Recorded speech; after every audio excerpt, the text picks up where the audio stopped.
This is the story of Fang Ping, who apparently has been taken back 10 years in the past to a parallel world where he can sense the difference in his life that was actually 10 years back in the parallel world he has shifted into. One of those differences is the addition of the new subject, which is martial arts in the NCE, which is the National College Entrance Exam. His classmate reminded him and his friend Chen Fan that they still have to register for the martial arts subject, whose last day is in 2 days. This fact shocks Ping even more when he is informed that the registration fees are 10,000. He and Fan are interrupted when another of their classmates comes rushing in and exclaiming about yesterday's news that the Grandmaster Ma has managed to break through grade 8. The Kai E group has also challenged the Asian Pacific Guji's chairman, Tai Mui. This information makes the whole class burst into murmurs as they wonder if Grandmaster Ma's rank has been increased in the rankings. Ping is a bit relieved to hear all of this because he is aware of what is happening, since he did watch Isekai shows in his past life and also believes that being a Grandmaster must be a class job. So he turns towards the Fan and asks him if Grandmaster Ma is actually Manhwa Peng. This question makes fans scold Ping for being disrespectful towards the Grandmaster since he is using his name. Not knowing that, he apologizes and decides that it would be better to not ask many questions and instead find the answers on his own, so he asks a Fan if there is an internet cafe nearby.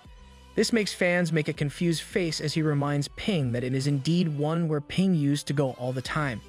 Ping tried his best to answer it, and this makes him remember the beautiful manager cafe had. So he makes his way to the cafe after the school, where he sees the manager and is shocked to find her not so beautiful anymore, and this makes him question his taste in women. The manager, upon seeing the customer, gives him a nice offer for the membership, but upon knowing that he doesn't have enough money, her friendly attitude from before changes into the unfriendly one. So he goes onto the computer and starts his research, where he finds that in the parallel world he is currently in, he has no choice but to be a martial artist. Martial artists in this life are seen as the great power of the society, and they are divided into 9 grades, from grade 1 being the lowest and grade 9 being the highest. The martial artists are the ones who are allowed to open a country or become a governor if one has reached to level 4. So now he understands why the martial arts test is so important, but this puts him in a problem since the fees are too high and the registration is open for only a day. The only hope he has left is that maybe his family is rich enough for them to be able to afford the fees. But when he sees his house, that only hope of his shatters as well. Nothing else to do, he enters the house, where he is hit with the nostalgia of his real house. Just then Fang Yuan, his little sister, comes rushing towards him and in an angry tone asks her money.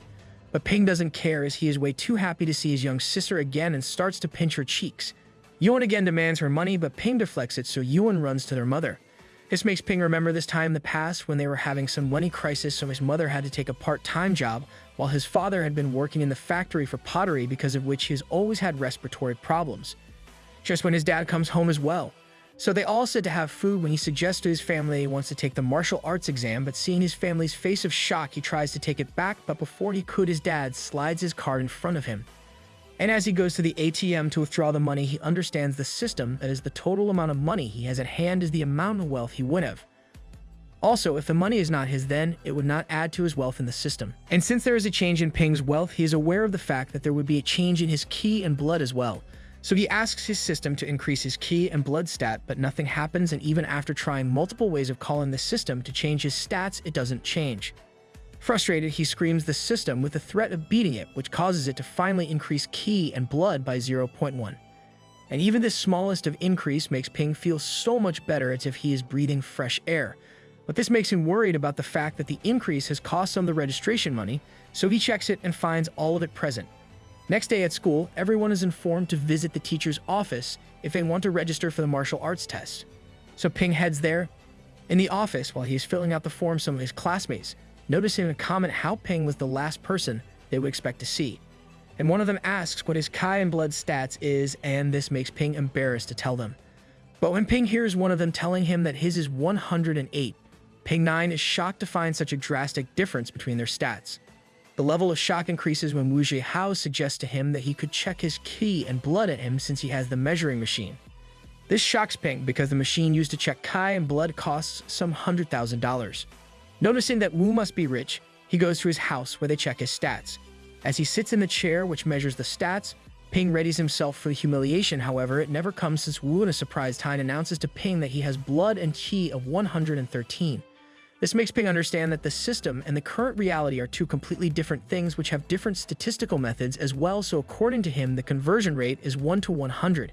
Meanwhile, at home, Ping's father is worrying about providing money for him when he hears Yuan screaming that Ping is lying about his key and blood. So they call Ping in the room where they give him 20,000 and tell him to invest it well for the future.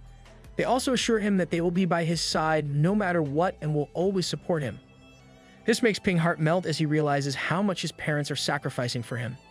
Next day at school, he finds out that everyone in the school is aware of the fact that Ping has the second highest Kai and blood stats in the entire school.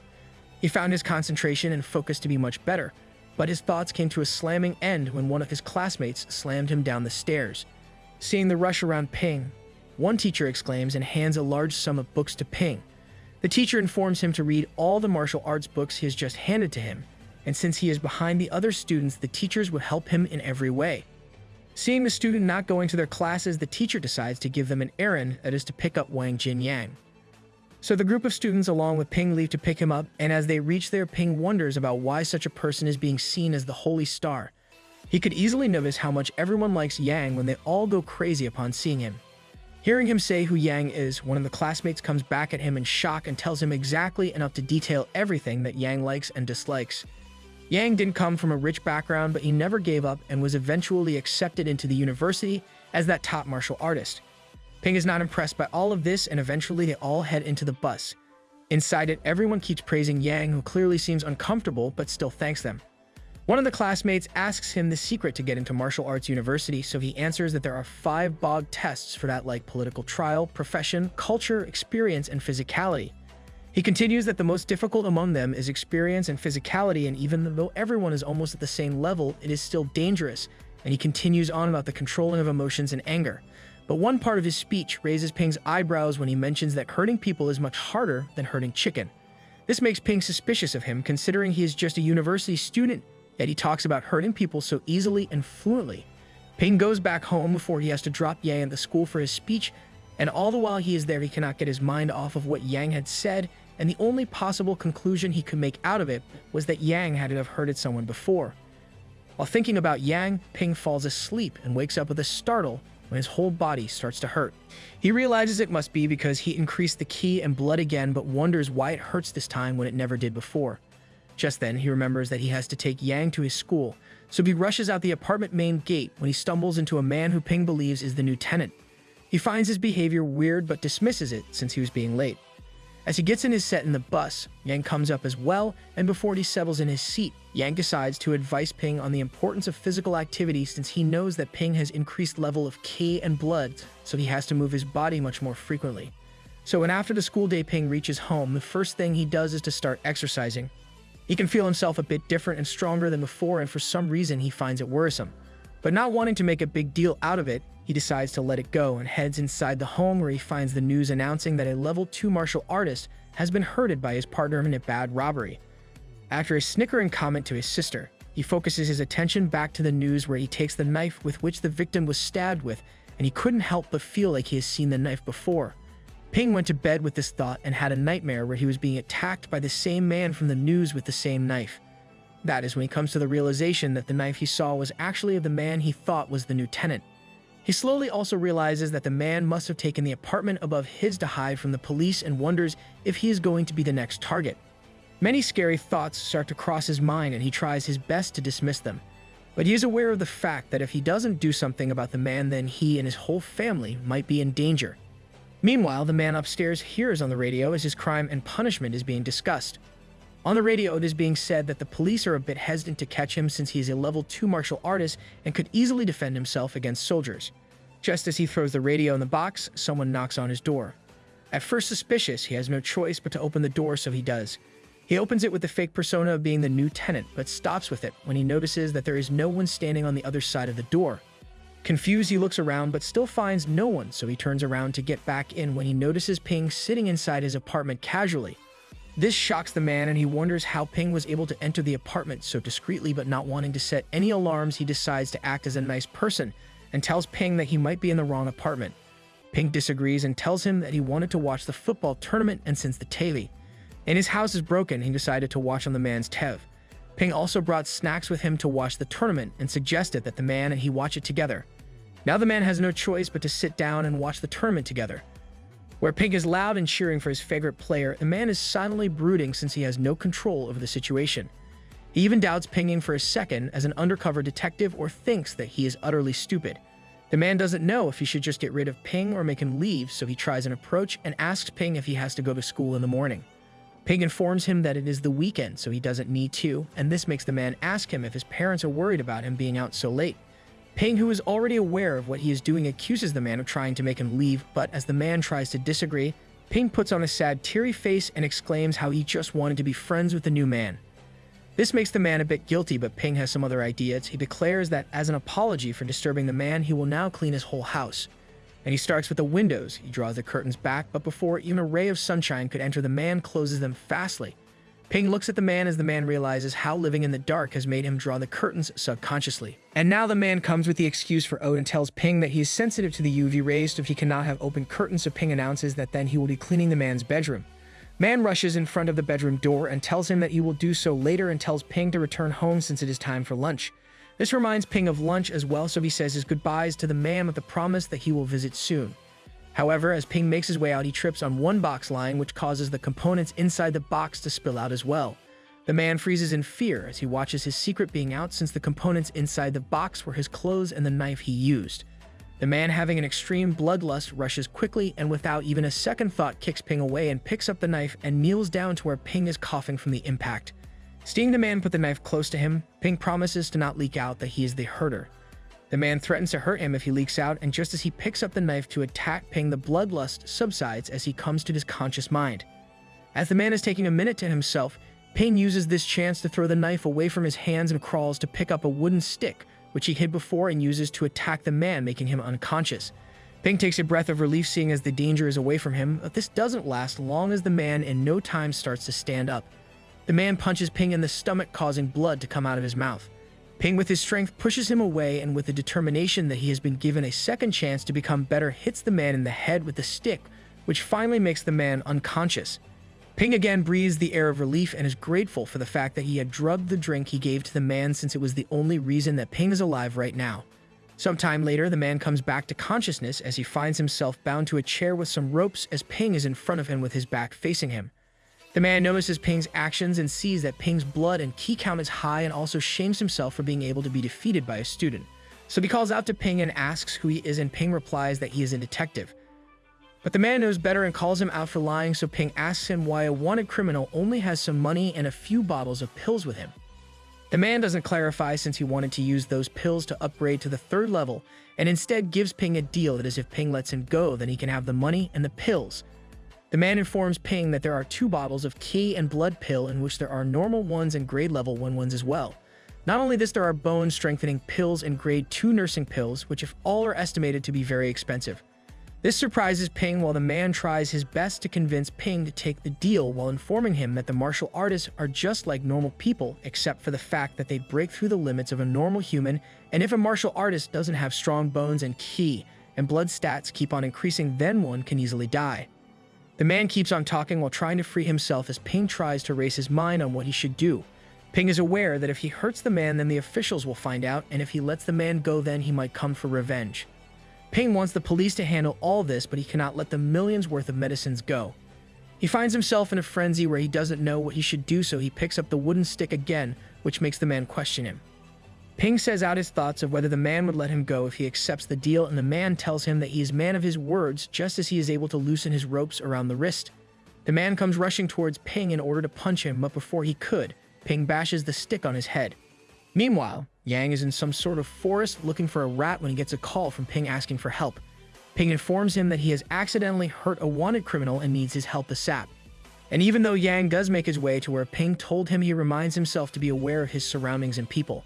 Yang makes his way inside the apartment, where he is truly shocked to find the wanted criminal tied and unconscious in front of him. Ping comes straight to the point and tells Yang that there are many possessions of the criminal that he wants to keep. This makes Yang remind him that the man he has kept hostage is a man who has hurted many martial artists, and Ping confirms that he is aware, and that is why he suggests to Yang that they could keep the loot of the criminal for themselves. Yang finds Ping quite impressive, so he informs him that he won't be able to use the grade 2 bone hardening pill and nursing pill. So instead, Yang will use them and in return will transfer 1 million yuan to him. Suspicious of Yang since he is prompting so much to keep the thighs, Ping agrees to it, while Yang confirms that he will deal with the criminal.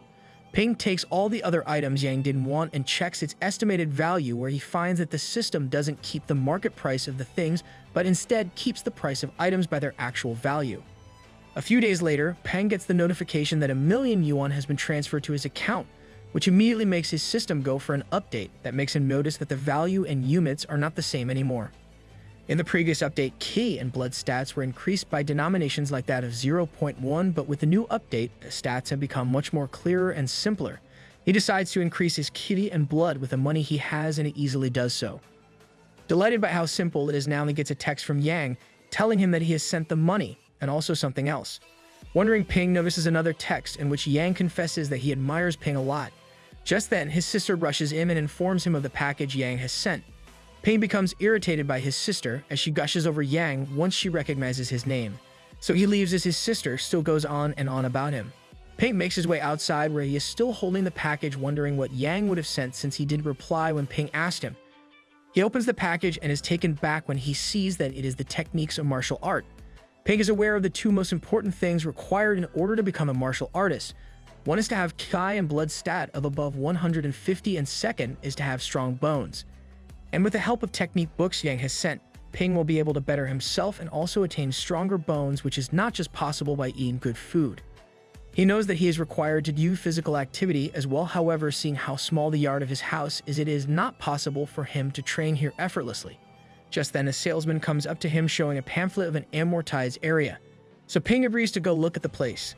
The salesman even takes him on the site, but is skeptical of the fact that Ping would buy it since he does seem like a salesman, so he suggests to Ping that he can take him to a cheaper site if he wants. Ping, however, doesn't want any place else and agrees to buy the place and asks if there are any offers or discounts he can have. The salesman is over the moon upon hearing that, and in a fit of excitement blurts out every discount and offers the place has provided. Hearing, Ping signs the contract and is informed that he can move in whenever he wants, and the whole process of moving would be under the management. Meanwhile, in the next scene, Ping's little sister is complaining that her brother is not home yet, which makes her mother remind her that he is practicing for the upcoming martial arts exam. Now Ping is in the new place practicing the techniques written in the book. He concentrates as he thinks about how the cooperation of different parts of the body is so important. Ping does all this while being on a call with Yang, who suggests that he starts hardening of the bones first, and the way he can do so is by a technique called the way of hardening. Ping clears any queries he has regarding Kai, blood and bone hardening with Yang. Yang informs him the difference between training different body parts, like for upper body parts, it increases body stability, while the lower one would help in better balance and control over speed. This makes Ping decide to train his lower body first, so asks Yang what he should start first, and he recommends the horse step pile work. Yang also informs him of the danger as well, like if not trained properly, then he could hurt his lower body that could lead into him injuring it. Yang also informs him about the difficulty regarding the exam and tells him that if he receives any damage, then he might miss the exam.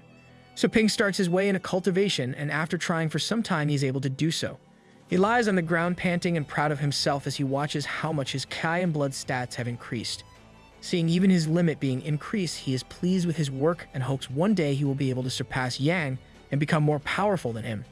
Day by day, the time passes until it is only 3 days till the exam, where the vice leader of Nanjing Provincial Patrol Team asks its members if there are any new martial artists uprising, since they have spent a lot of resources on that field and hopes for new discoveries regarding the field. Meanwhile, Ping makes his way to take the exam. Some of the students are nervous since they have heard that the new requirement for the exam is higher than last year. Ping tries to console his friends, and as they make their way inside, someone calls his name. His friends gasp upon seeing the man, as it turns out to be Tan Zhenping, the deputy director of the Education Bureau. Tan asks Ping if he can use some of his time since he wants to discuss something. Ping agrees since the man himself came to talk. Tan gets straight to the point once alone. He tells Ping that there are 5 counties, 3 districts, and 1 city in Reading City, and the Yangqing is not as good, but still the best county within the 5, and he asks Ping if his Ki and blood stat is higher than 120. Ping doesn't know it right now, as Tan confirms that Yang told him about Ping and hopes that he will be able to do the outbreak of the blood. While making his goodbye, Tan shakes his hand, where he feels as if Ping's Ki and blood stat is a lot more than 120. Outside, Ping's friend get into an argument with an obnoxious kid, so Ping tries to step in and make it better, but the kid's arrogance makes him angry. As a result, he bursts the Ki and blood, which makes the atmosphere so suffocating that it becomes hard for anyone to breathe properly. In the next scene, Ping makes his way inside the body examination center, where he can feel eyes on him. All around him, people are whispering about how strong Ping is, and this makes Ping feel like a bully. He is suddenly grabbed and taken inside a room where Tan pushes him against the door. Tan gives him a grade 1 Ki and blood pill, which would help him get the max limit quasi-martial artist rating, but Ping refuses it since he knows that effects of such pill would be too much for him and could end up in him dying. Tan tries to console him and deflect that since Ping's basics are so solid, he won't have any problem and get the highest rating. But Ping is not convinced as he can see the risk is too much. Tina's facial suddenly changes as he tells Ping that rejecting a grade 3 martial artist might be a bad thing for him. Ping is unbothered by the threat and informs him that he is aware that Yang has just broken through grade level 3, so they should call him and take his advice.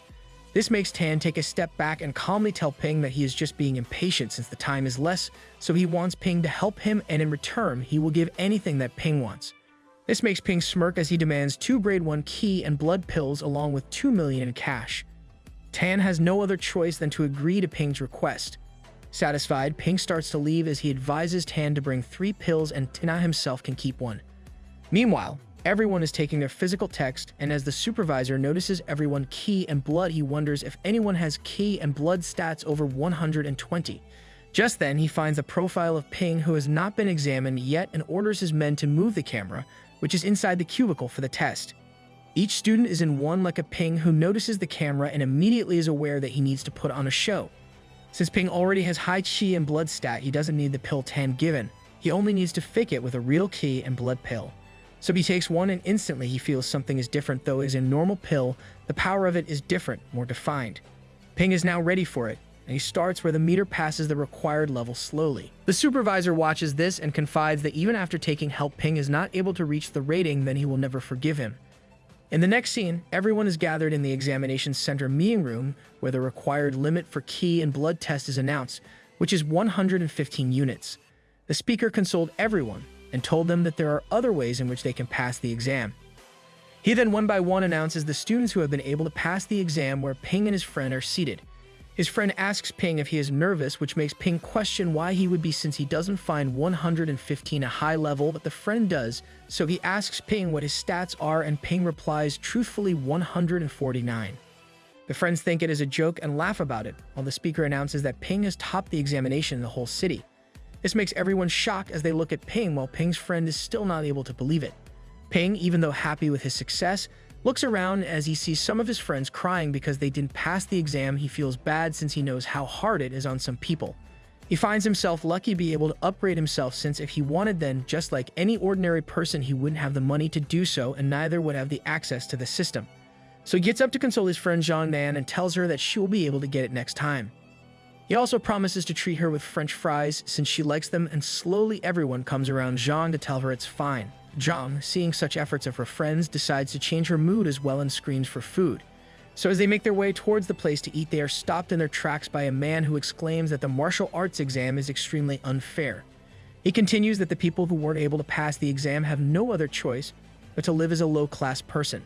He tells them that by 2012, martial artists are going to be the reason why the world comes to an end, so he asks them to join his group, the group that saves humanity.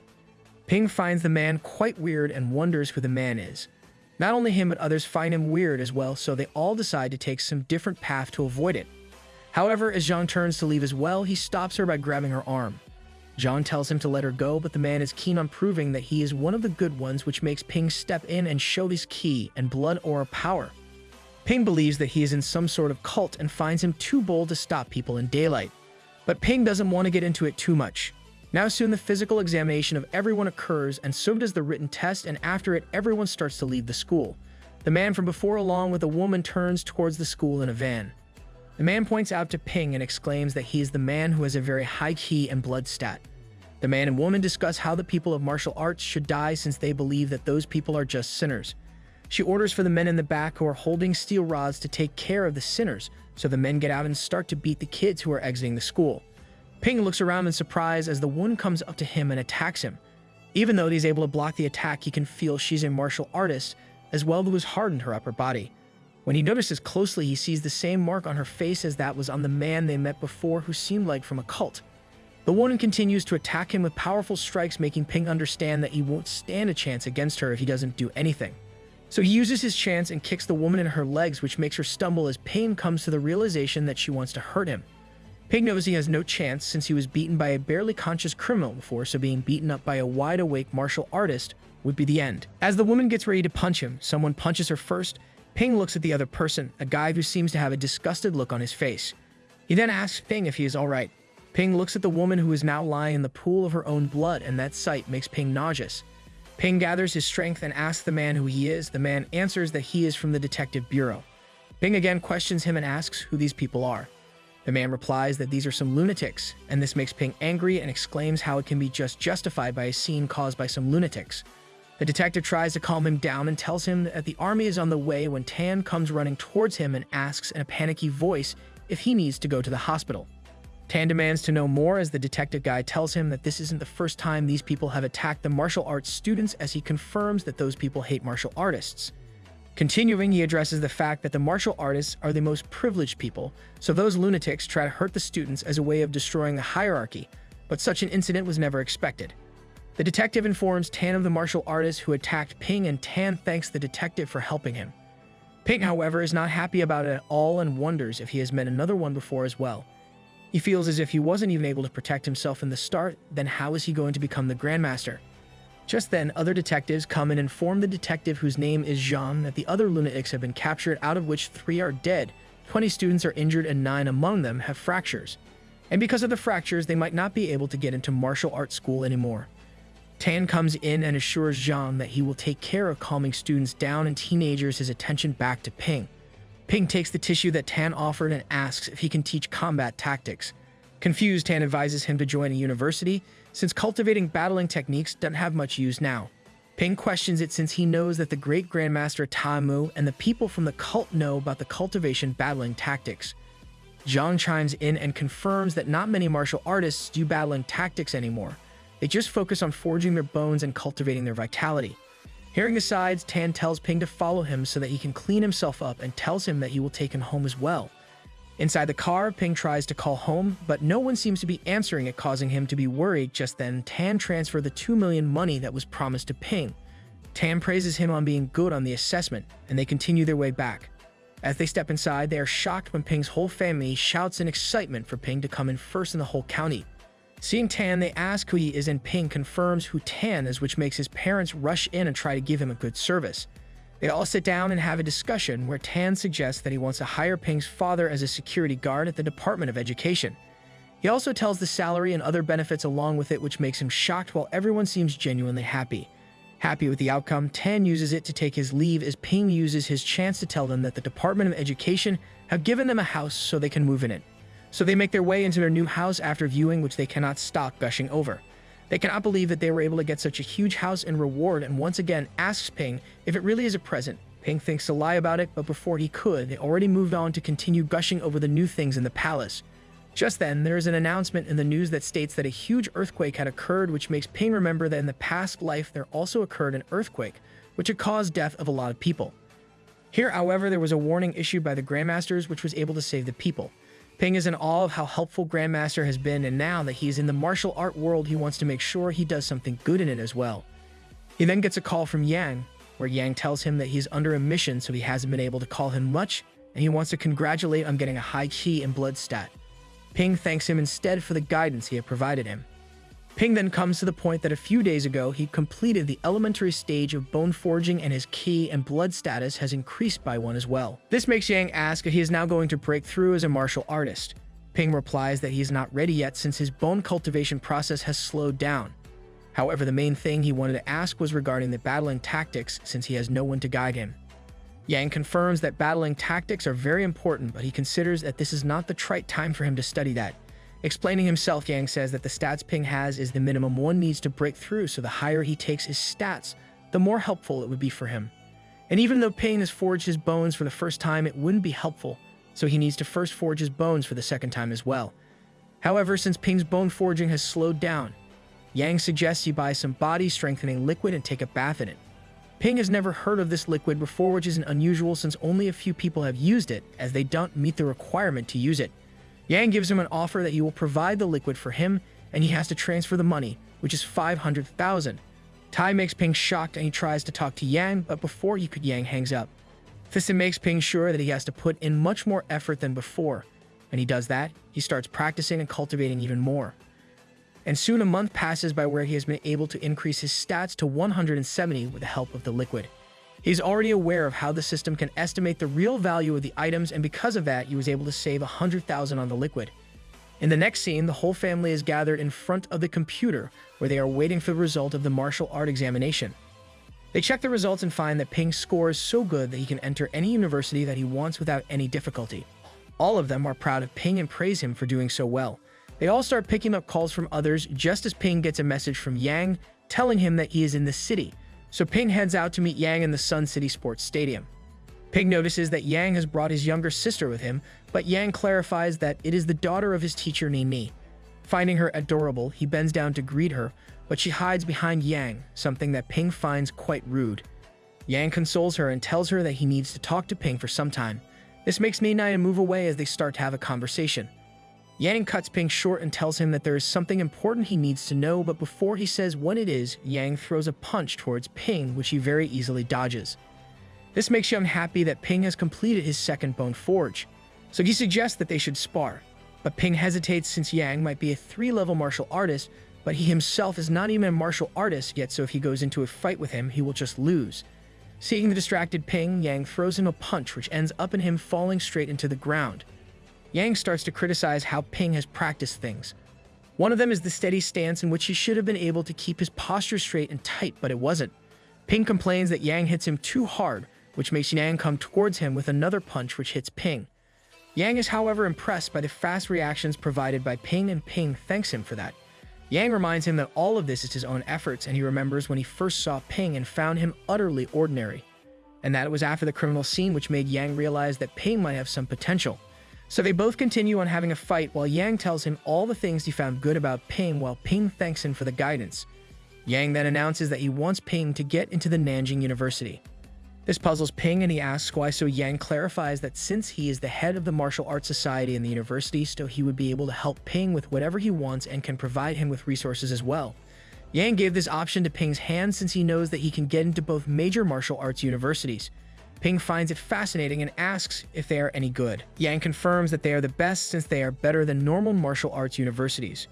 Moreover, the universities have great financial power since many powerful people have graduated from it. They have experience with it as well. He also tells Ping that the times one goes on a mission in the university is quite important. However, the two universities within themselves are quite different, like one of them is situated in the capital city and the other one is situated in the Magic City and have many missions with many rewards as well.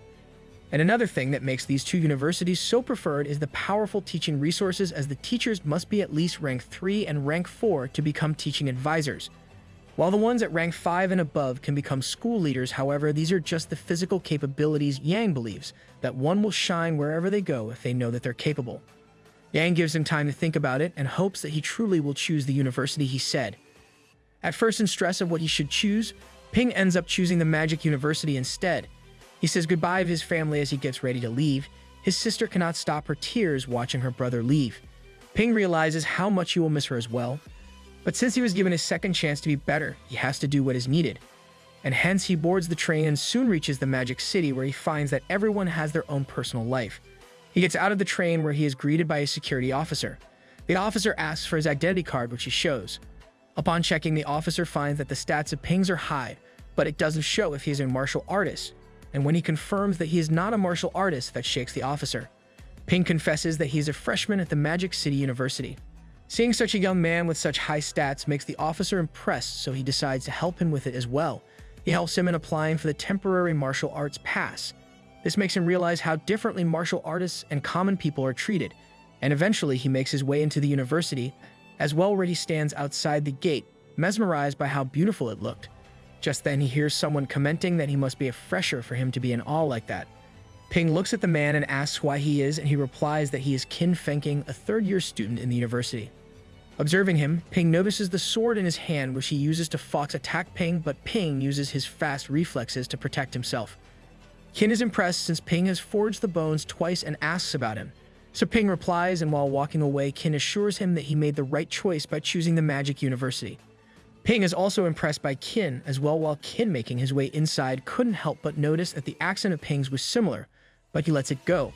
He focuses his attention on the fact that he has been able to trade something for the bone-forging pills, which he will use to forge his torso bones, and once he is able to do so, he wants to destroy the Nanjing University.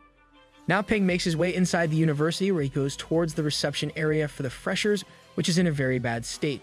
But he walks in anyways, and at the reception gives his acceptance notice and martial arts pass to the receptionist, who does make a comment of him joining way too early.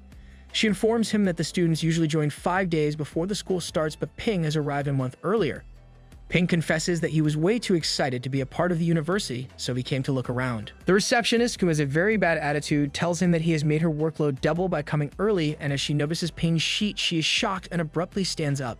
She hurriedly tells him that she will be making the arrangements for him to live in hostels now. Ping finds her sudden attitude change weird as she asks him if he plans on breaking through to become a martial artist. She also informs him that she can provide him with teacher's advisors if he wants. Surprised, Ping asks if it can be done before the school starts, to which she replies that in the university, ability is equal to privileges, and since Ping has a lot of potential, and since he has completed bone forging twice, he will be considered as the genius among the freshers. And if his desire is to become a martial artist, then the school would gladly provide him with advisors to assist him. This makes Ping feel grateful for how far he has come, since he is sure that if he hadn't, the school would not be trying to make such arrangements. Just then, Lai Chang comes in, who is the manager of the housekeeping department at the university. Lai seems to have rushed in as quickly as possible as he heard that some big shot is in the university, and immediately greets Ping. He takes Ping's luggage and assists him to the hostel, where they go by a luxurious car. Seeing such a fancy car makes his jaw drop, and opens even more when he sees the hostel where he can stay. It doesn't look like a hostel, it looked like a 5-star hotel, and moreover, the staying was free of cost as well. Lai clarifies that Thai is what Magic University does, as it offers some services, which includes all food and lodging at the guest house to be free. Lai makes sure to comment that since Ping has completed bone forging twice, that is why he is getting a better room than everyone else. And soon he takes his farewell, leaving Ping alone in the massive room. Ping cannot help but wonder if he is now a part of the privileged class, but he enjoys everything to the fullest. He eats the best meals while saving money, since he doesn't have to pay for it, and decides to use the saved sum on preparing for his third bone forging. He knows that he has to earn more money if he wants to better himself, and the only way he can receive benefits is by starting a company. In his research for the company, he finds that even though the parallel world is different in its sorts, it is similar as well as in the matters of the internet. He finds that the online shopping and mobile payment biomes an everyday part of life. However, seeing how much investment is required for it, it might be hard to do anything around it. Ping then finds out about the Alley Group, which has been gradually getting up the scale. Ping only has $1 million is not enough to start an online shopping company. So he thinks about an express company, since there are not many technical aspects involved, and even though it's hard to get it started later, it would be much more fruitful. So for the starting, he would need to find someone who is familiar with the area around his university. However, his thoughts are interrupted by someone shouting at the worker. He looks at the noise to find a man shouting at a female worker while she tries to convince him that the food is clean. The man angrily shouts if she believes that he is scamming her and grabs her by the collar. The man then demands that she calls the general manager of the guest house, while the girl starts to apologize since the manager is out. Ping finds his behavior very annoying, as he can tell that the man is trying to start a fight. Just then, Lai comes in and introduces himself as the housekeeping manager. Lai very politely asks the man what the matter is, but the man shouts in his face that he wants the general manager, not the housekeeping one. But Lai ignores that, goes to the problem on the single hairpiece found in the dish. Lai inspects it and says that according to the university rules, crew members are not allowed to have their hair length past their shoulders to maintain the hygiene, and that makes the man scream about how poor their hygiene level is. He then threatens to file a complaint against them, while Lai apologizes for the inconvenience. Lai assures him that in order for something to not happen like this again, he will be sending the hair strand to the clinical laboratory, where they can analyze the DNA in it. But the girl who was with the man abruptly stands up, and while dragging the man away, says that he doesn't need to send the hair to the laboratory. Lai then comes up to Ping and apologizes that he had to see such a scene, but Ping assures him that he doesn't need to bow down to him, as he too knows that Lai would have had many years of working for him to be able to reach the manager position. Lai answers that it has just been 8 years, which makes Ping question him in serious mode if he had ever wished to become a martial artist, and Lai confirms that he does desire that and has been saving up for it, since by being a martial artist, he would have much more benefits. Ping says that it would be too long before he could save up enough, and by then, Lai would be 30 years old, which would only lead to his stats declining, and he would only be able to reach up to rank 1. So Ping puts forward his offer, that is, he will make Lai a martial artist in 3 years, and that too without any price to pay. He offers him the job at his express company. Staying the serious matter, they both sit down to have a chat, and Lai confesses that he does see prospects in Ping's company, but he is not sure of the future. He confides that even though Ping asks for 3 years of his life, this time could affect Li's cultivation in the subsequent years as well, and finds it to be a very big risk. Ping assures Lai that he doesn't need to act so humbly in front of him and tells him that the main idea isn't just to use his ability, but to be able to use the connections he has been able to gain in the university in the past 8 years. Ping is confident of the fact that he can reach the level 3 before he even enters the second year and can easily become a mid-rank artist in 3 years, and by then he will make sure that the school appoints Lai as the general manager of the hostel. Lai is shocked to find such a young man speaking in such detail and mature manner, and Lai has been waiting for such a chance for years. Ping continues to convince him that if he agrees to it, then Ping would owe him one, and a martial artist owning someone is a big thing. This is enough for him, and he agrees to it. 1 month later, Ping has just completed his 3rd bone forging. Meanwhile, Ping stumbles into a guy while making his way out, where he introduces himself, and the man immediately recognizes Ping's accent and asks if he knows Yang. Ping confirms that he does and asks why. The guy starts to blurt out how much of a role model Yang is in the university, since he defeated all the rank 1 students in the university last year. Moreover, Yang caused a huge commotion a few days ago when he challenged 8 martial artist training classes, and all the trainers were mid-rank trainers. This news shocks Ping as he omits his aura again, and as the guy leaves, he does notice that and wonders how powerful Ping might be. Ping, on the other hand, feels like Yang is way too powerful, so he wants to make sure he does his best. In the next scene, everyone is gathered around the practical combat training building, where the staff is trying them to stand quietly when no one listens to the dean of the School of Weaponry. Huan Jing screams at them with such an oppressing force that it causes them to bend down. He starts his speech and announces that he will be doing the freshman school allocation assessment, and the building they are in front of is the venue for it, and Ed explains one by one, like the first floor represents School of Social Sciences, where the students will study politics and cultural studies. The second floor is School of Production, where students will be studying research on pills weaponry. The third floor is School of Tactics and Strategy, where students will be in charge of crafting military tactics. And the last floor, that is the 4th floor, represents the School of Weaponry, that is for practical battles. The dean informs them to gather on the floor they want to be a part of, and the floors will be sealed off in an hour. This makes all the students murmur about how easy it is, and they should have made it so troublesome. But as the dean continues, he announces that each floor is supposed to have 400 students each, and if the number exceeds, then all the students on that floor will have their academic points deducted by 30. Continuing, he reminds them that the starting number of points for Magic University is 50 points, and each point means 30,000 yuan, so 3 points can be used to get an ordinary pill. This makes the students talk and worry, as the dean assures them that the university will provide them with missions if they get their points deducted to regain the points. Just then, the guy from before suggests to Ping that they should work together, since with their capabilities tied together, they can reach the 4th floor in no time. However, the guy does confirm that just reaching the 4th floor doesn't mean that they would get the best teachers. When Ping asks what does he mean, the guy answers that all the teachers observe the students in this allocation, and they themselves select the students they want to guide. Therefore, they have to stand out among other if they want to attract their attention. Ping remembers when Yang advised him to select a good advisor if he wants to succeed. So if he is able to attract the attention of all the teachers, then he will be able to freely choose the person he wants as his advisor. Dean then announces to them that the time has started, which makes the students rush into the building at their full speed.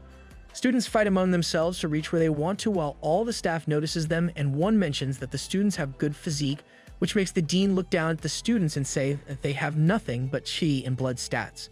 This makes another one stand up and advise him to not be so strict, but the dean replies that the conditions in the catacombs are much worse, which has led to death of many elites, so he wants freshmen who are up to his standards, and up till now he hasn't found any.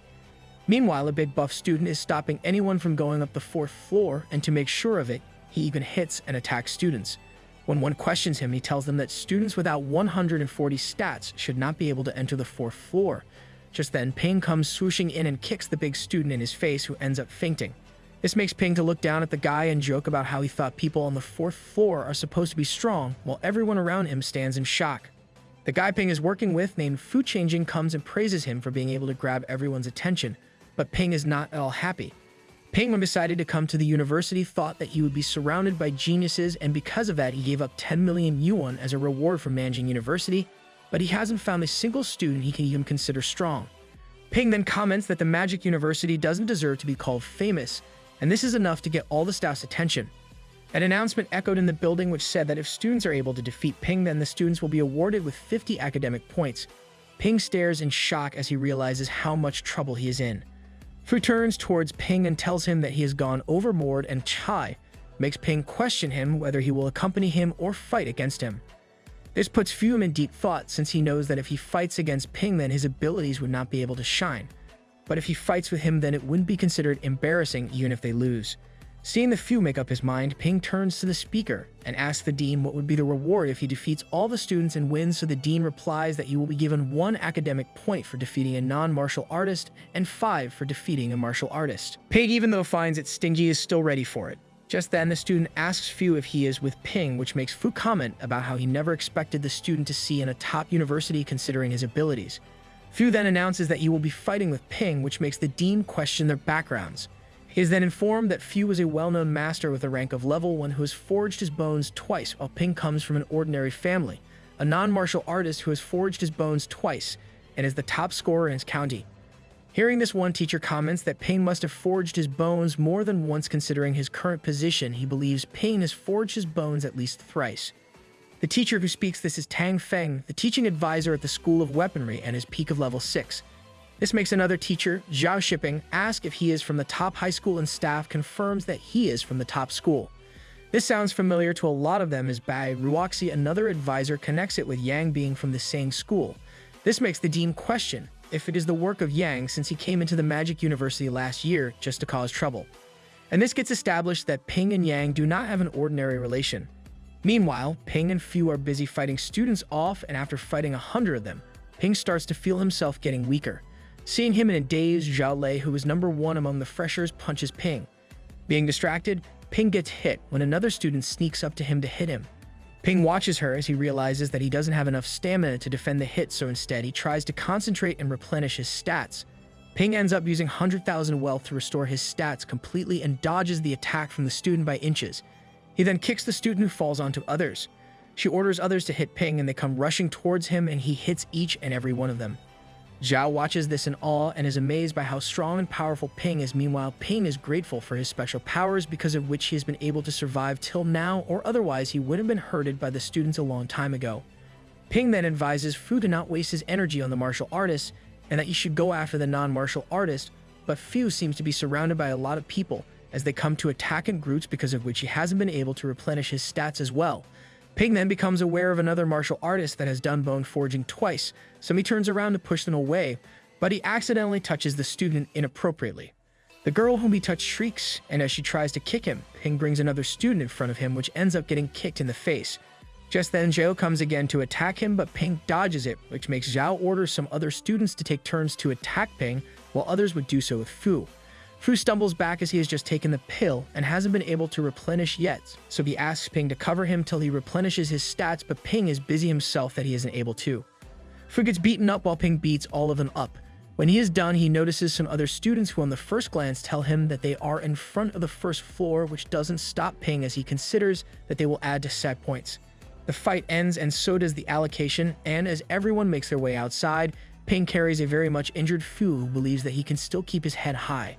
Ping tells him to stop bragging when he is so much injured, and this makes Fu ask him how he is not injured, and Ping replies that because he is too powerful. This statement is overheard by the dean as he comments that the king of children would always stay the king of children. Ping is not disturbed by the comment he made, but by the overwhelming force he exerts, and wonders if he is someone in the Grandmaster realm. This makes Ping declare that he will become much stronger than the dean. And soon the announcements start telling all floor students to gather in certain fields. This makes Ping ask why no one is talking about the academic points, to which Fu responds that maybe the dean feels embarrassed about it. But they are interrupted when Tang Feng interrupts them and confirms that the points will be assigned to them accordingly, and that the dean doesn't handle such small tasks. Fu suddenly grabs Ping's head and bows down as he apologizes, so Ping asks why he did so. Fu answers that Tang is the wild lion, the teaching advisor who is second in command after the dean, so they should make sure that he is not offended. Ping hears Tang complaining about the allocation, so he looks up expecting it to be towards him, but is surprised when it is Fu who is getting the compliment. Tang praises the fact that Fu didn't back down even when he faced the beating alone.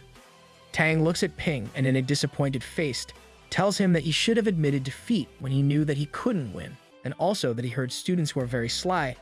This makes Ping sad since he thought he did his best, while Tang asks Fu to see him during the selection of teaching advisors. Fu, feeling bad for Ping, tells him to not get small-hearted by this since Tang is known to be reckless. Ping looks at Fu and tells him that he is not sad and instead will make sure Tang regrets his words in the future. In the next scene, it is time for the students to choose their teacher advisors, and each of them have their boards set up, which shows their priorities in the students. Ping looks around and sees that every advisor is different, so he must choose the one who will be fit for him. Upon looking further, he notices that the majority of advisors want martial artists, but since Ping has forged his bones twice, he was confident that he won't be rejected from wherever he goes. He knows he has way many options to choose from, so he turns to Fu and asks whom he is going to choose.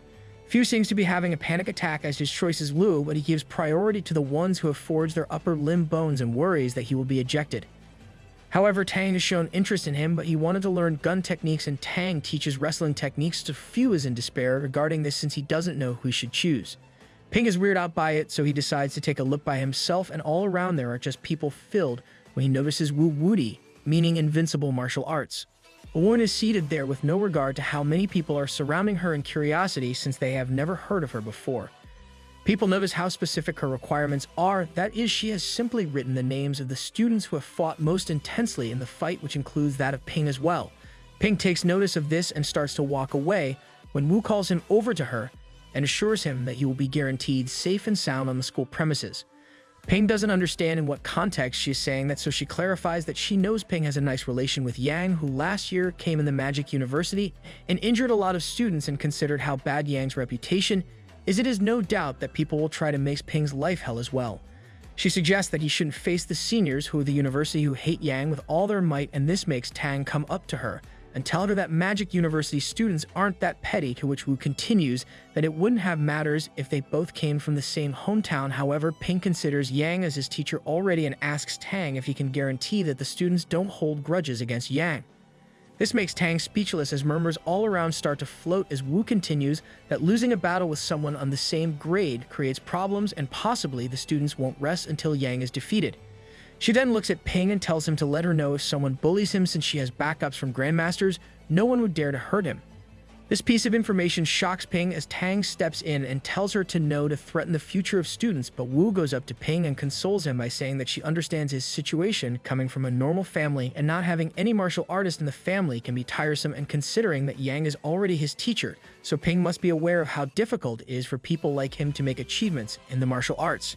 She tells him that she is different as she has shares in companies, so he can buy and eat as many pills as he wants, and this starts to form a mantra in Ping's head, as then he will be able to save so much money. Wu asks him if he thinks she is lying, so in order to prove it, she gives him 10 normal pills as a meeting gift. This is enough to convince Ping that he chooses Wu as his teaching advisor, so she flicks her key to the dormitory towards him and tells him to find her if he has any questions related to martial arts. Wu is stopped in her tracks by Tang, who reminds her that she has to be responsible for her students, since from the last 12 years, half the students she has mentored have either gotten hurt or died even before graduating.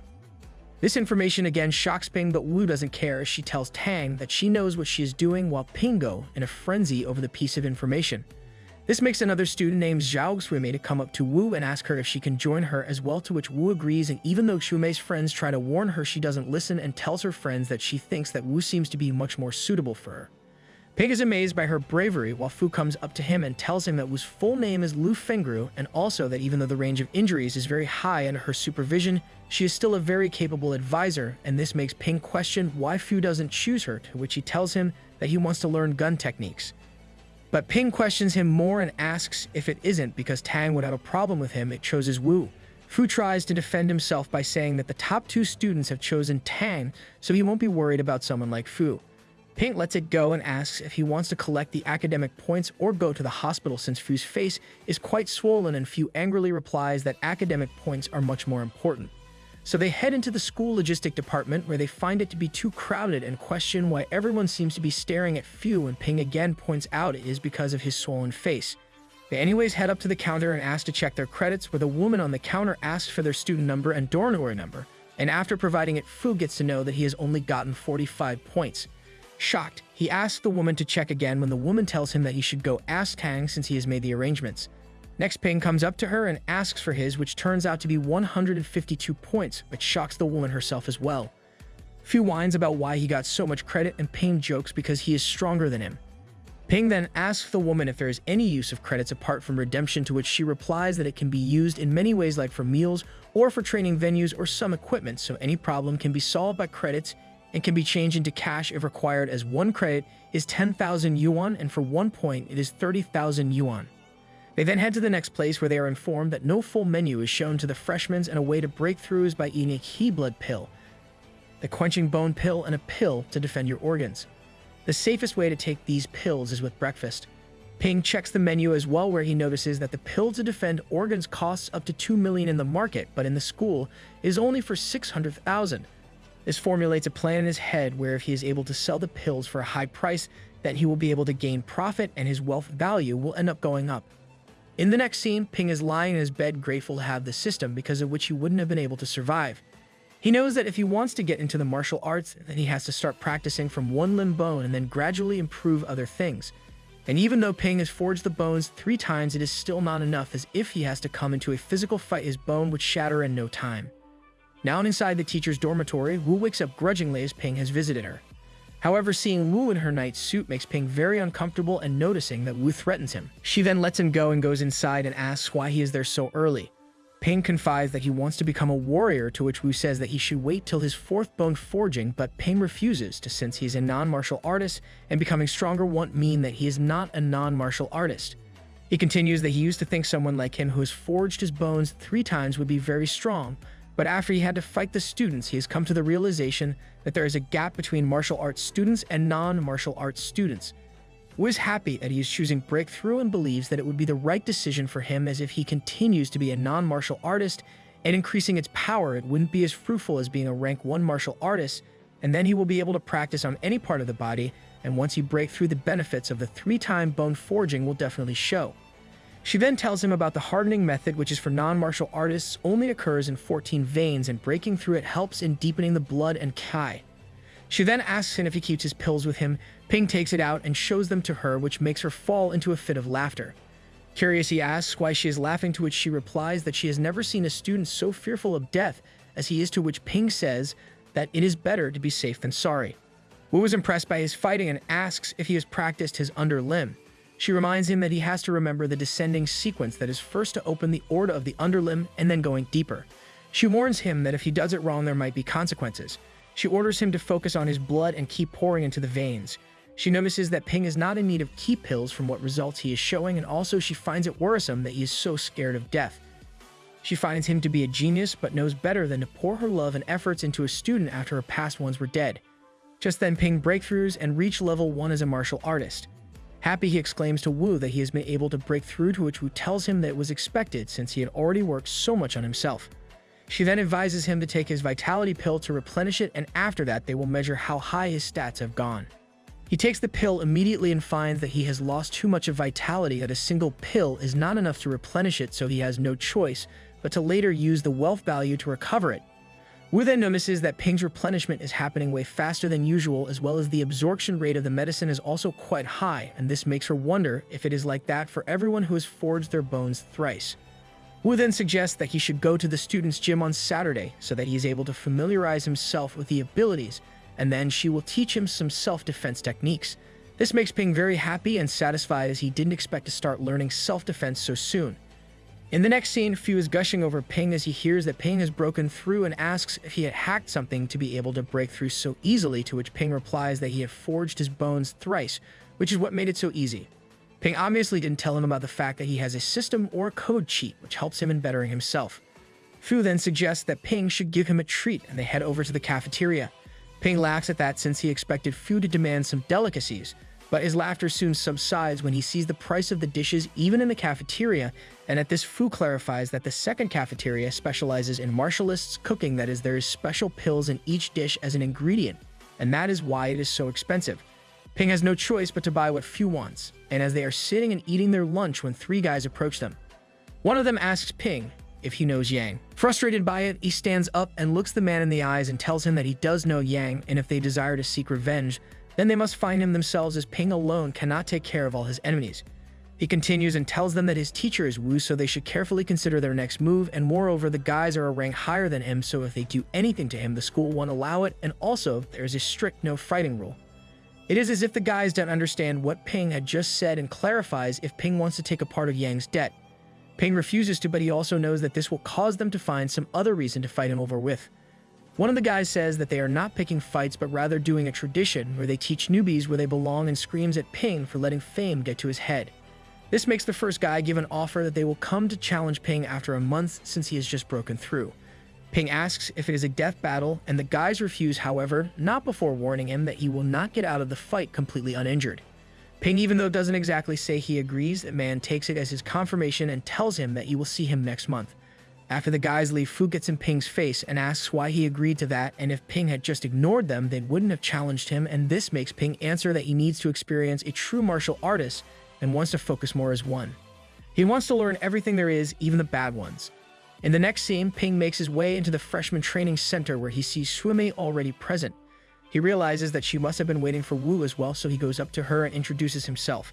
However, after some time with the awkward silence, Ping starts to feel weird and wonders if he should speak something when Suimei tells him to stop shaking her hand. Suimei then asks him if it is true that he challenged his seniors, and Ping clarifies that it is him who got challenged instead, so she asks if he is sure that he can defeat them considering they are a rank higher than Ping. Su notices that Ping doesn't seem worried at all when Wu comes in and announces that she heard Ping has taken up a challenge, and since he has taken it himself, no one can stop him. She thought of him as someone who feared for his life, but seeing his such unpredictable actions, she sees that he is no different than others. This makes Ping very defensive as he claims that he wanted to try it as well as he didn't want to be picked upon as well. Wu then changes the topic and tells them that they were called here as they are now considered true martial artists, and the martial artists in the current world are the ones who stand on the front of the line, so she will now be teaching them how to hurt their enemies as well as being able to protect themselves. She then kicks a wooden pole which instead of break gets pierced in the middle. This leaves both of them dumbstruck. She tells them that this technique is called puncture kick, and the main thing in it is to condense one's power at a single point, and along with the hardened bones, the force created would be explosive. Such a technique can be used to take the enemy down in a single strike, and Shu questions whether this could hurt the one attack, to which Wu agrees since all the combat techniques are hurting techniques. She tries to make it clear that they are no ordinary students anymore as they are now martial artists, so they are supposed to be on the line of death or life as long as they live. She also suggests them to not take any battle lightly, and irrespective of whether they know the opponent or not, their main focus has to hurt the other. She looks at Ping and tells him that if one day Yang and him are at the battlefield, all Ping is allowed to do is think about how to defeat or hurt him. She then informs them to take the challenge as their trial mission, in which if they win, she will give them huge rewards. As they are practicing different techniques, Ping is able to grasp things much more efficiently and correctly than Su, which starts to make her insecure. She whines about it, to which Ping teases her by saying that some people are just smarter. This makes Sui throw a shoe at him, at which Wu consoles Sui and tells her not to be offended by what Ping says since he is someone different from others. So Xu goes back to her practice while Wu orders Ping to show her the technique which she will correct whenever needed. So Ping does that, however, he was just told to show the move and not kick the pole because as he does, his whole body shivers from pain. Wu calls him an idiot and tells him that she herself is 6th-ranked martial artist, so for her to kick the pole is easy, and uses this as an example to explain Xu of someone having no brains. Wu then calls it a day when Ping asks what type of present she will be giving him, to which she replies that he has to wait till he wins next month. Before she leaves, she orders Ping to go to the logistics office and makes a pair of leather pointy shoes for the fight. This confuses Ping as to why she would want him to wear pointy shoes in a fight, but he slowly realizes that if the kick of his becomes as powerful as hers, then he will be able to deliver death in a single kick. Meanwhile, Ping has made his way into the dormitory, where he decides to call his little sister, who screams at him for not calling her sooner as soon as she picks up the call. She starts to cry as she thought Ping didn't want them as a family anymore, and hearing this breaks Ping's heart as he consoles her when his parents interrupt along with Tan. Ping excitedly asks if that is Uncle Tan, and his sister confirms that he is visiting them today. Ping uses this time to give them the news that he has broken through and now is a true martial artist, and this makes everyone scream out in shock. Tan then takes the phone and praises him for his hard work, but Ping informs him that his breakthrough is not a big thing since there are many freshmen in the university who have already broken through. This makes Tan shocked as he didn't expect such a huge number of youngsters to be martial artists. Tan then turns to Ping's father and announces that since his son is now a martial artist, His father cannot stay as a security guard, so he should head up to the human resources development and fill for the empty spot in the office. This makes everyone over the moon, and Ping's father cannot believe that he himself would be able to work in a place where the bosses work as well. He feels extremely grateful that his son was able to get him to such a reach. Meanwhile, Ping makes his way into the logistics office where he asks for Aloy's shoes, to which the staff says that he is not a martial artist yet, so he cannot provide it.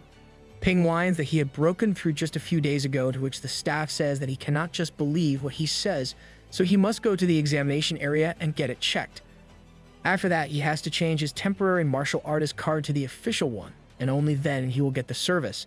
So having no other choice, Ping makes his way to the examination room, and as he is about to knock on the door opens, and in front of him stands Yang Xiaoman, the student who sneakingly attacked him during the fight and is currently looking down at him with a cruel smirk.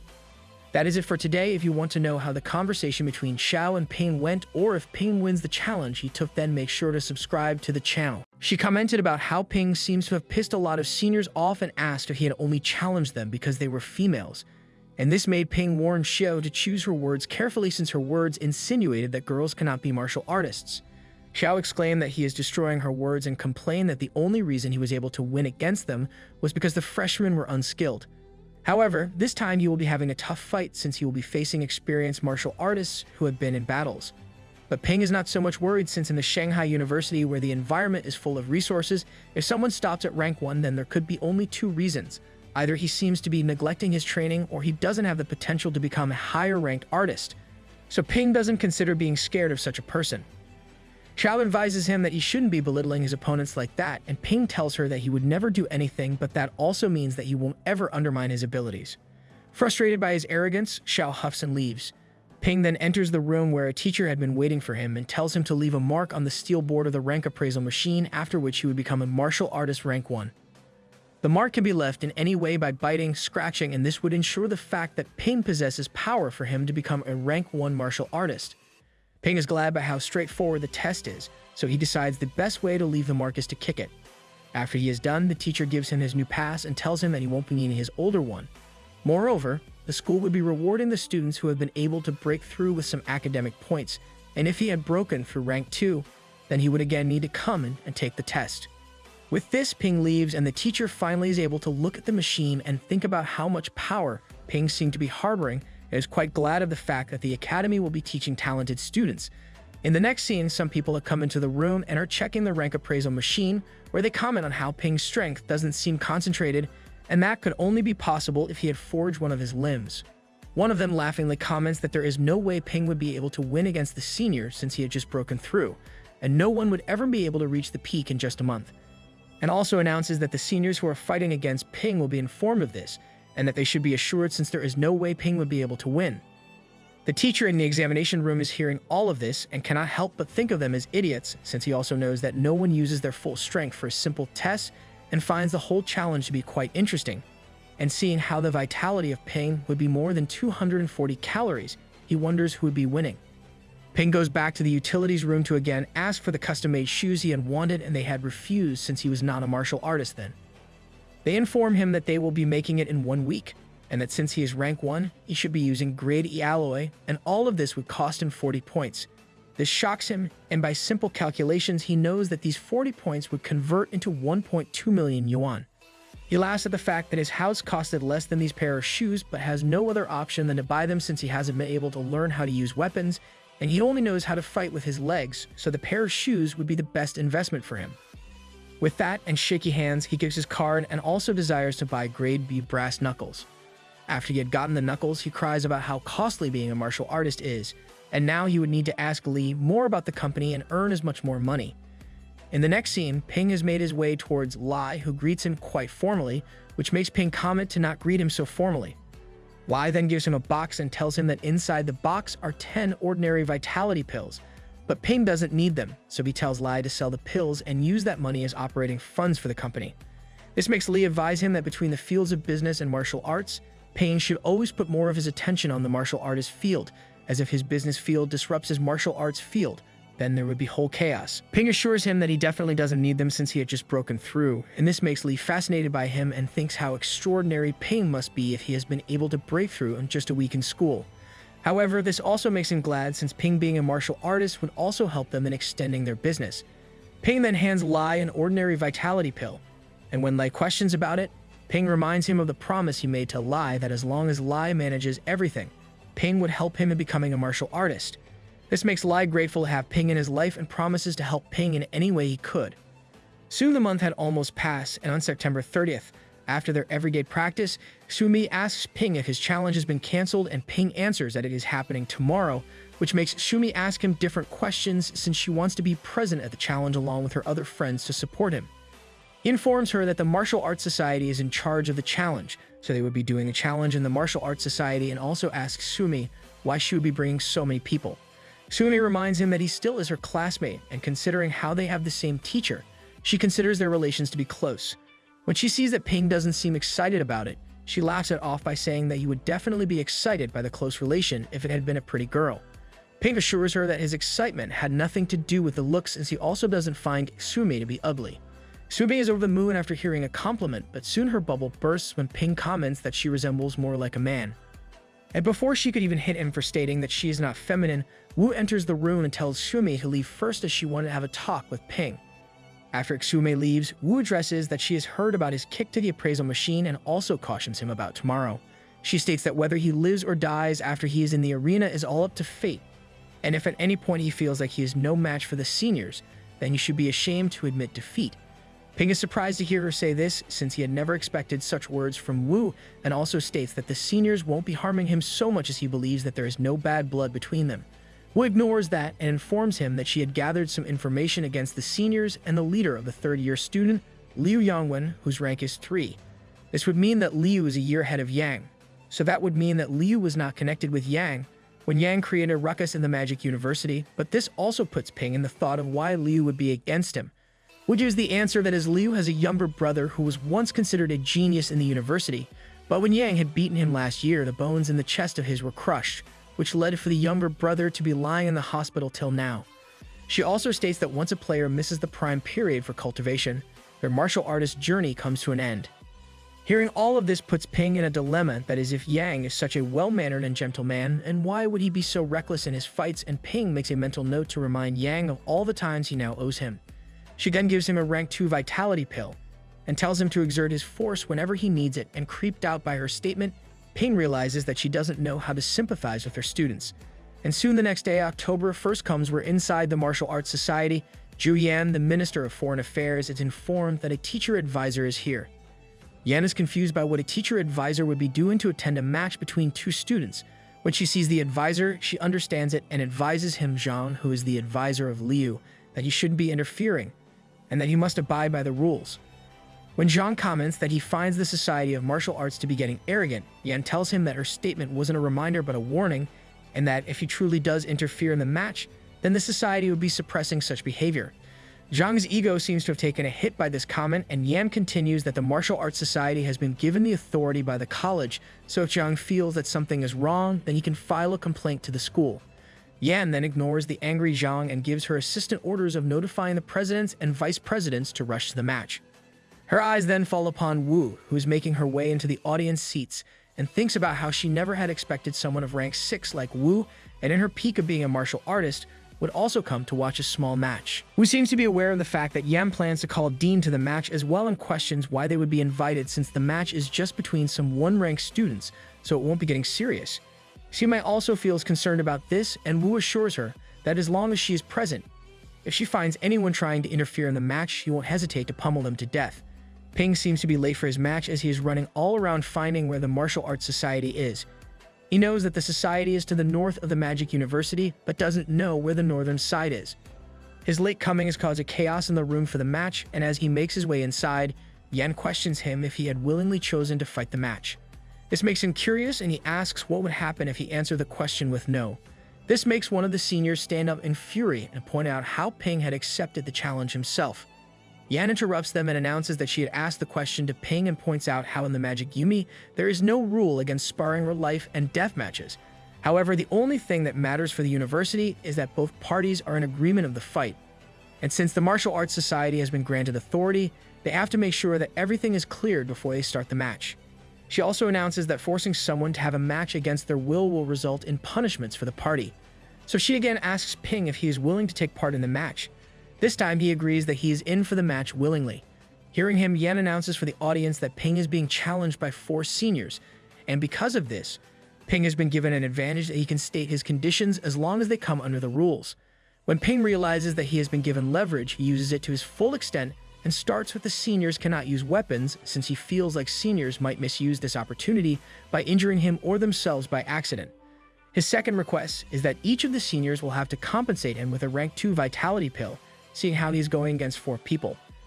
And as he was continuing, Yan interrupts him and asks what seniors think of the requests Ping has made, at which Liu gives Ping the offer of 4 rank 1 pills by them, which Ping agrees. Ping didn't expect for them to accept giving the pills to him, but doesn't mind it as well as he knows that the seniors are quite rich. And so the challenge is considered valid by the society and the match starts. Ping asks the first senior who comes up to fight in his name, which is Chen Golong, and questions why he wanted to challenge a freshman like him.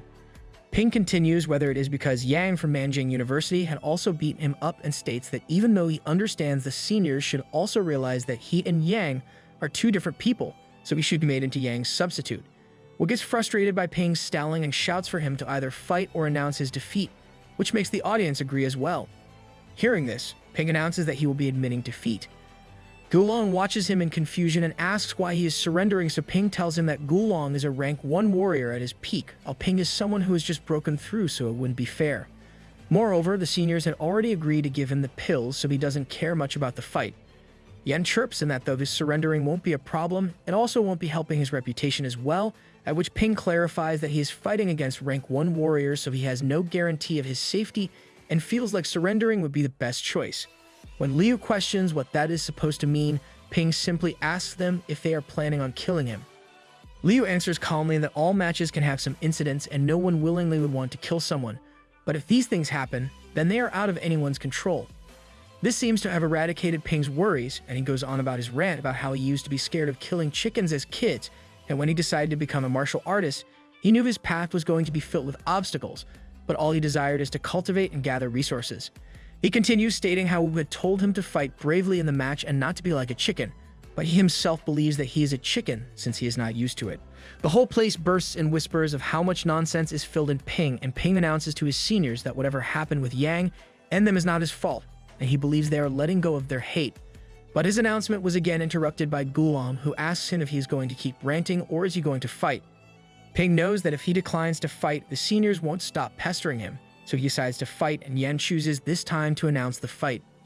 Just as she does, Gulong wastes no time in attacking Ping, and as Ping tries to attack him as well, Gulong is easily able to dodge it since he had his upper bones reformed, so Ping's punches feel like a gust of air for him.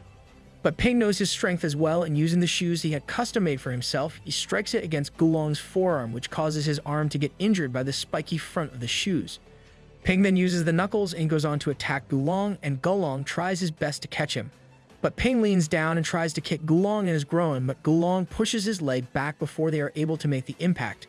Ping uses his chance to kick Gulong in his face, puncturing the side of his head, and Ping watches as blood oozes out of the wound and Gulong falls to the ground. The whole room is stunned into silence as they all realize that Gulong, that is on the ground, has died. As Ping watches the dead Gulong, he apologizes internally for doing this, but he is scared of death as he knows that he has his whole family behind him whom he has to support till the end.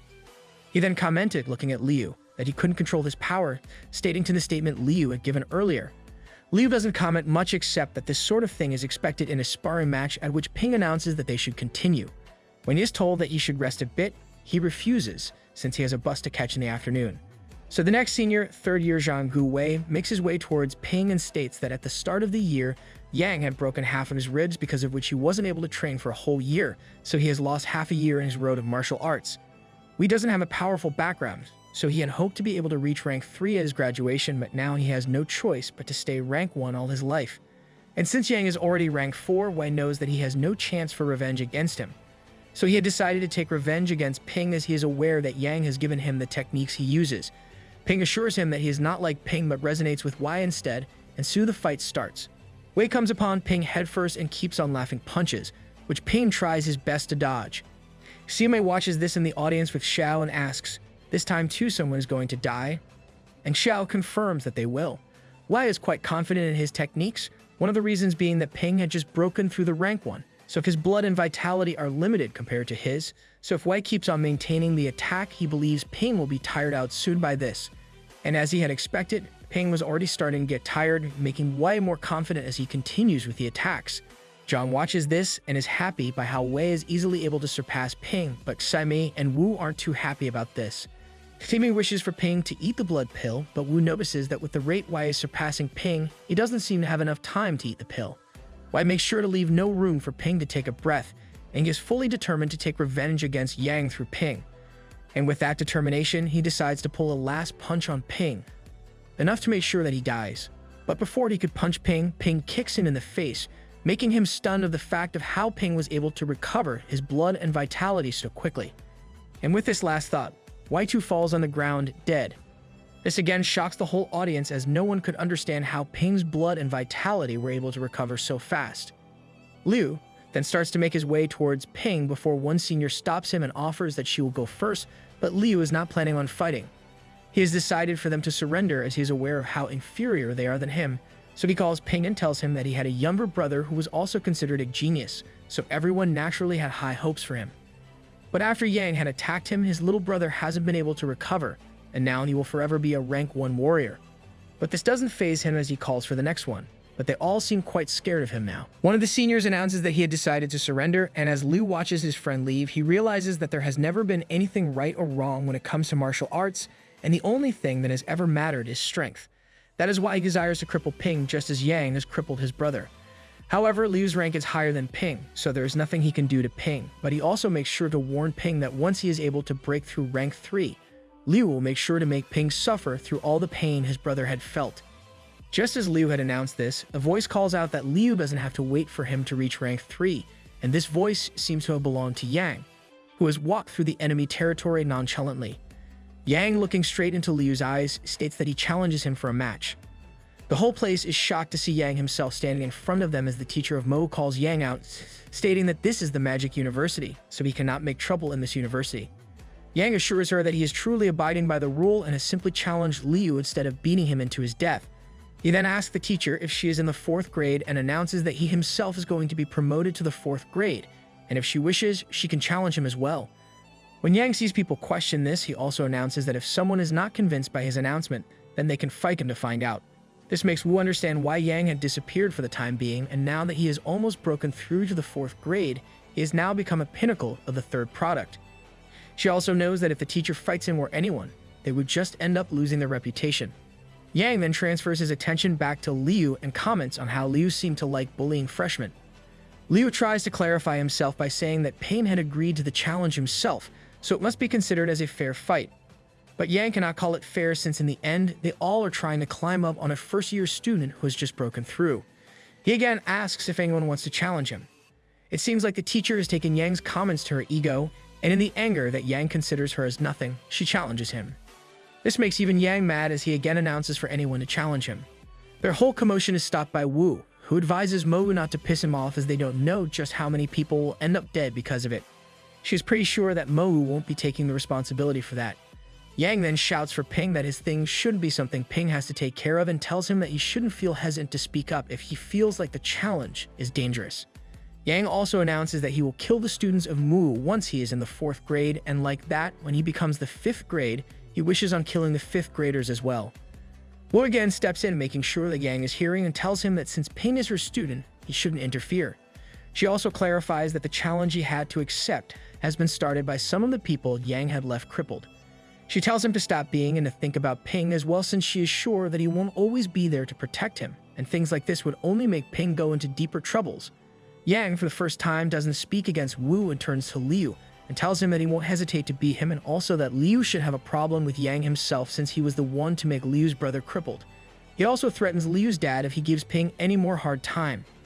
Liu screams at him for threatening him with his father, and Yang clarifies that if it wasn't for his master, he would have killed Liu's father a very long time ago. Yang informs Liu that the Grandmaster values him because he is worth more than Liu. This seems to have pulled the last string for Yan and screams why the outside student is still in the school and asks who is the one who brought him in. A man behind Yang calls out that it was him who brought him in. and they had just met at the railway station, but the man had never thought that he would be able to see such a good show. He also states that Yang is correct, and if someone has a problem with him, then they can challenge him and kill him, and couldn't understand why everyone was making such a big deal about this. With this, Yang turns around and informs everyone that he will be staying in Mo for 3 days, so if someone wishes to challenge him, they have 3 days to do so. Ping watches Yang leave, and all he can think about is how Yang had stolen all the spotlight from him. And with this, everyone starts to leave the room while Ping stands in his place, now confident of the fact that no one would bother him anymore, seeing how he had killed 2 people who were at their peak of the first grade. His thoughts are interrupted by Wu, who compliments him that his performance was good, which makes Xiao question him how he was able to recover his blood. This gets her a snarky remark from Ping, who tells her that she shouldn't interfere in other people's matters and that she should have learned some manners from her mentor and her parents. He, as if warning her, claims that if she keeps on prying in their matter, the people would end up holding a grudge against her. His words not only make Xiao feel scared, but Sumi too feels scared by them. Ping then proceeds to leave while they all watch him leave, and Wu justifies his words by saying that this was supposedly Ping's first kill, so he would surely not be feeling good. Ping, once outside and out of everyone's earshot, calls Yang and asks where he is. Yang answers truthfully that he is at Ping's school's guest house, which makes Ping scream out in shock. Ping informs Yang that the guest house comes under Mo area and questions if Yang really is waiting for someone to come and challenge him. Yang confirms that he is, but he is also sure that no one would dare to come. In the next scene, Ping has made his way to the hotel restaurant where he meets Yang and the man who had helped Yang in coming to the university. Yang addresses Ping by saying that he knows about the challenge and that Ping doesn't have to do anything he doesn't want to. He also informs him that for a warrior, blindly retreating is not an option for them to be able to achieve strength and to be able to survive. Ping thanks him for his concern, but also mentions that he wasn't being bullied, and the challenge he had accepted was his own conscious decision. The only reason he had accepted the challenge was that he didn't want to be underestimated by any of them. However, he is curious to know what a warrior truly is, so Yang questions him about what Ping thinks a warrior is. Ping answers that a warrior is a group of people who are not afraid of death, and his answer makes both Yang and the other man laugh. They call out that not being afraid of death is not something a warrior is. Everyone's afraid of death, and that is a part of human life. The man assures Ping that the people who had challenged him were the people who were angry and resentful of the fact that Yang had been able to beat them, but that doesn't mean that they are not afraid of death. He comments about how he believes that those seniors didn't even wish to kill Ping, and in the end they were just cranky people who couldn't accept the fact that they were failures. But he also states that Ping is correct about one thing, that is, life and death are the path of the warrior, so we should try to get used to it. Ping is amazed by his words and wonders if that is what a warrior is, someone who strives for survival. Yang assures Ping that he is not like the cranky man and should just focus on practicing. Ping finds their way of guiding him to be strange, but nonetheless is grateful for it. And as they start to eat the food, Ping asks about the mission Yang seems to have in the Magic City. Qin Fengking, the man who had helped Yang, calls out that the mission is big, and Yang seems to be hesitant to answer the question, so after some time he tells Ping to not worry about it. Qin, too, suddenly seems flustered and states for Ping to not worry about Yang, as Yang is quite strong. All of this makes Ping realize that the mission must be something out of his reach, so he knows that asking won't help him in getting the information, so he just has to find it naturally. In the next scene, Ping makes his way to the Yangqing Yivun Lake Garden, where he's looking around for someone.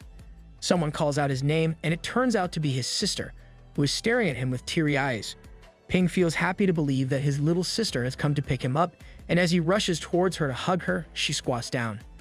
Chubby, the nickname Ping has given her, asks why he was here and starts to push him towards the house hurriedly, as Ping answers that there are many people in the morning.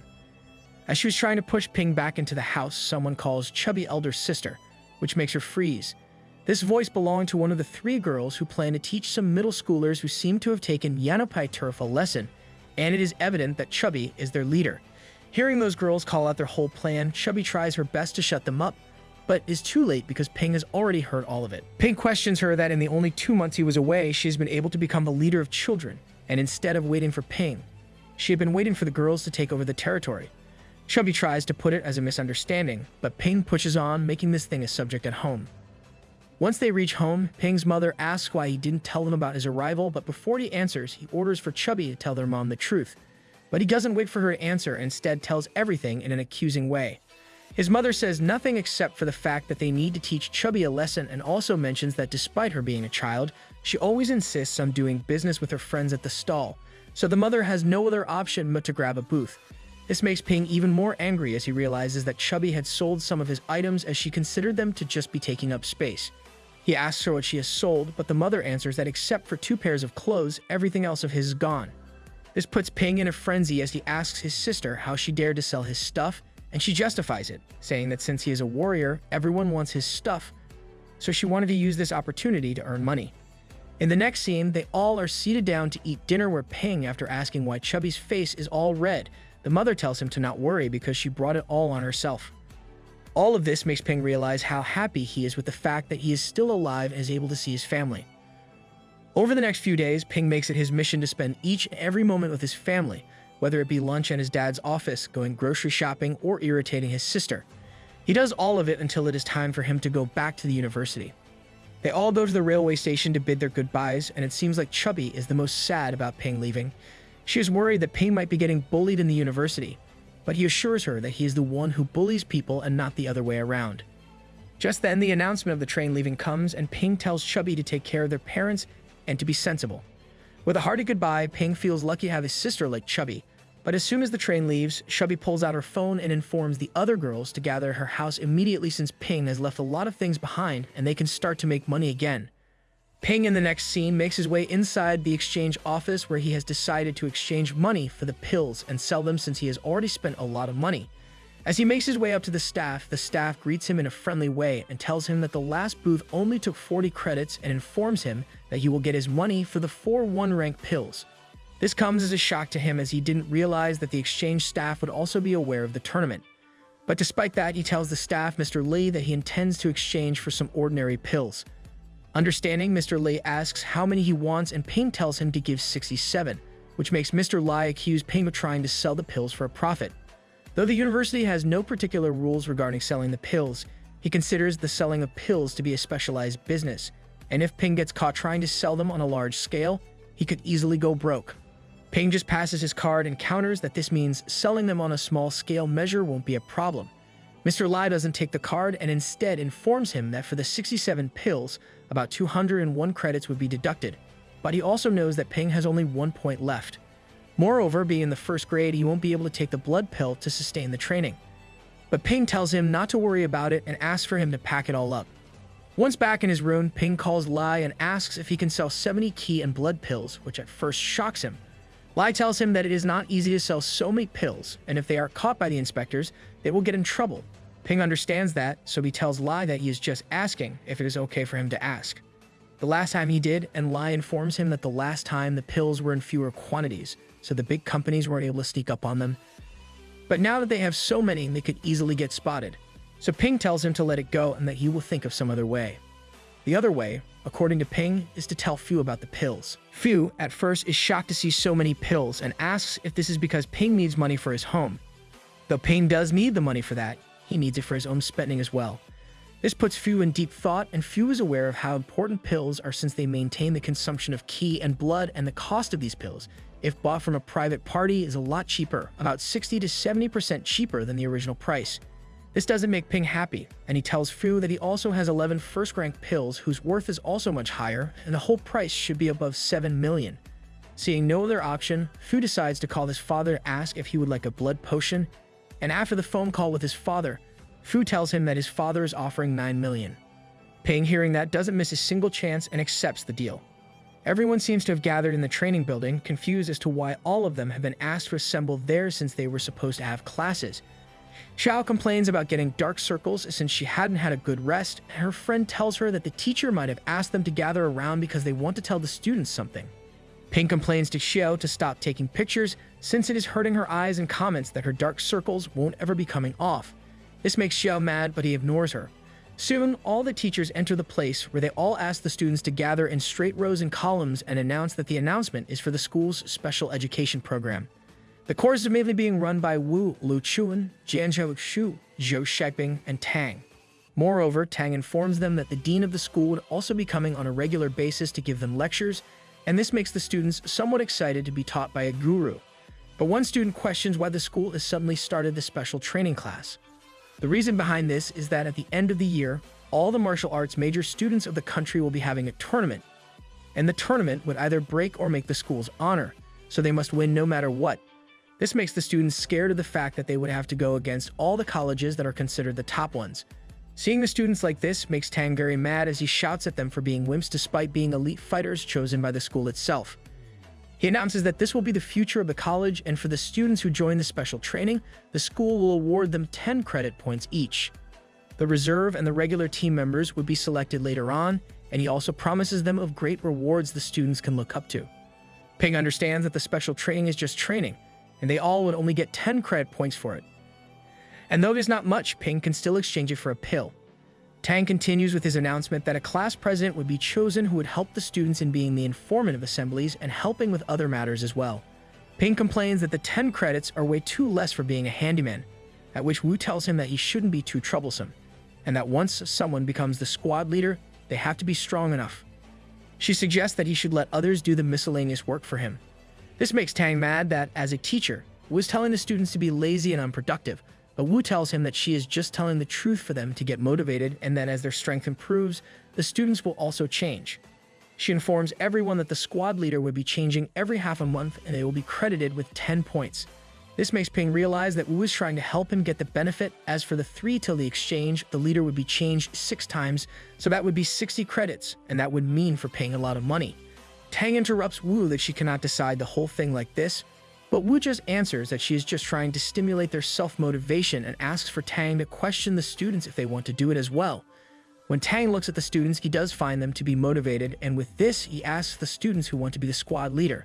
But he is yet again interrupted by Wu, who tells him to not waste time and calls out Ping, Zhao, and Shou.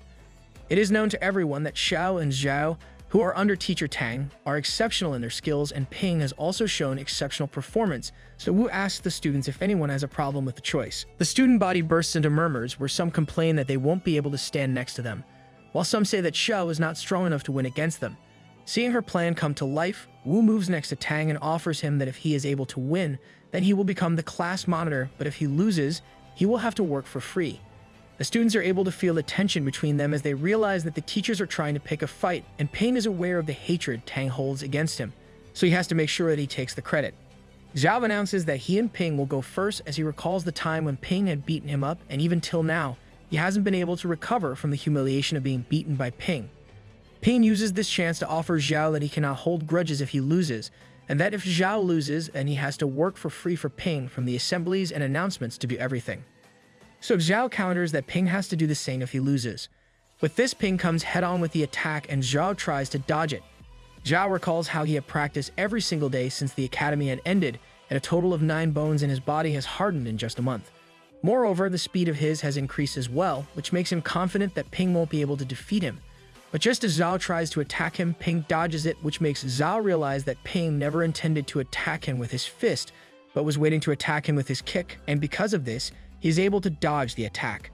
This makes Zhao much more confident and comments that he is not the same person as he was before, and this provides him with a punch in his face by Ping. Ping looks at his face and complains that he had said for Zhao to not cry, but it seems like Zhao is crying, and this makes him more angry as he continues to punch him in the face repeatedly. After Ping is done punching Zhao to his death, Wu comments that Ping is not strong enough because though Zhao's face is beaten up, is just a heavy beating and didn't actually hurt him. Tang sees Zhao's face and is glad that his student is not beaten to death, but he also feels bad that Zhao won't be able to come out of his room and see people for at least a week. Next turn is of Shou, who is no doubt scared, and her friend tells her not to go, seeing how badly Zhao has been beaten up. Shou knows that if she gets beaten up by Ping like that, she would be humiliated to go out, so she asks him if he is going to put a heavy hand on her like Zhao as well, and Ping agrees that he will be doing so since he has to be fair. Even Tang chirps that being fair is important, and seeing no way out, she announces that she gives up, so the decision becomes quite clear that the class president will be Ping. Tang tells Zhao to come to his place later on to get the training schedule, and that the training starts tomorrow, so it won't be interfering with anyone's class's schedules. With this, they all disperse, and Ping tells Zhao to rest up, and Zhao, while getting up, tells Ping that though he has been able to win, he will get Ping soon. Ping mocks him by saying that Zhao has again started to cry, which makes Zhao burst out that if Ping won't punch him in the nose, he won't be crying. Fu makes his way to Ping and comments jokingly how bad he is to beat Zhao like that. Ping answers that Zhao had always thought that the last time he was beaten, it was by accident, and this time, Ping had made sure to let him know that it was no accident. Wu joins them, at which Ping thanks her for guiding him, But Wu dismisses it and tells him that the more resources he would have, the more he will be able to progress. So she is happy with the fact that he is taking the opportunity seriously to get himself more credit and resources. This confuses Ping and asks why it matters so much, to which she answers that if their university loses in the tournament, national resources will be tilted, which could lead to the regression of credit scores. Ping and Fu chirp and that she should have a bit of faith in their strength, at which she clarifies that she is not underestimating them, but their school and Jingwu are the most prestigious schools, and that is why they have been able to get much more and effective resources than any ordinary martial schools. But because of Yang, these students of the elite schools have been beaten up by him, someone who comes from an ordinary martial arts school, and this has caused a lot of loss of students to the school. Moreover, the Martial Arts Association is not satisfied with the fact that resources are distributed in such a way because they believe that if the resources are distributed the way the elite schools are given, then they will be able to produce more Yang in the country. All of this has led to desperation for resources, and the school thinks that this would be the perfect time to show their strength and establish their place. This somehow reminds Ping of how Yang's dismissal of the topic about his mission. In the next scene, Ping and Fu make their way into the cafeteria where Ping is totally focused on maintaining his training if he wishes to catch up to Yang. His thoughts are interrupted when he hears his name in a conversation, which makes his ears perk up. He listens closely to the group of girls who are talking about how strong Ping is, and that's why Zhao wasn't even able to become a match for him. They keep on talking about him when one asks if Ping has an inferiority complex because he let Fu be deliberately beaten up at the start of the academy, and they all agree that despite being strong, Ping is not a good person. One says that it doesn't matter because Zhao and others are more handsome than him, and another chimes in that he is not only jealous of men, but also women. Xiao joins their conversation and points out how Ping was ready to beat her, so she warns everyone to not ever take Ping as boyfriend material. She announces to the girls that they should make sure that he is single, and for that, they have to warn other girls as well. Ping gets more and more irritated by their conversation and decides to teach Xiao a lesson soon. Fu seems to have heard all of this as well, and he jokingly asks if Ping is truly jealous of his looks, and if that is the reason why he didn't save Fu on the first day of the academy. In the next scene, Ping is resting at the common room of the accommodation when suddenly everything starts to shake. As Ping realizes that it is an earthquake, he, along with the other students, rushes outside, but suddenly it all stops, which makes one student claim that the school is very highly seismic resistant, so they should not worry and just head inside. But Ping is not convinced by all of this because he recalls that Mo is not in the earthquake zone. The next day is the first day of the special classes where Weapons Academy instructor Bai Ruoxi makes her way inside the class. Everyone seems to be mesmerized by her beauty as she announces that she will be teaching them her professional knowledge. Fu, mesmerized like every other student, asks questions about how they should use the swords, but before she answers, she produces a confidentiality agreement along with a letter of responsibility and a letter of life and death. She informs all of them that whatever is taught in these classes is supposed to be confidential and cannot be disclosed in any way. Moreover, if any of the students are injured or killed on the mission, they have to deal with the consequences themselves. So if anybody is scared, they can leave the course now. Ping doesn't know what he should do as he knows that earning 10 points is quite hard, and he doesn't want to go back home empty-handed, so he has to sit in the course. When Bai sees that no one is leaving, she's impressed by this and starts the first lesson of the special training. She starts with the history of martial arts, informing them that before 1921, martial arts were only recognized by word of mouth and often considered ridiculous. But in January of the same year, a Chinese newspaper was the first to recognize the significance of warriors, and that's how Kyoto Wushu University was founded. It was also because in December 1920, a violent earthquake occurred, leading to many deaths, and because of this, martial arts were transferred to the forefront and produced on a large scale. Slowly over time, the quantity of martial artists has only increased. Martial arts still hold significant importance even in today's society despite the large number because the society and humanity need them. The main enemy of theirs is the dungeon, something no one has a proper explanation about. At first, dungeons were thought to be underground world, but even when martial artists tried to dig thousands of meters, they were never able to find the trace of the crypt, making them realize that the entry and exit are underground, but the world itself is not. One of the leading ways to know if there have been movements in the cave is when an earthquake occurs. According to the current situation, there have been 22 entrances found. One of the questions is what lives in these dungeons, to which Bai tells them that inside the dungeon, there is a whole other world where modern civilization doesn't exist, but everything else like humans, animals, and monsters are very much similar. She shares an incident where the gateway of one of the dungeons was destroyed, causing the creatures inside to rush out into their world and causing a lot of incidents. At this, Ping questions why the cave dwellers try to rush to the surface, and if the atmosphere of the cave is hostile. Bai clarifies that nobody knows why the invasion has occurred, and the name dungeon is something they have given it. Moreover, the inside of the cave is even much better than their world, and one reason would be that external technological sources don't work inside the dungeon. Only martial artists' skills determine whether they can kill a dungeon creature. Ping feels very sure of this as he now realizes that as long as he has wealth value, he will be able to have infinite ammunition and wonders if he was sent to actually save the world. But he questions it when he recalls Yang. Considering how Yang is the only one who can cultivate fast even without a system, Yang must be the one considered to be the savior. Meanwhile, Yang is pulling Qin by his shirt and running away while Qin tries to convince Yang that he has seen an energy mine, and they could get rich if they go inside it. Yang has noticed that the cave on the side of the demon capital seems strange and many villages have been empty, which made him conclude that the people must be running through the dungeon. He comments to Sin that if the situation stays like this, then he will have to go through the same thing. But Qin is not scared because he knows that there are many powerful people in the Magic City.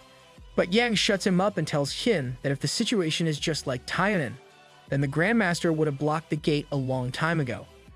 He recalls when he was trying to stop his teacher from going inside and stating that the president won't want his teacher to be risking himself by going back into the dungeon to save him. But his teacher wasn't ready to be influenced and says that it is his job to take care of them, and since the master would be closing the door soon, and if he doesn't go inside now, it would be too late then. The teacher looks at Yang and requests him that if he doesn't come back, then Yang had to take care of Mini. But now Tianan Cave is sealed, and no one knows if their teacher is alive or not. Yang finds himself to be too weak to be able to go back, and even if he wasn't, he could not have been able to survive. Qin then chirps him that they should take Ping with them. Seeing how fast he is improving, the three of them would make a strong team. But Yang dismisses the idea by saying that Ping is just a first-rank student, so if he enters the cave before third rank, he would just end up becoming bait for the monsters. Back at school, Ping is having a practice match with a teacher, where they end up in a tie. The teacher informs Ping that the main targets are the chest, throat, and heart, so the strike should be steady with power and strength. The teacher strikes again, which Ping is able to block as the teacher continues that when they find the strength or the attention of the opponent concentrated in their upper body, they have to make sure that their next move is to sweep them. With this, the teacher is able to make Ping fall on his back and states that these are the basic moves when it comes to stick fighting. The teacher is Liu Yixuan, a 6th grade intermediate instructor. The students are enjoying Ping failing to be able to match the teacher a bit too much. And as the teacher tells him to get back in line, Ping feels insulted.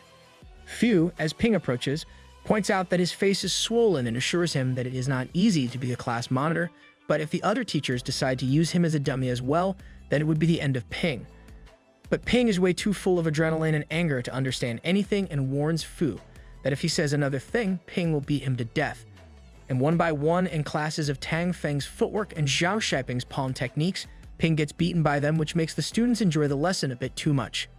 Ping waits for his turn, and soon he gets it and calls out to the class for their time to practice, and he will be asking the most energetic students to practice with him, which means the students that had laughed the loudest, and this causes the students to whine. The class soon ends, and every student leaves with the internal version of the fighter ranking list, where their principal is ranked at 41.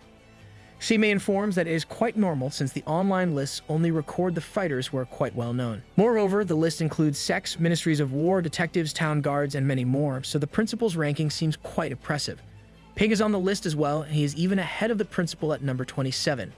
In the next scene, Wu is informing Ping and Saimei that she has just made her way from the dungeon, so the things are over for quite some time, which makes Ping ask if it is safe now, and she answers that it is for now. But the dungeon creatures are attacking the dungeon doors with a lot of increased frequency, and it would only lead to everyone's need for resources, because of which the school would probably make training even more difficult. She suggests for Ping to go home and pack, which makes Ping horrified to think that she might be taking them to the dungeon, but Saimei is excited to go to the dungeon. But Wu is not planning to take them to the dungeon, which makes Ping sigh out in relief.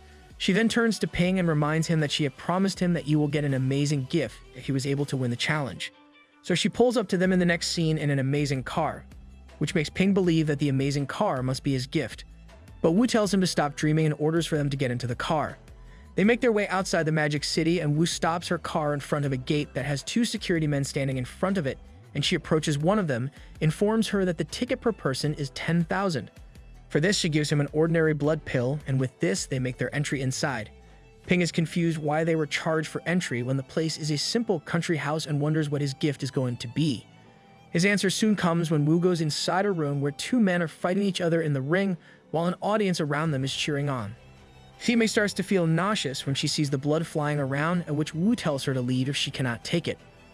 Wu is then greeted by a man who questions why she is here, at which she simply cuts to the point that they need to make arrangements for Ping to go to the morgue and for him to stay there. This makes him even more confused, at which the man tells Zhao, the boy beside him, to take Ping to the morgue. Ping questions Wu that she was supposed to give him an amazing gift, at which Wu clarifies that she is, and the gift is the morgue day tour. Zhao takes him outside the morgue door and then makes his way into another room where two more men are situated. They all bet about how long Ping would be able to survive in the morgue, and Zhao bets for Ping to be able to stay 10 minutes, but others disagree. Meanwhile, Ping makes his way inside the morgue, irritated by what his mentor is making him do. When he sees the dead body with its eyes open, he reminds himself that great luck is great luck and that the man wasn't killed by him. He then notices the man's right hand, which is quite large and was definitely well built, which means the man must have completed the hardening of his upper limb bones, but his left hand seems to be unhardened. Upon even closer inspection, Ping suspects that the man had died by a fist that was concentrated on his throat and shattered his larynx. Ping definitely feels bad for the man, but quickly makes his way to the other two dead bodies. As he does, the man he was just inspecting and the other two bodies wake up with a scream. Ping gets so disturbed by this that he doesn't think before kicking them all together, which makes them fly into the wall. He then notices a wire, which makes him realize that Wu and the men must be behind this, so he goes to one of the dead bodies and states that it isn't his fault. Now Ping is helping Zhe and the other men carry the dead bodies, which makes one of the men tell Zhe that Ping doesn't seem ordinary considering how easily he is picking up the corpses. Zhe, too, finds it interesting that Ping was not even scared by the incident they had prepared, which makes him realize that the only reason behind it could be that Ping had already seen blood in his life. Ping had come to know that these men, fighting each other like animals, are social warriors who have no background and no family support, and this makes him recall that a fighter without strength should live as an ordinary person. In the next scene, Wu is treating them to a barbecue where she tells Ping to get used to it, but Ping finds it hilarious that she is treating them to steak after the gory scene she had them witness. Wu informs them that when they are going to be entering the dungeons, they will have to either eat raw food or dry food, and if they are lucky, the dungeons might have energy mines where they can cook their food, but it still won't be as effective as the pills. She asks Ping how he feels after carrying corpses all day long, which makes Ping answer that a warrior's life is not as glamorous as ordinary people make it out to be. Wu agrees with his statement as well and states that the tournament of life and death will help Ping achieve more experience and knowledge in the combat sector. Ping finds it too sudden when Simei asks if she can go as well, but Wu refuses, stating that she is too weak for it, which makes her mad, and she calls out that she has hardened 40 bones and knows all the basic combat techniques. So if she is allowed to stand in the real world, she believes that she will be successful. Wu assures her that it doesn't matter if she is scared of anyone or not. The fact that matters is that Simei still hasn't touched blood yet, and to prove that she can, she was on to try a bloody steak. Without even chewing it, she rushes into the washroom. Seeing her like that, Ping questions Wu why Simei is so active, and Wu answers that Simei's father was a 4-rank martial artist who had died in the Battle of Tanan Dungeon. Because of this, many forces are trying to get into the business her father left behind, and if one doesn't have power, they cannot keep the family business, so she has no other option but to be desperate for power. Wu also comments that Simei is not like Ping, who is much unmotivated in life, at which Ping states that he is motivated in life to become better and stronger for his family. Wu mockingly agrees that he is just motivated to not die. Ping feels offended by that statement, at which she offers that since Ping doesn't want to fight to the death, then she should be okay with a regular season game. Ping goes crazy about how Wu turns everything and makes everyone end up doing things her way, so of course, he agrees to try. They make their way back into the fighting scene, where the man who greeted Wu comforts Ping by saying that he shouldn't panic and that there is no harm in the regular game, at which Ping asks what the price is for winning the game. The prize is about 50,000 per game, and the man makes sure to tell Ping that the man was selected for Ping to fight against is a veteran who is at the top of his game, and the odds of beating that man are 3-1. At this, Ping states that he will bet on himself 1 million, to which the man agrees, and Wu chirps in that she bets 5 million on Ping. And if he loses, he has to pay that money back to her. Ping is dumbfounded by Wu's audacity, and Ximang too bets 1 million on Ping. Just then, the anchor comes in greeting everyone and announces for the players to take their fields. The anchor first introduces the opponent, Blackface, who is considered the king of the arena, after which he announces Ping, whose nickname is given as the Blade King. Sigmai finds the name to be stupid, but Wu corrects her that the name is not stupid as he deliberately used the name to mislead his enemy. Wu elaborates that Liu Yichuan is very tough with his spear and also knows about the other weapons as well, and like that, Tang is great with his fists and feet, but his knowledge in weaponry is limited. But even then, there is no way that their lack of knowledge would ever let them get slaughtered. She continues that when one meets an enemy, they should never think about their nickname. Ping, meanwhile, in the ring is introducing himself and stating that this is his first time in the ring, so he's a bit nervous and wishes for Blackface to go easy on him. But Blackface just responds that it depends, and Ping keeps on trying to convince him, which makes Blackface angry at how noisy he is. But just as soon as the bell for the fight begins, Ping waits no time into attacking Blackface, making Blackface regret his carelessness. The attacks he is suffering from Ping make him realize that Ping is no ordinary middle-grade kid. The audience screams for Blackface to fight back, but Blackface is too busy being beaten up by Ping. Ping uses any card he has to beat him up, whether it be fake hitting or surprise attack. He does it all until Blackface screams out that he gives up.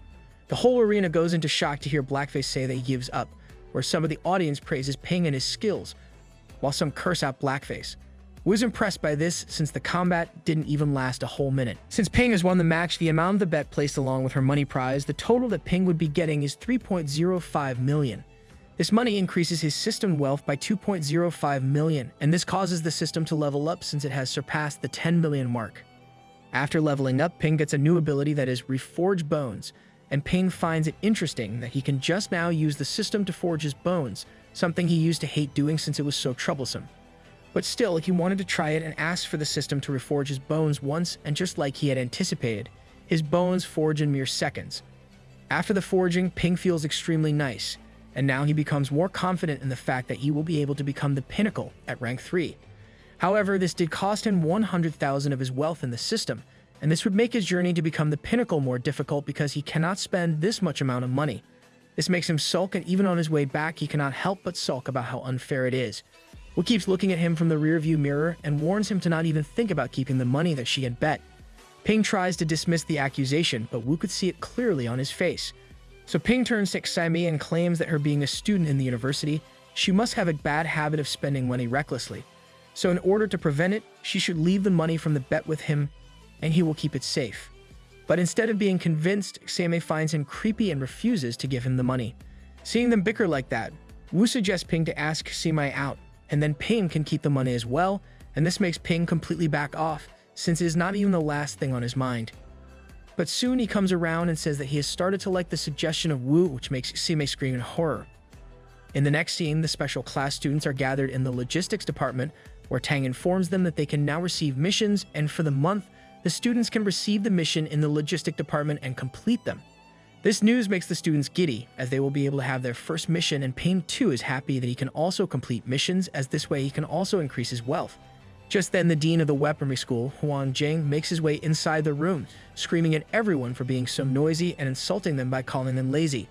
As he makes his way inside, he tells everyone that the dangers inside the dungeons have increased, so they have the need for resources, and to ensure that the students have to achieve victory, and the school can get resources for upbringing new martial artists.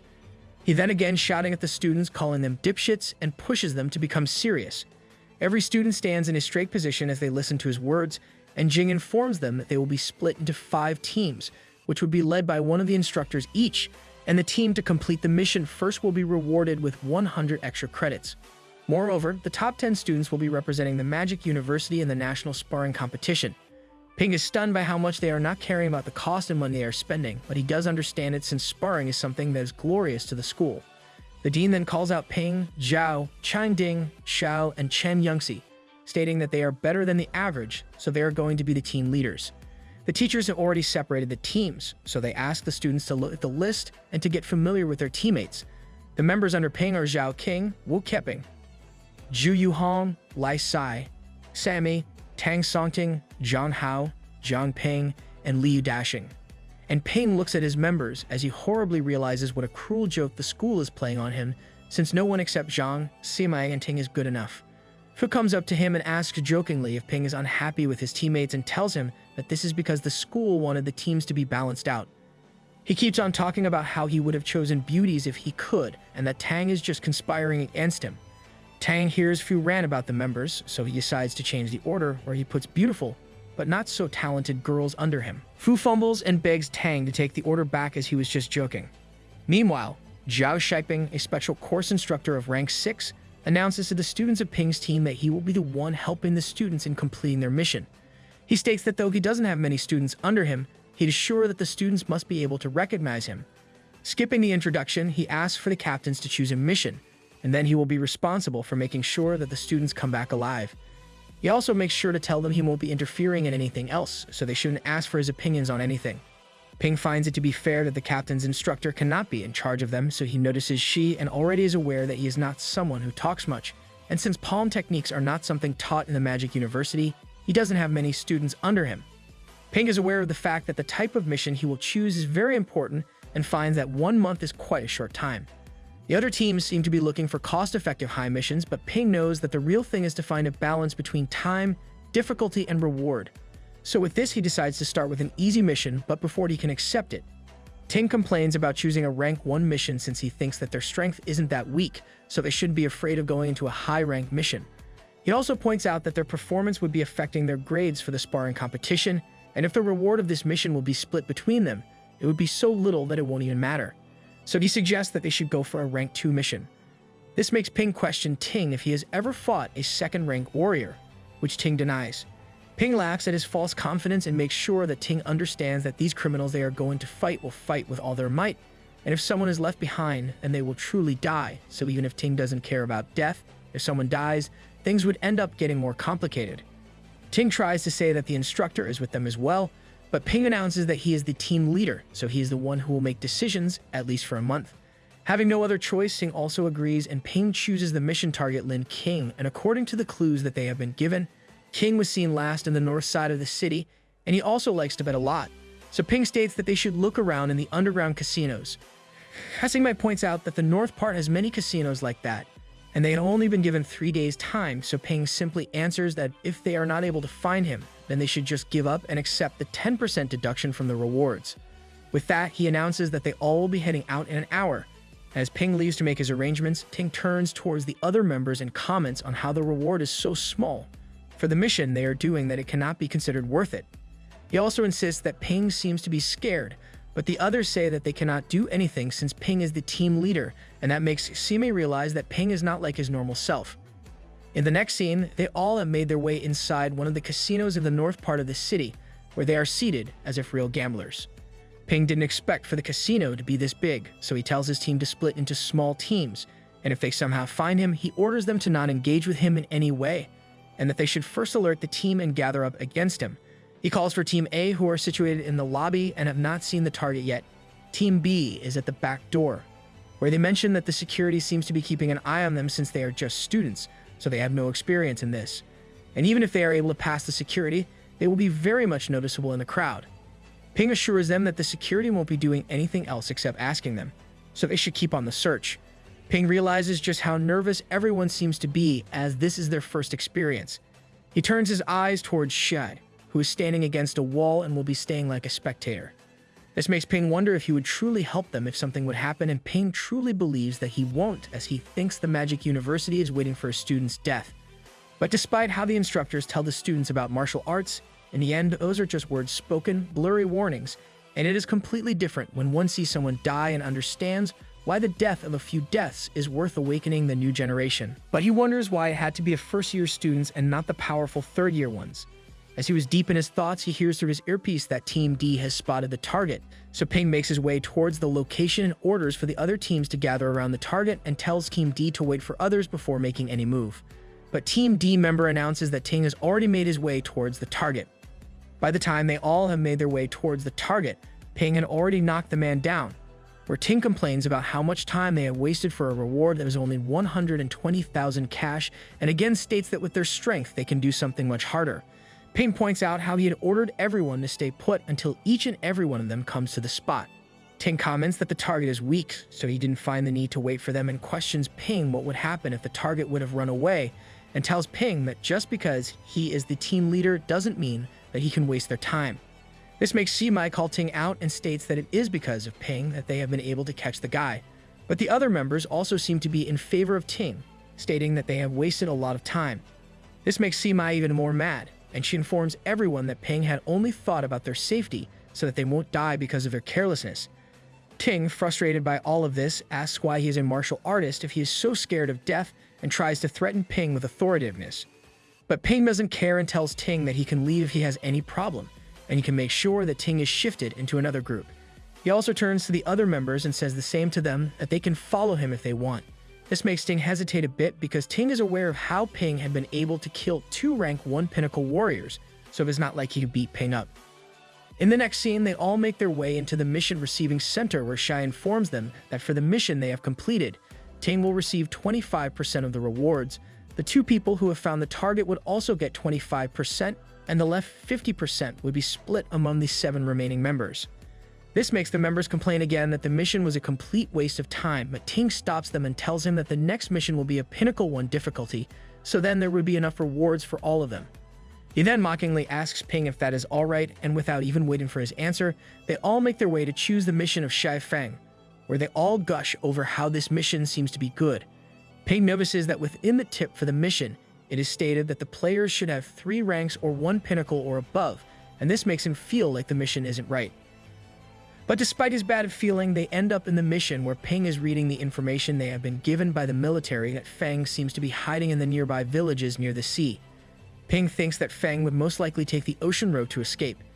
Shimai points out how much precise the military is given the information and points out if they had such precise information, then why the military themselves took the man out, and if they couldn't because the dungeons were getting bothersome. But Ping doesn't think that all of this is so simple, as this mission should be under the investigation department, but seeing it under the military makes him believe that the people Feng killed might be related to the military. Even the members find it weird that the military is unable to take control over someone who is at rank 2. Shai chirps in telling them that the military is trying to give the new students an upper hand and get used to the experience, and also because as a warning for some of the martial artists who have little strength, but think of themselves as more worthy and special than others. These kinds of martial artists do not even think before creating chaos or killing someone. So the military decided to give this mission to the school to make sure that the students knew that irrespective of how they are in rank, if they commit crime, they will be responsible for its consequences as well. It is true that Ping doesn't underestimate the military's powers and also knows that a martial artist, no matter how small, creates a big impact on society. And this way of using missions to let the students be aware of their strength and responsibilities is quite genius. Ping then orders that they won't be doing anything in the daytime as there are a lot of people, and if they create a ruckus, it would lead to a spotlight on them. So like the last time, Ping tells them that they will start the search at night, but one member tells him that they should just start in the day since the people present would be working their jobs, so it would be easier for them to move around.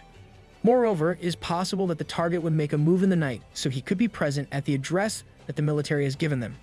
This idea is coming from Zhao King, who continues that they should just make their way to the address since moving at once might catch people's eyes, and if they spot the target, they can attack him altogether. Ping knows that Xing is the one who had found the target in the last mission as well, and though his strength isn't much, he is relatively a calm person who assesses the situation properly and is the complete opposite of Ting. Ping is glad that his team finally has someone who thinks properly, so he agrees to his plan and orders everyone to head out. Soon they reach the address where Ping tells Hong, Peng, and Hao to stay behind and to prevent anyone from coming in. He orders Ting to knock on the door since his strength is much more than others. Moreover, the rewards will be distributed with how much effort one puts in. That is enough to convince him and Ting, while the other member informs Ping that Zhu isn't with them yet, but he tells them to continue. Ping finds it irritating that Zhao would disappear on them at such a time. Ting goes on to knock on the front door, claiming that he is an angry neighbor who is mad that the target's trash is piled up in front of his house. He prompts that the target should just come out and clean it, but when no one does, Ting becomes forceful and threatens to call the police. This is when they get a response from the target claiming that he never threw any trash, at which Ting states that this thing has started to happen ever since the target has moved in.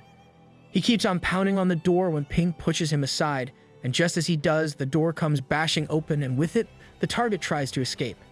Ping orders for the members to catch the target as he announces for his target that he cannot run anymore. Ting wastes no time and hits the target on his back with his sword, which surely makes him stumble a bit, but the target regains his speed in no time. Ping can easily see that the target doesn't want to have a fight with him head-on. Casey as well tries to block his path, and this makes him finally stop as he slowly realizes that he has been surrounded by Ping and his team. The target finds the situation to be funny as he understands that he is being surrounded by martial arts students and not by the military or the investigation department. He believes that he is being underestimated, but he doesn't mind it as well since he thinks that if their number is high, then they must not be as strong. But he doesn't want to waste his time on them, considering if the team has come with backups and tries to rush past Mei. Mei picks up her weapon in order to hit him, but the target tries to attack her instead. Thanks to Ping's warning, she is able to dodge the attack, and seeing his chance, the target tries to run away. This makes Ting ask Ping why he asked Mei to dodge the attack as the target was about to be caught and questions Ping's intention of whether he wants to win or not. Ping informs him that the target is very powerful, and if Mei wouldn't have dodged it, she would have died, which shocks Ting. Ping continues that the target is ranked 2nd. Moreover, he has completed his forging in his hands, which makes the rest of the members gasp in disbelief. Ting tells everyone not to cower, and though the target is ranked 2nd, he is still in the beginner stage and he doesn't want to lose the mission at all. The target notices the team running after him and wonders if they are aware of the fact that he is ranked 2nd. Ping clearly remembers that in the mission information it was stated that the target was at the pinnacle of rank 1, so he couldn't understand how the target was able to break through rank 2nd so quickly and wonders if it is an error caused by the system. The target, after running, finally reaches his original destination, that is a boat which he had already prepared for his escape. But before he is able to enter the boat, he suddenly stops as he feels a strong presence from inside the boat. He tries to look carefully and questions what the rank of the presence is. The presence is none other than Shai, who is at rank 6, which shocks the target as he realizes that. However, this also confuses him why a bunch of college students and an expert are there together to catch him, and he himself answers his question that they are there because he is the practice dummy for them. Realizing that he is going to die there, he decides to drive them along with him. Meanwhile, the team has also made their way towards the target, and they all seem confused to see him standing just like that. Ping is also the one who is able to feel the strong presence coming from inside the boat and instantly recognizes it to be Shai, and that Shai is trying to provoke the target to attack them. This is it for today, and if you want to know more about what happens to Ping and his team, then make sure to subscribe to the channel, and until then, have a nice day. Ping cannot believe that the teachers at his magic university could be so cold-blooded. He is aware of the fact that these teachers have seen many deaths in their lives. Although they value their own lives, these teachers don't think twice about the death of others. These teachers believe that if someone's death will help others improve, then it is worth it for someone weak to die. Shai is doing the same. He is announcing his presence to make the target attack the team. Ping makes sure to confront Shai once the mission is over. One of his team members asks if Ping is sure they can win against a ranked 2nd, since losing would mean they won't be getting any prizes and they all might die as well. But Ping knows there's no other choice for them except to fight the target. He assures them they can win as long as they don't do something risky. He also announces that only he, Ting, and Mei will engage in the fight with the target. With that, these three rush towards the target. The target realizes that these three are the strongest among the team and could easily spot Ping as the leader and the strongest of them all. In the heat of it, Mei goes to attack him with her spear, but the target gets a hold of it as she is attacking. Ping and Ting come up from behind the target to attack him. The target senses it and pulls the spear out of Mei's hand to dodge Ting's sword attack. Everyone, along with Ping, can see they are having a hard time. This makes the rest of the team members, who weren't engaging in the fight, decide they should help the team as well. But one of them stops everyone, saying they should wait a bit. In the fight, Ting is tossed aside by the target, and Mei gets hit by him as well. Ping comes to kick the target, which finally makes the target stumble back. Seeing the target a bit distracted by Ping's powerful legs, Ting comes in to attack again, but the target dodges it and smacks the sword out of Ting's hand. As Ting howls in pain, the target kicks him in the arm, fracturing it. Ping has had enough and takes Ting's sword, cutting the target's arm off. It seems the target is a crazy man. A cut-off arm doesn't faze him. Instead, he uses a sword and attaches it to his cut portion. Ping is shocked to see such an atrocity, making him sure of the fact that the target has a lot of battling experience. This scene also prompts the rest of the team to go against the target, and they all attack him together. Ping is sure they have almost won, considering there isn't much difference between rank 1 and 2nd, and seeing how the target already has an arm cut off and his leg hurt, Ping and the team are sure of the win. But instead of admitting defeat, the target on all fours laughs. He states how he underestimated Ping and his team and feels insulted to be dying by the hands of students. Suddenly, he grabs Ting by his collar, announcing that if he's going down, he'll make sure one of Ping's team members goes down with him. He pulls Ting close, intending to crush Ting's head with his own. As Ting realizes he's about to die, he calls out for Ping to help him. But before the target can crush Ting's head, Ping punches a big dent in the target's head, killing him. Ping takes a breath of relief, seeing the target finally dead, along with the team who can't believe they'd won. Figmei can't stop crying, believing it was her fault that everyone is injured because she lost her weapon. Ping assures her it's fine since the target was a rank 2 warrior, so taking the weapon away from her wouldn't have been hard for him. Everyone else agrees, comforting Figmei.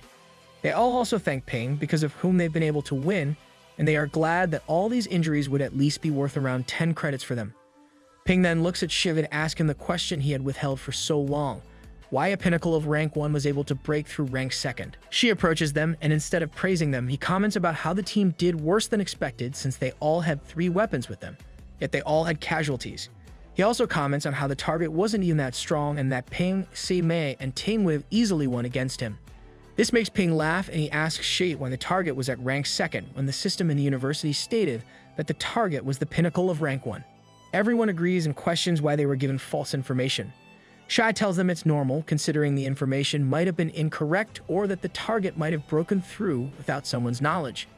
As she was insinuating that the team wasn't smart enough to predict this, Ping again speaks up, questioning if the person with the strong presence who was forcing the target to attack the team was Shai himself.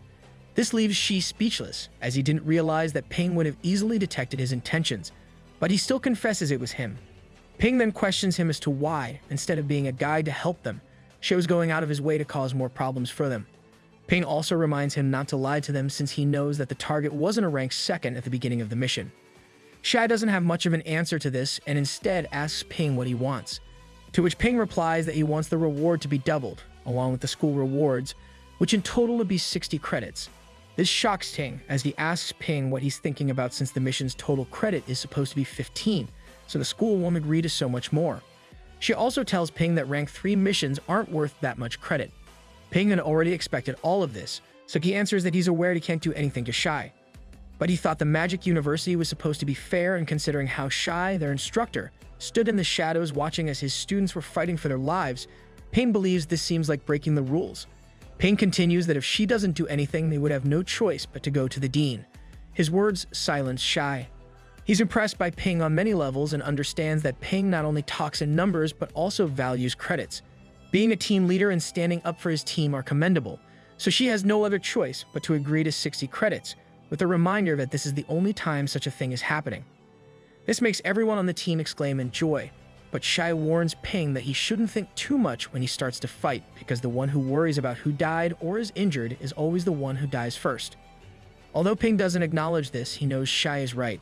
Ping was too cautious in this mission since he felt that with the 3 he had chosen, the target wouldn't stand a chance against them. Seeing how much Ping values his life, he even thought of retreating once he knew just how powerful the target was. But he stood because as a leader, he shouldn't be the one worrying about his death, as he knows this would lead to the death of the whole group. In the next scene, Ping is back at the main hall in his practice class where he is checking up on his system wealth. From the pills he sold before and the rewards he has gotten, the total wealth of his is up to 11 million, which makes him happier than ever before. An announcement of Zhao Lei and his team coming back is announced, along with the news that one of their team members has died. This makes the whole class burst into murmurs, where they say that Zhao was way too confident to have picked a rank 2 mission, while some say that they would have never been able to fight a rank 2 mission.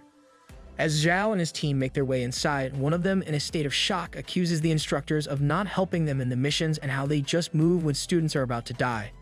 Another one states how the school doesn't care about the students who haven't had their bones forged twice, and how the school just wants to save the geniuses at the end. Another one of Zhao's team goes up to Zhao and grabs him by the collar while exclaiming why Zhao wasn't the one who had died since he was the one who had chosen a rank 2 mission. Another one points out how Ping and his team met a rank 2 target, but his team didn't have to suffer any casualties. This makes the whole team of Ping realize how right Ping was, that in order for the team to get the rewards, they would have to bet on their life. One of Ping's team members comments to Ping that the school didn't mention anything about the fact that they should continue doing the missions, so they should practice a bit more for the next 2 days. But Ping refuses, stating that they should take the rewards and prepare for the next rank 2 mission, and seeing how in the missions it is the survival of the fittest, he believes that if one lacks even a bit, the gap would just get bigger. So according to Ping, if they stop now, it would ultimately lead them to quitting. So he asks his team if there is anyone who wants to quit, to which Ting answers that for him, once he entered the Magic University, there was no quitting, and as for his recovery, Ting announces that he will take a few recovery pills. Ping, though finding it a bit arrogant, is still happy with the confidence Ting has. And with that, all of the team members announce that they still want to do the missions. Ping's team gather around. Ping listens as Ping orders for all of them to rest for a bit, and then they will be doing a rank 1 mission for some rewards. Once everyone is in good health and fully equipped, they can do a rank 2 mission. And soon, Ping's team was able to complete a mission where they found a lot of children. One where they had to help the cat cafe in taking care of its cats. One where they had to capture a rank 1 criminal, and one where they killed a rank 1 mid-stage murderer. From all of these missions, Ping realized that the sword's power is stronger than the shoes he had custom-made. Ting also mentions to Ping that Ping has become much more merciless, and Ping too has felt this. In the 7 missions he has done, he has killed 4 criminals and the 2 students he had killed in the match against the seniors. In total, he has killed 6 people, and Ping himself couldn't believe that he could become such a merciless person. However, he is also aware of the fact that he could only improve his skills with one-hand experiences. In the next scene, Ping and his team have gathered around the scoreboard where they are ranked 2nd below Zhao's team. They are all a bit sad about the fact that even with the rewards they were able to extract from Shai, it only put them in the 2nd rank. They all know that doing rank 1 missions would only be able to get small amounts of credits. Ting then suggests to Ping that now that everyone has improved, they should go for a rank 2 mission. Ping, by relying on the system, has been able to forge his bones every 2 days, and up till now he has been able to forge 47 bones, and that number is only increasing. He is sure of the fact that if he continues this, he will be able to quickly break through blood and Kai of 300, which would make him even stronger than a beginner of rank 2, so if they meet another rank 2 in a mission, Ping would easily be able to take the target alone. And seeing how the team has improved as well, he suggests that they would split into 3 groups. Ping himself, Ting, and Xie Mei will be doing rank 2 missions, while Zhao Kang, Wu Peng, and Zhang Hao will be doing rank 1 missions. Zhou Yu and Zhang Ping will be sitting back since they are still suffering from injuries, so all they will be doing is searching for information, and they both will be given 10% of rewards from the missions. Zhou Yu and Zhang Ping are quite happy with this arrangement since they believe that if everyone would have been working on one mission, they wouldn't even be getting 5%, so they are happy and call Ping a kind captain. Xie Mei questions the instructor if they are to separate into 2 groups, at which Ting states that they cannot depend on Xi since he is not even helping them, so they should let him do whatever he wants. In the next scene, Ping, along with Xie Mei and Ting, are on their mission at a construction site where their mission is a cultist apprentice named Teo Jin Cheng. The target is 40 years old, and at rank 2, his limbs and left hand have completed forging, and for this mission, they will be getting 15 credits. Standing in front of the construction, Xie Mei points out that they must be too noticeable if they stand like this, but before any of them could respond, Ping hears someone coming. They all look from where the sound is coming, and it is a group of students from Dongwu Martial University, where the one in front named Wang Huijin asks Ping and his team if they are from the Magic University, at which Ping agrees and Wang introduces himself to Ping and his team. Wang also tells them that he and his team are Exojiang City's local martial arts students, and that they are at the construction site for a mission as well. This makes Ping confused, and he asks if all of them are from Dongwu University, at which Wang tells him that his university is too small to recruit many new recruits, so the 3 colleges of Dongwu are working together, where one of the students in Wang's team informs that he is from the architecture school. After assessing them, Ping finds that they have blood and K of 250, which makes them equivalent to Ting's level, which again makes him aware of the fact that the people in this place are much stronger. But this also makes him question why there would be 2 different teams on one same mission and wonders if it is a mistake done by the system again. Just as he is thinking this, 2 cars pull up next to them, which again makes Ping question why so many people are needed for a single mission as a director steps out of the car. The man who steps out asks Ping and his team if they are from the Magic University, at which Ping introduces himself as the captain. This makes the man question why he only has 3 members when it is a rank 2 mission. And this information also makes Wang surprised. So one of Wang's team members asks if something has happened to his team, so the man makes the members understand. He informs Ping that their target is Yojin Cheng, a man of rank 2 who wasn't active around the construction site before, but he moved recently to Xejiang. While for Wang and his team, the target is Zhang Jichong, whose rank is 1. But coincidentally, both the targets are in the same building, because of which the mission has become much more dangerous. Moreover, there are 5 more martial artists in the building whose powers are not known, along with 10 more cult members. So the department has made arrangements around the perimeter. Ping understands this and suggests that his team and Wang's team can just not interrupt each other, but Ting chirps in, stating that if they can help, then they should. Seeing Ping's and his team's confidence makes Wang's team a bit hesitant, at which the man asks Wang to come aside since he wants to have a talk with him. When aside, the man tells Wang that they should give up on the mission, which makes Wang surprised, but the man tells him that it is his personal opinion since there is at least one rank 2 member and one rank 1 pinnacle inside, along with the cult members, and seeing how the Magic University students are from the military, they are experienced enough for this. The man had initially thought of letting Wang and his team get on the mission with Ping and team, but seeing how Ping only has 3 people, including Ping, the man is not sure. Though he is aware that Magic University students are not weak, he informs Wang that he and his team are the local geniuses, so he cannot let Wang and his team do something so risky. The man again expresses his hope for Wang to give up on the mission, or if Wang wants to do the mission. The man suggests that they can enter once Ping and his team have killed the rank 2 martial artist.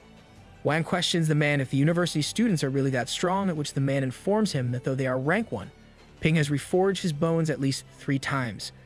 Wang doesn't wish to quit the mission and instead wants to see the magic students, which makes the man agree since he has no other choice.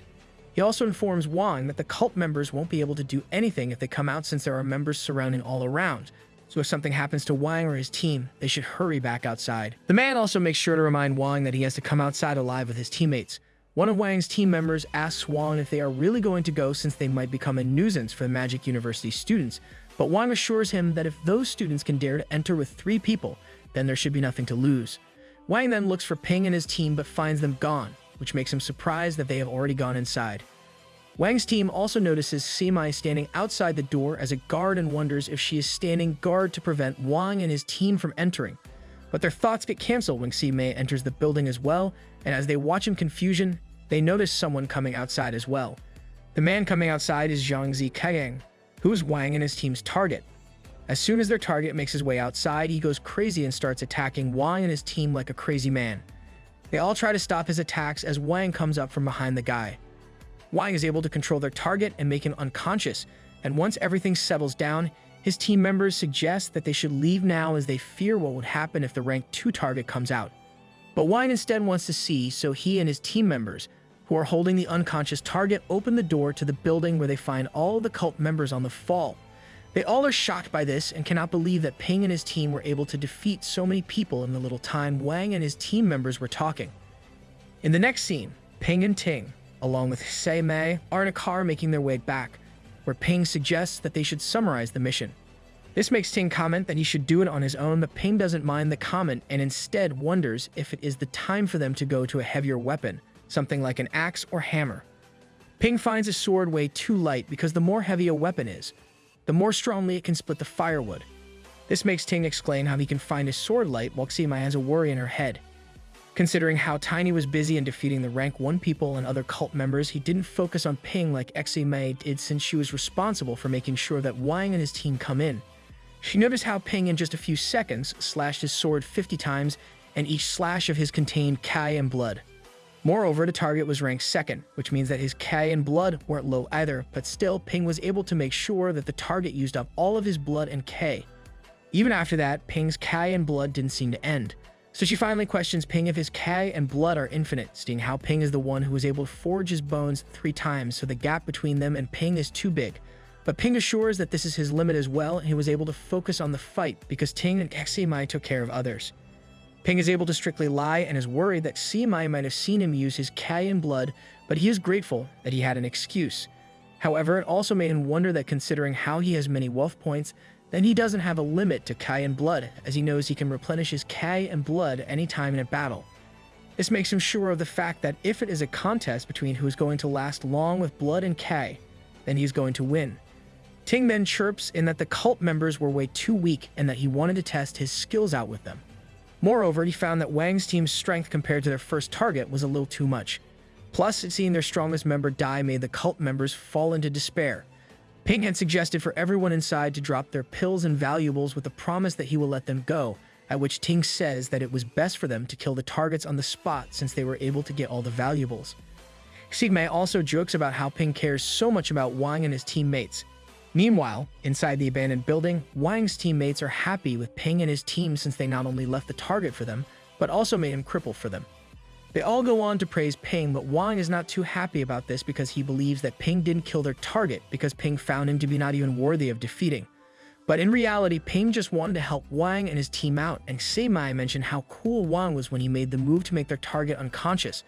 But this makes Ting comment that seeing how the Dongwu students are, he doesn't feel threatened by them for the national exchange sparring competition. Ting and Seimai go on a debate about who will be able to win when it comes to strength, when they all get a notification notifying them that Ping and his team have reached the rank 1 with 132 points. This makes everyone happy that they have gotten the first rank, but Ping yells at the driver to turn back and to go to the next location for the mission because he doesn't want Zhao and his team to catch up to them. So they head to the next location. In the next scene, all of the students have gathered in the practice hall where the dean announces for everyone that it is the end of the time limit where every team's points are going to be announced. The dean announces Ping's team is first with the total points of 186, and because they are first, they will be getting 100 extra credit points as a reward, so their total points are 286 points. But Ping is still not happy because he believes that if they had been able to complete the last mission, then their points would already be over 200, but Seimei assures him that he did good. After Ping, it was Zhou's team who came second with points of 179, and the third was Bo Chang's team with 150 points. Fourth was Yang Xiaoman's team with points of 138, and the last team was Chen Yun Xi, who had a point of 100.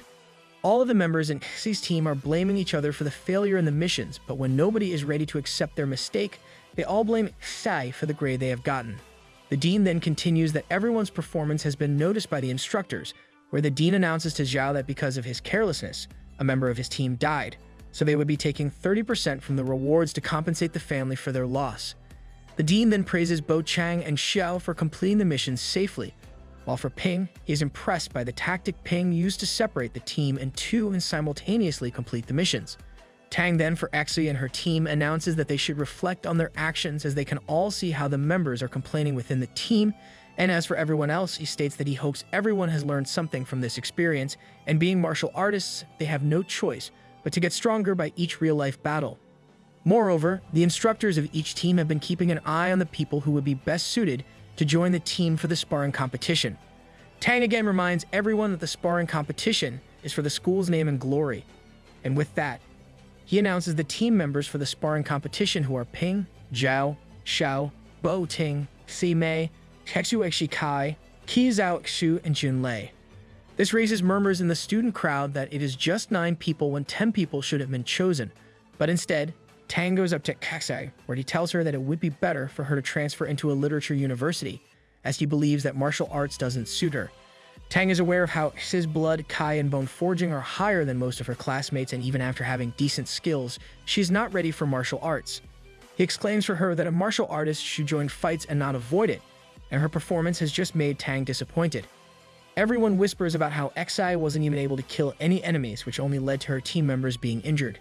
Some whisper about how Xi is from a martial arts family, and that her grandfather is actually a grandmaster, while some say that after having so many resources and high cultivation, if she cannot fight someone, then she should be ashamed. Ping also knows that Xi has forged her bones twice, and that she could easily be in the top 5 in the whole class, but it seems like she is too scared of fighting.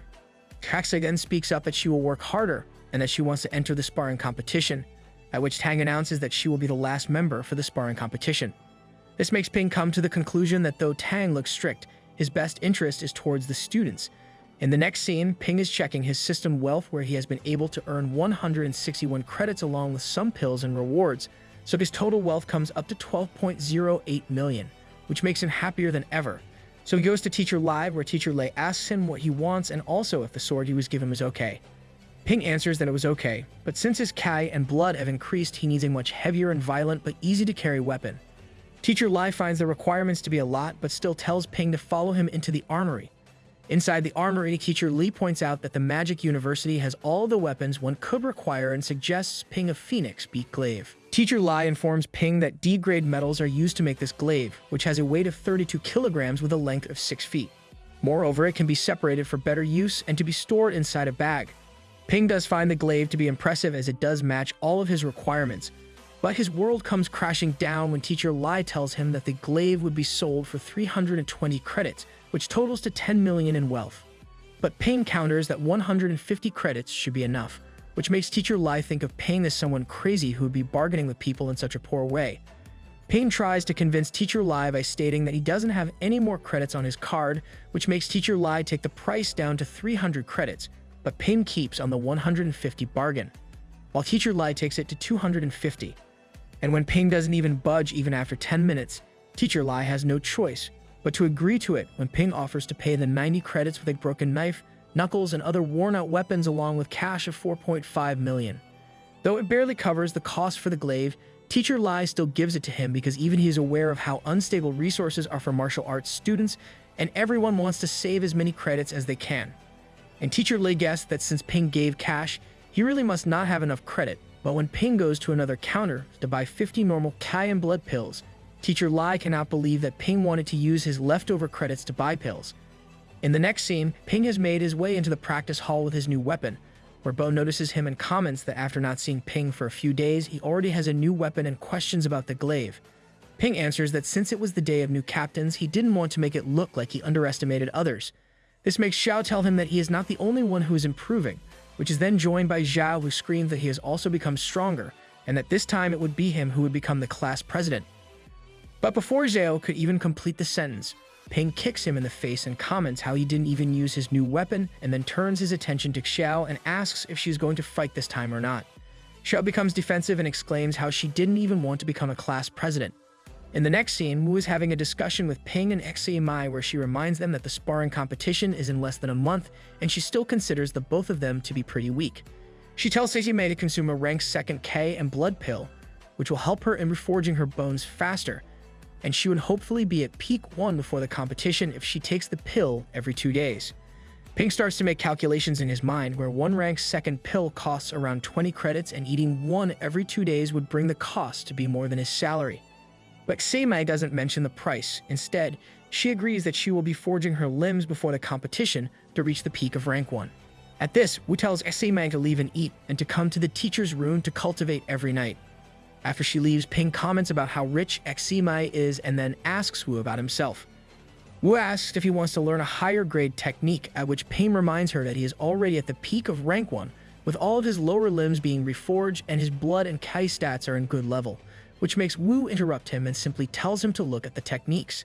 There is one mid-grade footwork technique, one mid-grade glaive technique. Moreover, there are boxes of techniques that he needs to learn.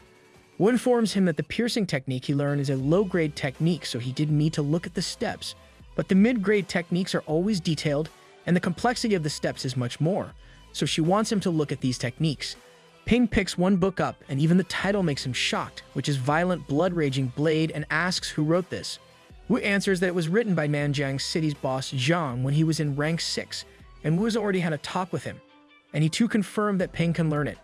She continues going into the gruesome details of how she was considered beautiful by Zhang himself and even was called a romance arsonist, but Ping doesn't pay much mind to it. He immediately starts to read the technique, in which, according to the technique, it is just creating attacks with blood K repeatedly.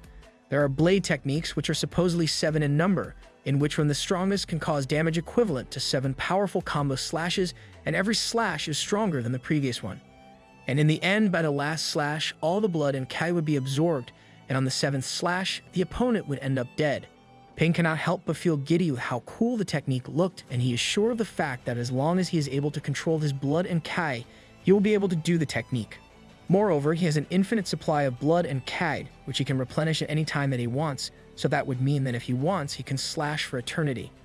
By the time the competition comes, no one will even be able to become a tough contender for him, and Ping is sure of the fact. After this, he checks out the second technique, which is a footwork technique. The name of the technique is Cloud Step, in which one can use their blood and K to heavily increase the speed of their movements, and for one to be able to do so, they have to concentrate on their feet. This technique gives Ping the idea that if he is not able to win against his opponent, then at least with this, he will be able to run. However, the technique had said that one should concentrate the Kai on their feet after Sheng Gongzhan and Zhan Kong Jing, but Ping doesn't have any idea what it is and wants to practice Zhan Kong Jing. In the next scene, Ping, after a hefty practice, is talking to Yang on the phone. He mentions Zhang Longyin to Yang as well. Ping also asks for some advice since he has been able to break through. Yang responds with the first query that for Zhan Kong Jing, the most important thing to remember is where the center of one's weight is. For that, Yang tells him to go to the small lake in the school where he has to try and step on the surface. Ping has to make sure that his core is balanced so that his knee doesn't go below the water surface or he doesn't fall into the water. This is the way Ping will be able to reach Zhang Kong Jing. Ping is grateful for the information, and as he is about to tell Yang about his new glaive technique that he has learned, Yang stops him and tells him he is busy and hangs up. Yang, who is standing at the Magic University South area in front of a dungeon entrance, finds it funny that Ping always calls him at the least preferable time. Yang's friend mentions that after they enter the dungeon, there would be no signal, and Yang mentions how they have spent 5 whole months to kill the tribe members, and the only one left is the leader of rank 5. As they make their way into the dungeon, the scene shows them being surrounded by corpses of creatures of rank 4, where they are sure that they will be earning a huge sum of money once they kill the leader. Ping's friend is sure that once he leaves the dungeon, he will be able to break through rank 4, but Yang cautions him to not let his guard down as he fears that his friend might hold him back. The next day, a few students are talking about Ping, who keeps on trying the technique but oblivious to that, as students think that some fool is trying to swim in the winters. Ping, who has tried all his might to learn the technique, feels like he has been made a fool out of by Yang. Ping, in the meantime, has been able to learn the mid-grade blade technique in which he can put an output of 35 blood and Kai in one single slash. In order for him to be able to fully recover, he has to use 35,000 wealth points, and along with the other body-strengthening pills and reforging pills, the total cost is around 1 million. But the money spent is not what frustrates him the most, but the fact that he has been listed as a fool by the other students, and he cannot help but feel embarrassed by this. In the next scene, Ping makes his way into Dongsheng Company, where Lai tries to warn him of the fact that the opponent company's boss is a graduate from not only Hudongshi University, but also is a rank 2 martial artist. He also informs him of the fact that the boss has gone under the hand and tried to sabotage their delivery. Ping doesn't say much except that he understands, and one of the reasons being that he has been in a sour mood lately. Though he has learned the new techniques, he feels mad about the fact that people keep on trying to screw him over. So he has now decided to practice his techniques on the very person who keeps on irritating him. Inside the office, people have been noticing Ping since he is carrying a huge glaive with him, and some employees wish to report him to the manager Wei. But before they move, Wei comes in front of Ping and introduces himself as Wei Dongsheng. Wei puts his hand forward for a handshake, but instead of taking it, Ping comes straight to the point that Wei and his company are preventing him from doing his work. Wei, with a smirk, reminds Ping of the fact that he is a rank 2 while Ping is rank 1. Moreover, Ping's company has such small numbers that he could never compare it to Wei's company, so Wei offers that Ping should give the company to him. But Ping has had enough of his crap and simply tells him that being a martial artist, the best way for them to solve things is to fight. Ping then, in front of the whole office, challenges Wei and states that if Wei wins, then Ping will stop growing his company. But if he wins, then we and his company have to behave better. Wei finds it interesting and increases the offer by stating that he will pay 2 million to buy Ping's company if Ping loses. But if Ping wins, then in 3 million, Ping can take the ownership of Wei's company. This makes every employee interested in the fight as well, since they will be able to watch Wei in a fight. Ping too wastes no time agreeing to it, and within that place they both get ready to fight. Wei starts by attacking Ping first, but Ping is easily able to block the attack and push the sword so much that Wei's hand gets numb. Wei is shocked by this, but before he can react, Ping has already placed his glaive on Wei's neck, and with a smack to his face, Wei goes flying down to the ground. Ping finds it laughable that Wei lost so easily and comments to Wei if he is really from Shida University. Wei suddenly gets defensive and exclaims that his university has nothing to do with his loss. He also warns Ping to not underestimate the university. Ping assures him that no one can underestimate martial arts universities, and along with that gives him a fair warning that he shouldn't underestimate Magic University students. With this, he starts to leave and informs Lai that the Dongsheng Company will be in Lei's hands. Lei cannot help but feel impressed by how powerful Ping is. In the next scene, Ping is in his room when Fu comes rushing in to inform him that the martial arts student competition has been publicized, so now it is all over the news. Fu on his cell phone shows Ping the article and also tells him that according to the article, there are going to be tickets that are going to be sold to the public. Moreover, the whole thing is going to be live streamed. Fu wonders if normal people will be able to watch it since the fight between martial artists is filled with blood. Ping jokingly comments to him how he was not aware of this thing until now. Fu answers that he was cultivating hard and has already broken into the peak of rank 1. This makes Ping counter-remark that he himself was thinking about breaking through rank 2, and also informs Fu that he is already aware of the publication since Wu told him. So he is sure of the fact that the school would try to lessen the blood and death. Fu then gets worried about the fact that his parents aren't martial artists, and if they see Fu on stage getting injured, they will be a lot more worried. But Ping doesn't share the same worry since he believes that his family won't be seeing him getting injured. Instead, they would just watch him defeating others.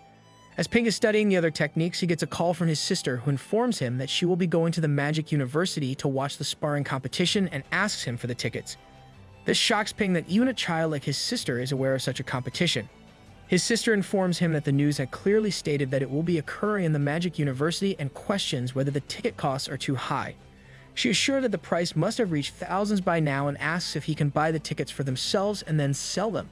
Ping can't help but laugh at the immaturity of his sister and asks if her martial arts practice is too easy for her to think about these things, especially when her exams are about to come. And in order to give her some motivation, he agrees that he will give her a ticket as a prize if she does well in the exams. But he also states that if she does badly, then she has to study during the winter break without a rest. This makes his sister instantly get off the phone to study, and Ping doesn't understand whom his sister has gone to. On January 1st, everyone is gathered in the Martial University's gymnasium along with Ping's sister. Ping's sister is truly in awe of the place, while Tan notices that this is the place for the competition.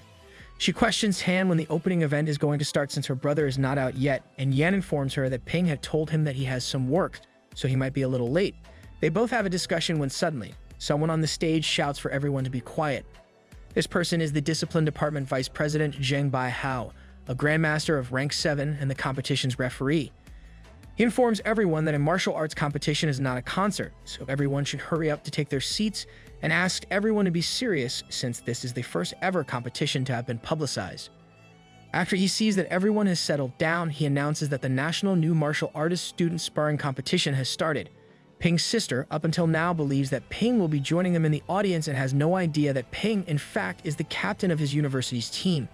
While waiting for him, she decides to take a recording so that Ping can see it later on, just as a voice through the speaker announces that the competition consists of 4 teams, which are Martial University, Jingdu University, Martial Alliance, and 8 School Alliance team. The 8 School Alliance team includes Hugu University, Jingdu, and 8 other universities, while the Martial Alliance has 89 other universities. The competition is going to be held in such a way that there will be a team of 5 members who will be fighting by 1v1, in which the loser will be getting off, and the winner can continue. The 4 teams will be given randomly either A or B, and after that, the winners will face the other winners, and the final round will be the one where the only winner will be announced. The speaker then announces the first team, which is the Martial University, which includes Ping and his team. When Ping's sister and Tan see Ping make his way into the gymnasium, they feel shocked by this, and Tan cannot believe that just 6 months ago, Ping was someone who was doing his high school exams and wasn't even a martial artist.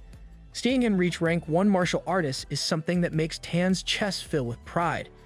And for just getting into the university to becoming a member of the sparring competition team is a very big deal, and Tan is happy that Ping was able to improve so quickly.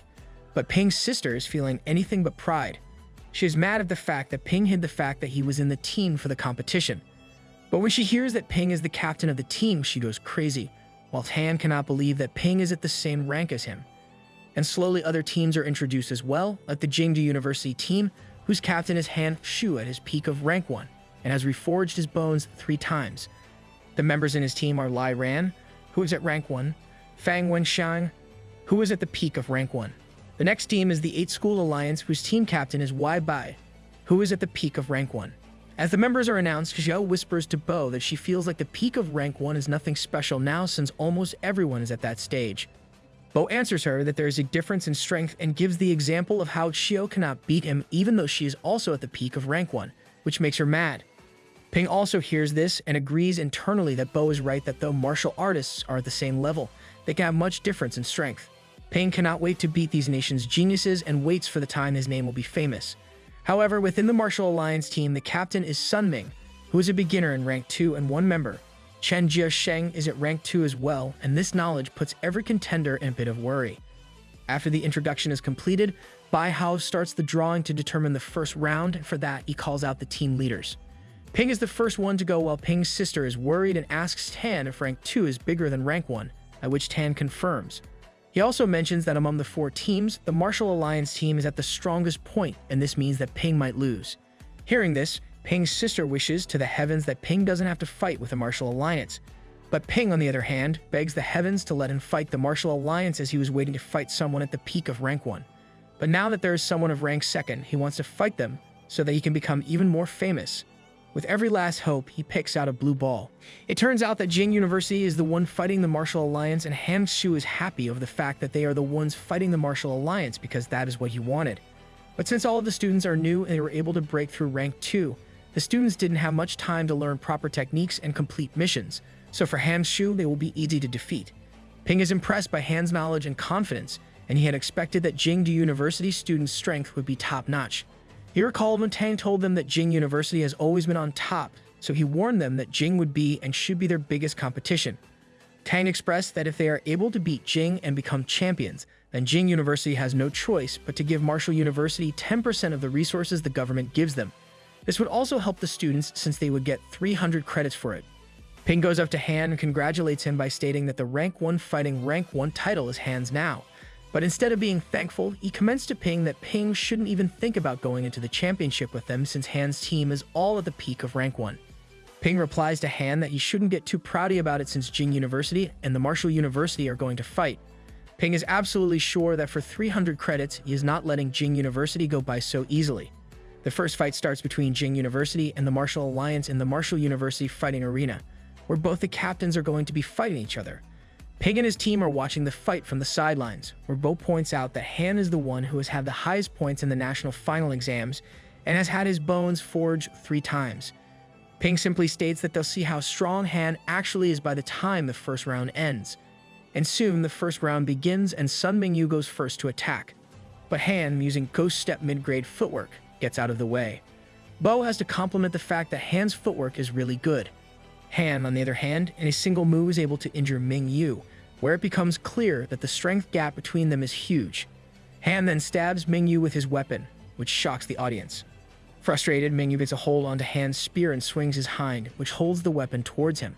Bo exclaims that if Han doesn't let go of the spear, then Mingyu won't spare seconds to chop him up into pieces.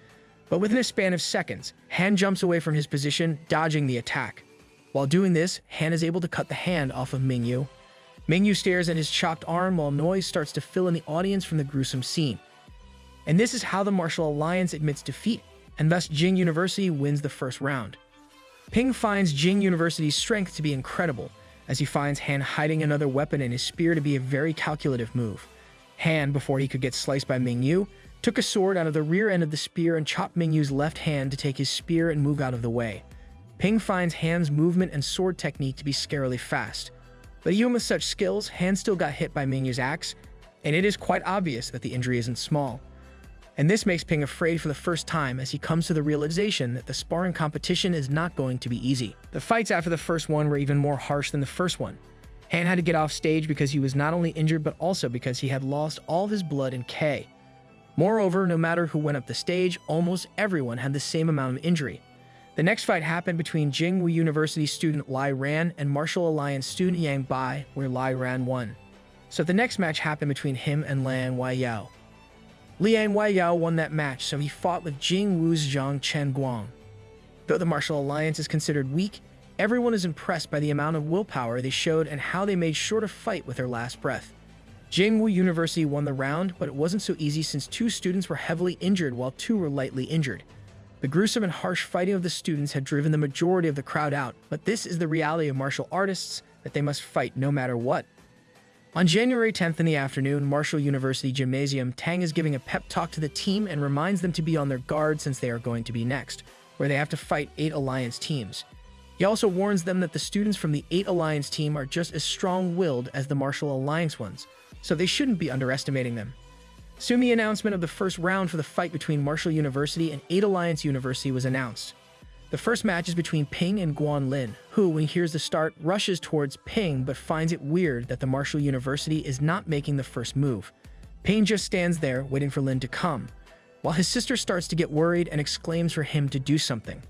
Ping, at the right second, dodges the attack, and Ximei is happy to know that Ping was finally able to learn the Cloud's steps, while Bo comments that with Ping's speed, Lin won't even be able to touch Ping.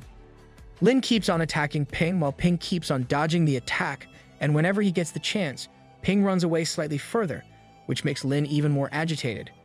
Ping's sister, on the other hand, has her hand over her eyes and keeps on asking Tan if her brother is hurt, and Tan does his best in assuring her that Ping is fine. Lin's mentor, before the match started, had gathered everyone up and disclosed the fact that they cannot take the Martial University lightly because Martial University would try their best to look tough, so they will most probably be sending Ping as their first to show power. The mentor gives them the advice that the best way to defeat Ping would be to exhaust him of his blood and Kai. And in the second round, Waiwu can finish Ping off by exhausting whatever little blood and Kai Ping has left. This is why Lin was sent first, and Lin will make sure that he will injure Ping at the very least. However, Lin's plan is not working as he thought because up until now, he hasn't even been able to touch Ping as he slouches over in exhaustion. Seeing Lin exhausted, Ping announces that now it is his turn while mentioning that Tang had warned him of the fact that Lin's university would try just as hard as the Alliance University. Though Tang is correct, Ping doesn't feel like any of the warning is going to be necessary because Ping will make sure that he won't be giving the opponents a single chance to fight back. And with this, Ping goes to attack Lin, which Lin tries to block with all his might, but Ping and his glaive are way too strong as it breaks through Lin's weapon and slashes Lin's chest. Lin drops to the ground as Ping is announced as the winner. Bo is much in admiration as he exclaims that Ping had only used 3 slashes where the first 2 slashes must have used 60 blood Kai and the last one used 80 blood and Kai. So in total, Ping had used 220 blood and Kai, which makes Sami's mouth drop open. Xiao comments on why Ping had to delay this so much when he could have finished it this much earlier, while Ping's sister is happy to know that her brother is very much alive. But a silence falls over when Ping suddenly stumbles and crouches down, and it seems like Lin's plan has worked somehow. Once when Ping was practicing, Wu had asked him about his K and blood, about whether they are above 300, which he confirmed that they were. Hearing this, she informed him that the maximum blood and K one can deliver in a single slash is about 80, which is calculated to be 1/4 of Ping's blood and K. Wu continues that this type of skill is often called the killer move, and if one is able to deliver 1/3 of their blood and Kai, it is known as the final move. But there is a problem with this. If the blood and Kai in one's body are not around 1/3 of the total, then one might possibly die. Ping, while crouching down, recalls this and laughs about how normal people might think of it like this, and in a way to show that he, who shouldn't have much Kai and blood left, would have no other choice but to eat a pill. Bo tells Ping that if he cannot take the 8 alliances, then he will take care of them for Ping. While Xiao mentions that even if Ping eats a pill now, he still won't have enough time to replenish his K and blood. Tang too starts to question Ping and wonders if Ping even has a strategy since he has almost exhausted his blood and Kai in the first round. But their mouths shut down when Ping's blood and Kai replenish all of a sudden. Satisfied by the fact that the pill has been absorbed wholly, the next round Su starts and Ping is against Wai Bin. Bin at the start compliments Ping on being strong, but Ping is already aware of that, so he doesn't say much. But Bin keeps on talking as he asks Ping about the materials from which his glaive has been made and then talks about his techniques. Bin keeps on pampering Ping with praises and compliments, like it is an honor to be his opponent and calling Ping the king of the Martial University students. Ping doesn't mind all of this as he feels giddy hearing so much praise about him. The rest of Ping's team finds it weird, though, how Bin just keeps on showering Ping with praises and how Ping just happily listens to all of those compliments. Bin mentions the use of 3 slashes to defeat Lin and asks if he could experience it as well, to which Ping says thank you and promises that Bin too will be able to experience it. So when the announcement for the round starts, Ping wastes no time and attacks Bin. Bin dodges it with his sword, but clearly can feel how powerful Ping and his skills are. But Bin also believes that Ping has fallen into his trap. Bin believes that after Ping uses the violent blood blade, Ping would be so defenseless because he would have almost no blood and Kai left. Moreover, Ping's glaive is surely degrade, but Bin's sword is also degrade. Bin believes that with those 3 slashes, Ping would have lost all the leftover blood and Kai. And now Bin just has to face the last slash before he can go and end Ping. So when Ping comes with the last slash, Bin manages to throw him away, where Ping takes out pills from his pocket. Bin watches this as he rushes towards him and exclaims for him to not eat the pills. Bin tells him to just surrender and calls the situation Ping is in is called "Tired Wings Cannot Fly." But just as Bin is about to catch him, Ping gets out of the way and calls on the comment Bin made that if he wants Ping to fly, then that is what Ping will do. And with this, Ping starts to levitate. Ping's team is shocked to see this, as they all realize that Ping has broken into the stationary air realm, which is basically Zhang Kong Jing. Ping jokes about how Bin tried to fool him and takes the pill. As soon as he takes the pill, he wastes no time and kicks Bin in his chest, and thus once again becomes the reason for Martial University's win. Now that Group B, which included Martial University and 8 Alliance Universities matches, is over, everyone is contemplating around Ping. Some even call him the dark horse of the competition as he continuously kept on defeating his opponents while he himself didn't get a single scratch. But no one in Ping's team is happy about this. Though they are happy that they are winning, they are bitter about the fact that they are not even getting a single chance to get up on the stage. Ping, on the other hand, has been finding the national scaring competition much easier than he had expected. He is sure that if things continue like this, then Ping would be famous in no time. In the fourth round, Ping is up against 8 Alliance University student Zhang Jingdong, where he again wastes no time in attacking Dong. Dong, who is scared for his life, runs away as Ping requests him to stop running away. Bo, on the other hand, cannot keep his mouth shut as he estimated that the slash Ping did just now had blood and Ki of about 100.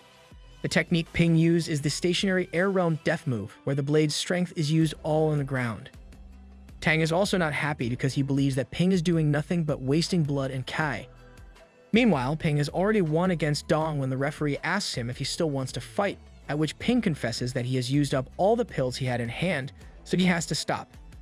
As Ping makes his way down the stage, Bo thanks him for finally getting off the stage and promises that he will take care of the rest for Ping, while Ping warns him to make sure that he doesn't lose. Ping's main reason to come down was the fact that he wanted his other teammates to be able to get up on the stage, but also the fact that he wanted to save 8 Alliance Martial University's face, as it must be embarrassing to be beaten up by the same person. Nonetheless, he is happy with the fact that Ping got the chance to be able to show his strength and cannot help but call himself a genius. Tang then interrupts Ping's thoughts and calls him out for being good in the first round, but also warns him that if he keeps on wasting blood and Ki like this, then something unexpected could happen. He also tells him that this way all the school pills will be completely used up. This makes Ping confess that he has eaten all of the pills the school has given, and though it was 5 rank 1 pills for each member, it is not enough for him. So he asks Tang if he could give Ping 15 more pills. This shocks Tang, and Sei-mei watches this and realizes that Ping's family is not as well-rounded as other families are. It is his whole and soul hard work and determination that have put him where he is now. Ping then notices Sei-mei and requests her pills since she isn't going on the stage to fight, but before she could respond, Tang stops him and orders him to register for 5 rank 1 pills at the logistics department. This makes Ping agree, since this way he will be able to rest for a few rounds as well. Bo, on the other hand, has barely made it out alive, but at least he is able to win and slumps on the bench near Ping. Bo then asks Ping how it looks so easy for Ping to win while Bo himself can barely stand up. He suffered many injuries just from the 8 alliances and fears what he's going to do with the Jing University.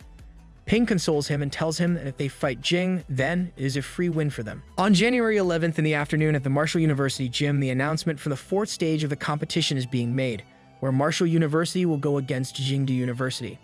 For the first round is going to be Sei-mei against Wai Shuji. Ping is sure that Sei-mei will be able to win this round because, as he recalled, Shuji fought and lost to martial alliances in just 2 moves. Before the start of the second day of the competition, Ping and his team hear about the stats. Martial Alliance has won against 8 Alliance in the morning, and Ping and his team will be facing Jing University in the afternoon. If Martial University is able to win against Jing, then they will advance to the finals, and the school instructors have decided the people who will be fighting in the afternoon. Those are Kexi Mei, Bo Zhongding, Yang Xiao, Yang Songting, and Ping as a backup. Ping feels frustrated by the fact that the school has kept him as a backup. Shuji from Jing University also feels frustrated by the fact that Ping is not the one he is fighting against. As Sei-mei makes her way onto the stage, Shuji makes fun of her by saying that since she has just forged her bones once, she was just a weakling. Moreover, he calls her out for being a woman and comments on how she will be fit to be Ping's shield. Shou from the sidelines screams at Shuji for calling Sei-mei a weakling woman, while Bo mentions that Shuji's strength isn't much at all, but he is still underestimating Sei-mei. However, Sei-mei is not affected by this and calls him out that his opponent currently is her. As the round starts, she rushes towards him to attack him, but Shuji's defense is stronger than she expected. Jing University students laugh it out and comment that the Martial University students would have to wait 800 more years if they want to fight against Jing University. One comments that Sei-mei is as weak as she can get, while another says that she only needs 3 attacks to lose. Ping has taken note of the whole situation properly and noticed that Shuji in the earlier fights used to use about 30 blood and Ki, but he also saw that the attack he did on Sei-mei was about 50 blood and Ki, and this made him realize that up until now, Shuji was hiding his strength from everyone.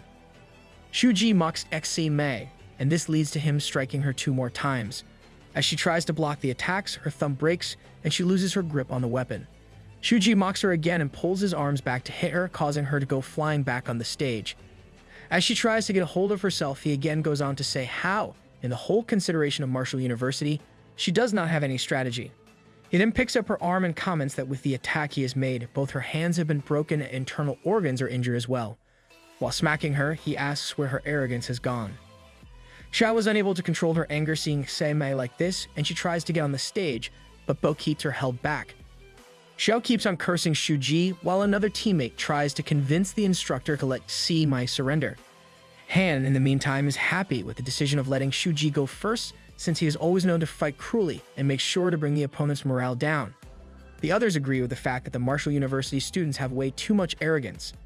Ping cannot help but feel enraged by the match, and he knows that the method Shuji is using is not just about injuring her, it is about humiliating her. Shuji picks Seimei up by her collar and asks if she's going to surrender now. When she refuses, he goes to punch her, but before his fist could make contact, she kicks him in the groin and he falls to the ground. Seimei finally achieves the win she deserved, and as she hears that her university has won the match, she too falls unconscious on the ground. She is then taken into urgent medical care. Seimei lies in the hospital bed with an oxygen mask on her face, while Xiao and another teammate, Yunexi, surround her. Xiao assures her that she shouldn't worry about Shuji and that he is just a cruel man, while Yunexi cannot stop crying and assures Seimei that she is a very strong woman. She asks if it was worth it to prove that she is strong to this extent, considering that even if she would have lost, it would have managed. Now that she is injured, her future in cultivation can get harder. Seimei assures Kasai that since Shutjo's main goal was to lower her morale, she wasn't ready to let him do that and promises that she will get better. Pig is outside the door, overhearing all of this, and cannot help but feel angry, especially knowing that Seimei did everything she could to win even when she knew she was weak. Just then, the announcement of Jing winning is announced, and Bo makes his way into the hallway, telling Xiao that the pig head outside is all hers. At first, she is confused by what he meant by pig head, but as she goes to the stage, she understands and cannot help but laugh. The student from Jing University's face is all bruised up, and Xiao asks him if he needs medical help. He tells her that his face doesn't make him weaker and comments that it is only female martial artists who worry about their looks. Xiao takes offense to that and asks what is wrong with female martial artists. Unable to understand why students from Jingdu are so arrogant, already irritated, she wastes no time attacking him while stating that they should respect their opponent. But before she could even punch him, he captures her hand and pretends as if he is going to hit her, so she pulls her other arm in front of her face, which he captures too. Now he has both of her arms in his hands and comments that this happened all because she wanted to protect her face. Xiao finds all of this nonsense, so she pulls her leg back to kick him, but he captures her leg between his thighs as well, and the guy states that the third move was pretty good. Having enough of this, she goes on to headbutt him, which is finally enough to make him lose his grip on her. As he stumbles back, she goes on to punch him, but before she could, the guy pulls out a dagger and stabs her shoulder with it. Xiao couldn't understand how fast he was able to pull the dagger out, while the man comments that his skills and strengths are far superior to hers. But before he could finish his sentence, she again headbutts him and keeps on until she too starts to bleed from her head. The man is aware of the fact that he is about to lose consciousness, and Xiao uses her chance to punch him in the face, which makes him go flying off the stage, and thus, Martial University wins. In the hospital room, Xiao asks for a mirror from Exi and hopes that she won't be getting scars from her match, while Kai tries to keep her still. Bo is also being convinced by a nurse to lie down since he has internal injuries. Tang then informs Ting that he is next, and Ping is again watching all the commotion from the door, thinking about how Martial University has only played 3 rounds and has already suffered so many big injuries, and he can't understand how things ended up like this. Ting gets beaten up by another Jingdu student, and Jingdu wins the match. The announcement for the next member of Martial University to come up on the stage is made repeatedly, but Ping doesn't seem to be making his way up the stage as he is still outside the door, watching everything. He cannot help but feel guilty, knowing that these members are so heavily injured just for the victory, while he, as a captain, the only thing he did was waste K to boost himself and try to become famous. Plus, he complained about more pills, which is why he was made into the backup, and his team members had no choice but to be injured. He's always thought of using the system only for himself, so the injuries wouldn't become a problem for him. Now he doesn't know if he's happy to be one. The instructor then rushes into the hallway and asks Ping what he is doing here since it is his turn to fight.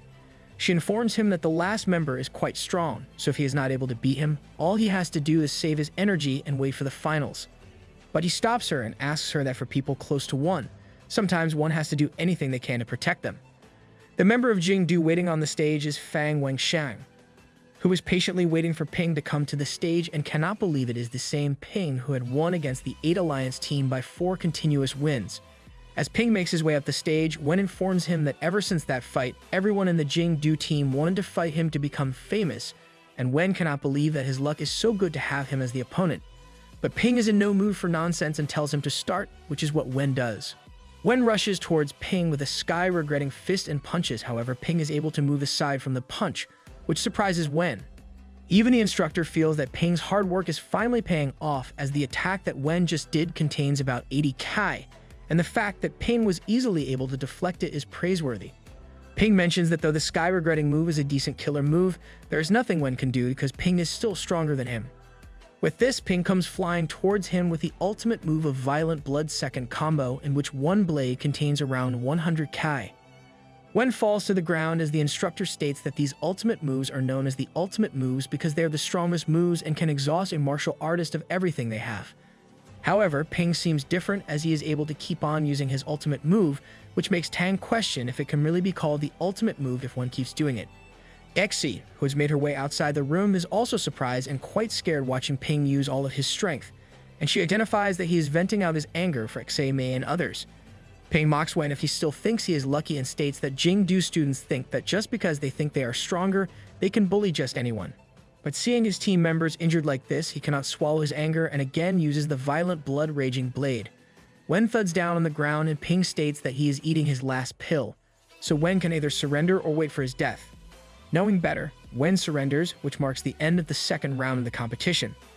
Though Ping won, he is mad that Wen surrendered only after he had eaten his last pill and asks for Wen to compensate him, while the referee tries to calm him down. On January 13th, in the Martial University gym, Tang informs the students that Jingdu has been able to win against Martial Alliance in the semi-final, so the other opponent for them in the finals is Jingwu University. With this, he announces the lineup where Xi is the first, Lai Zhao Xu, Xu Yikai, Zhao Lei, and Ping. At this, Ping suggests that the reserve students should go first so they don't get injured like before, but Tang tells him that the school wants to train every student. Zhao mentions that for Jingdu, the majority of their student population is injured, but Martial University still has him and Hexai as their cards. So according to him, no matter how the reserve students do, both of them will make sure that Jingdu is destroyed by them. Though Kaxei and Zhao have the strength of upper grade rank 1, Kaxei is still the one who hates and is scared of fighting, which will ultimately lead to her surrendering. So Zhao suggests that he will be going up on the stage before Exi. Zhao promises Ping that once he gets on the stage, he won't leave a single opponent for him. Now the next match is between Exi and Han. When they are on stage, Han tells her that he has heard rumors about her, that her grandmother is Jingnan Martial University principal, so she has been provided with a lot of resources from her childhood. But Han believes that these resources have just been wasted on her since Exi not only has a weak personality but also doesn't like to fight. So he suggests she should surrender quickly, but instead of doing as he said, she tells him that his organs are injured, so it would be better for him to heal those injuries. This makes everyone a bit confused, as no one can understand her meaning behind it, while Zhao tells her to stop worrying about her opponent and to hurry up and admit defeats so he can take her place. Ping finds Exi's temperament to be very nice since she didn't even get angry at all those insults. Han cannot believe that Kaxei is telling him to ask for defeat and angrily starts to attack her, informing her that he is the captain of Jingdu University and is the top student in the martial arts examination. He explains that he hates it when people look down on him and using his weapon, rushes it forward. But Strive easily dodges it, which puts even her team members in shock that Kaxei could move so fast. Kai tries to explain that it was not what she meant and explains that she is worried about the fact that if he doesn't go and recuperate, then cultivating in the future is going to be very difficult for him. Even after stating her intention, Han still seems to think that she is looking down on him, so he again tries to attack her, which she dodges again and again. Bo prompts her to fight back, and Xi is aware of how much the students of her university have given to win, so she cannot hide in the dark from fighting. Kaxei thanks her teammates for reminding her who a true martial artist is. With this, she kicks the weapon out of Han's hands and again tells him that she is not really looking down on him, but if he had wished to fight, she would fight him. So she rushes towards him and slams her leg on his neck, and with this, Martial University wins. Everyone's mouths stay open as they cannot believe that Hai was able to defeat Han so easily when Bo himself tried his best to injure him, but it was to no avail. Ping is impressed by Kaze and can clearly see the change in Exi, who used to hate fighting, to the new Exi who truly embraces who she is, which is an outstanding martial artist. In the next matches, Kasa continues to fight and win against the Jingdu students, and her success in sword and leg techniques helps her beat every one of her opponents. And soon with this, the finals are coming to an end, while Ping is enjoying the fact that Zhao hasn't been able to get to the stage once. And once the finals are over, the winner of the freshman exchange tournament is Marshall University. This is the biggest joy for the school, as the freshmen were able to bring back the reputation of the school. This has also led to the freshmen being famous due to their skills and strengths. And with this, the first ever freshman martial artist competition comes to an end. Chapter 85. Inside the Marshall City's train station, Ping is seated with his sister, who asks him what he is so focused on. Instead of waiting for a response, she checks it out herself. After the competition, a ranking for the martial artists of the university was published in China, and Ping seems to be checking that out. Ping was ranked 6, which doesn't make his sister happy, as she rants about how they could give him a 6th ranking when he was the champion of the competition. But it seems like Ping doesn't care and is happy with whatever rank he has been given, and decides to tell his sister his secret, but not before making her promise that she won't tell anyone. He tells her that he is an already established rank 2 player. This news comes as a shock, as she shrieks about it, and the only thing her mind thinks of is that now Ping's signature prices will go up. This makes him realize the huge sum of money he was able to earn because of the competition. With 500 credits as a reward and 100 for being able to break through rank 2, his wealth has gone up to 20 million, and he only wishes to live happily with his family. Soon they reach home, where Ping's sister cannot stop telling her parents how cool Ping really is, and immediately tells them that Ping is a rank 2 martial artist. This makes both of the parents shocked, but before he could respond, his sister keeps on her rants about how Ping was able to defeat his opponent in the tournament. Her mother confesses that it must be the reason why Ping's father was promoted in his office, and soon after this, they all settle down and have some food, and Ping makes sure to spend each and every bit of his time with his family. Chubby, too, wastes no time in irritating her brother. The spring season seems to have gone by, as during this time, all the families reunite and welcome the new year as a way of expressing their gratitude. But it seems like there is something that has been bothering Ping's father quite a bit. Ping's father seems to be aware of the extent of the brutality that Ping has shown in the competition, since all of his colleagues were watching the live stream and discussing how merciless Ping is. They even invite old Fang to watch his son play, but it seems like he couldn't bear to watch that. So on the Chinese New Year day, old Fang has no choice but to sit down with Ping and ask if the tournaments really have to be this brutal. That is all for today. If you want to know more about Ping and his adventures, then make sure to subscribe to the channel. Until then, have a nice day. This makes Ping understand why his dad was so sad for some days, so he does his best to assure his dad that the exchange tournament was so violent because of certain circumstances, and explains that something like this won't be happening again, as they have limits as well. Ping's father surely feels a little better and confesses that he doesn't understand martial arts, nor does he understand why martial artists work so hard. He explains that in the workplace, everyone has been treating him with the utmost respect and praising that he has raised a great son. Though he clarifies that he is happy with Ping, he and his mom only hope for him to come back home in one single piece. This makes Ping a bit shocked, but he smiles and assures his father that he is not dumb, so he won't be doing anything risky, so his father shouldn't worry. Just as they are having the discussion, Chubby, Ping's little sister, enters the room and announces that Zhao Benshan, a famous Chinese sitcom actor, has come up on the stage. As they all get seated to watch the television, Ping thinks about what his father said, and though he didn't answer at all, he could answer why martial artists try so hard to protect, or so he thinks. In the other scene, the governor of Nanjing Province, Zhang Dingman, who is the 7th-ranked grandmaster, is having a meeting with the Magic University teaching staff. He discusses that it is the time for the rank 2 students to get ready to enter the dungeons. Wu, who is among the attendees, stands up and exclaims that despite a rank 2 being strong, sending them inside the dungeon would be nothing short less of a suicide. She refuses to let her students be in that sort of danger. Another teacher tries to calm her down and states that the education department is only doing this because they don't have a choice, as the battles in the dungeons are only becoming more tense. This has given the cults the cause of more trouble, and they don't have enough time or energy to train new martial artists. Wu tries to argue when the dean steps in and states that along with the martial artists, there are a lot of military personnel situated in the dungeons as well, and these military personnel are ordinary people. He also exclaims that a martial artist never shies away from a battle, so he expects that for the students that are the martial artists, they should not give any excuse to get away from the fight. He continues and addresses Zhang by stating that if this matter is going to occur, then according to him, his university would be best suited for it. Chubby, on the other hand, is showing her family a poster and announcing that the Chinese New Year is going to have a fireworks show next to the river.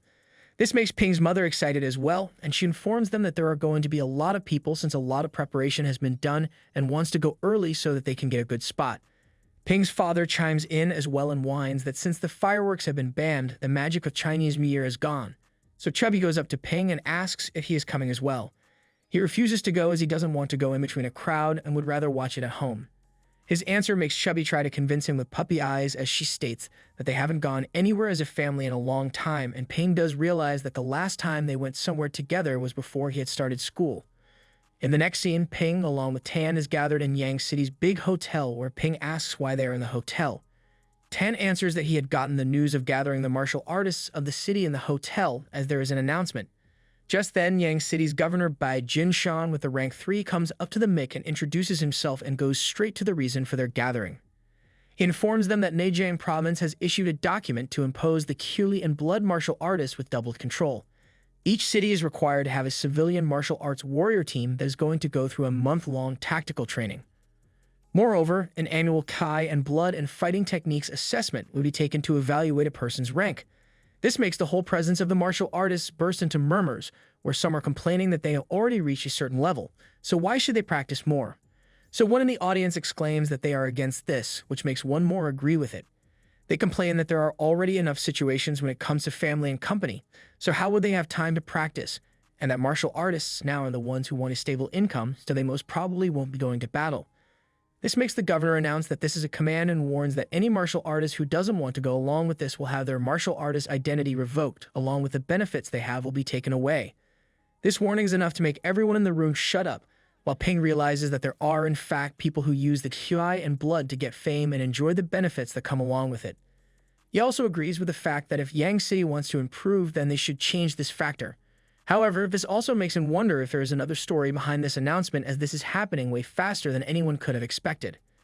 In the next scene, the governor and Ping are walking through a hallway where the governor asks Ping what he knows about the real martial artist world.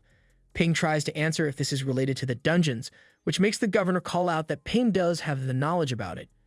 He informs Ping that the new policy is only being implemented in Zhejiang, Nanhe, and Nanzi provinces, and the reason behind this is the dungeons. He continues that the patterns of the dungeons have been noticed for some years, and from the dungeon's time of appearance, the entrance, and location, a pattern in it has been found. This makes everyone believe that the next one could open in Zhejiang. This makes Ping ask if it is going to open in Yang City, and the governor truthfully answers that this is a very huge possibility. This is the reason why the province is in such a hurry to change and increase the strength through locals. It is true that Zhejiang City's economy is weak compared to others, so it is hard for the city to create strong martial artists, and even harder to make the strong ones stay. The reason the governor is telling Ping all of this alone is because he hopes that Ping would be there to save the city when and if a dungeon opens in the city. Ping determinedly tells the governor not to worry, and that as long as he has strength, he won't ever be running away from a battle. In the evening, Ping's family is gathered together to watch the fireworks for the Chinese New Year. Chubby is upset with the fact that Ping is not with them. Her father tries to calm her down by telling her that Ping had to go since he got a notice from the instructor, and her mother suggests that she should take a video which they can watch together later. But Chubby is not okay with that and announces that Ping can do anything he likes. But Chubby, being the perfect sister, does record a video which she sends to Ping. In the video, his parents tell him to buy something to eat when he reaches the university, and that he shouldn't be too hard on himself. Chubby, on the other hand, just gets mad and calls him a liar and confesses that she recorded a video just because their mom and dad said so. Ping, though pleased with the video, cannot help but think about the possibility of a dungeon opening up in his city. He fears this since his whole family is there, and he knows that in order to protect them, he has to work much harder and become much stronger. And Ping gets in practice to become as strong as he possibly can. In one of the practice rooms, Ping is fighting against C, where Ping cannot help but think about the repeating nightmare he has been having ever since he heard about entering the dungeon. In the dream, he saw his father, mother, and sister's cold bodies hanging from the ceiling, and Ping knows that he cannot let anything like this happen. After the fight, Ping gathers everyone and announces that he wants to create a rank 2 combat team who would be accepting military missions and asks if they are interested. Zhao, Xiao, Ting, Bo, and Texi, who are there, end up agreeing to this, but Trazai seems hesitant. She confesses that she fears she will be the reason to hold the others back, at which Zhao comments that if she is so scared then she just shouldn't go, and comments that this way her kindness won't be the reason they will get hurt. Ping doesn't like this and asks Zhao if he is a dog that will be too wild to hold back. And as a joke, Bo pulls Zhao's pants down to see if his legs are really of a dog, and during his commotion, Xiao goes up to Xai and tells her to ignore Zhao's words. Ping, too, confirms that Xi should just believe in herself as he himself thinks that she is no weaker than others. This is enough to convince Xi as she promises that she will do her best. Wu and Mei are watching all of this, where Wu mentions that within a few months, the rank 2 martial artists will be expected to perform dungeon missions and finds the training to be the right way, since it helps them in being less flustered. Mei then announces that she too wants to join the team, but Wu refuses, as her injuries have just healed, and moreover, she has not broken through rank 2 yet.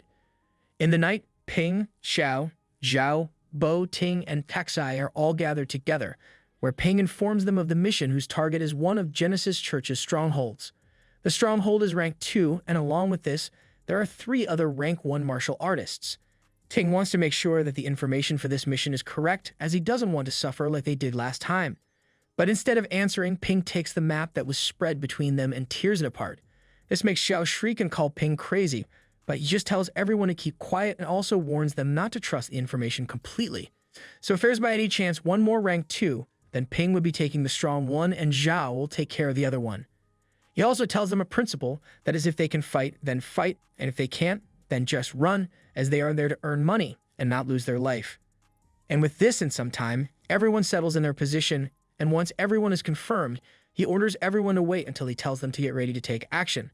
Ping approaches the building where a man is sleeping, oblivious to what is happening.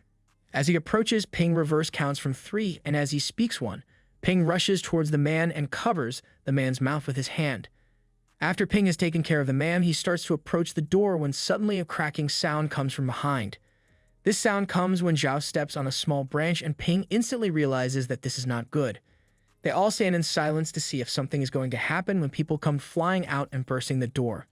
One of these is about Zhao when Sai comes in and stops the attack with her sword.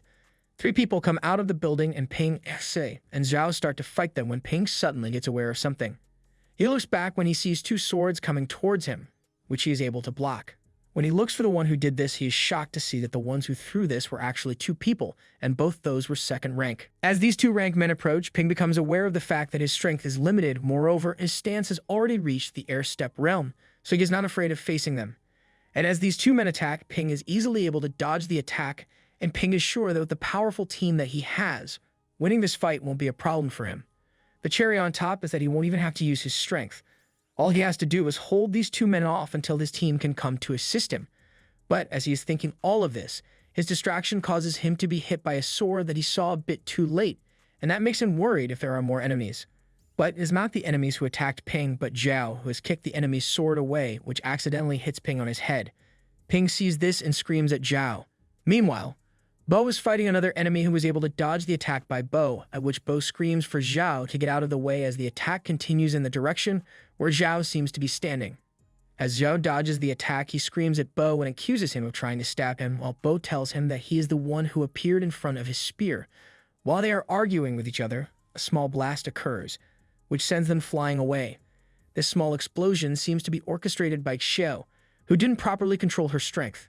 Ping scolds everyone for playing around as he keeps fighting these 2 men off and continues that these guys don't have a single concept of team play. Ping is mad because this mission was something that could have been finished way too quickly, but they are still fighting, and he feels forced to do this. But he has no choice left, so he increases his blood and chi up to 390 points. He curses at his teammates, so now he won't be able to save money. But with a violent blood 3 combos, he finishes one guy off. He then sees the other one trying to run away, so Ping also goes behind him, where he uses his 430,000 wealth to replenish his kilai and blood, and finally strikes the guy down. Ping once again announces that the reason for the creation of this group is to earn money quickly and increase strength, and he warns them to get serious from now on. Kazai seems to be struggling with a man, which Ping easily kills. This causes a distraction for the man Bo is fighting, so Bo uses that to kill his enemy as well, while Zhao punches the man he is fighting to death.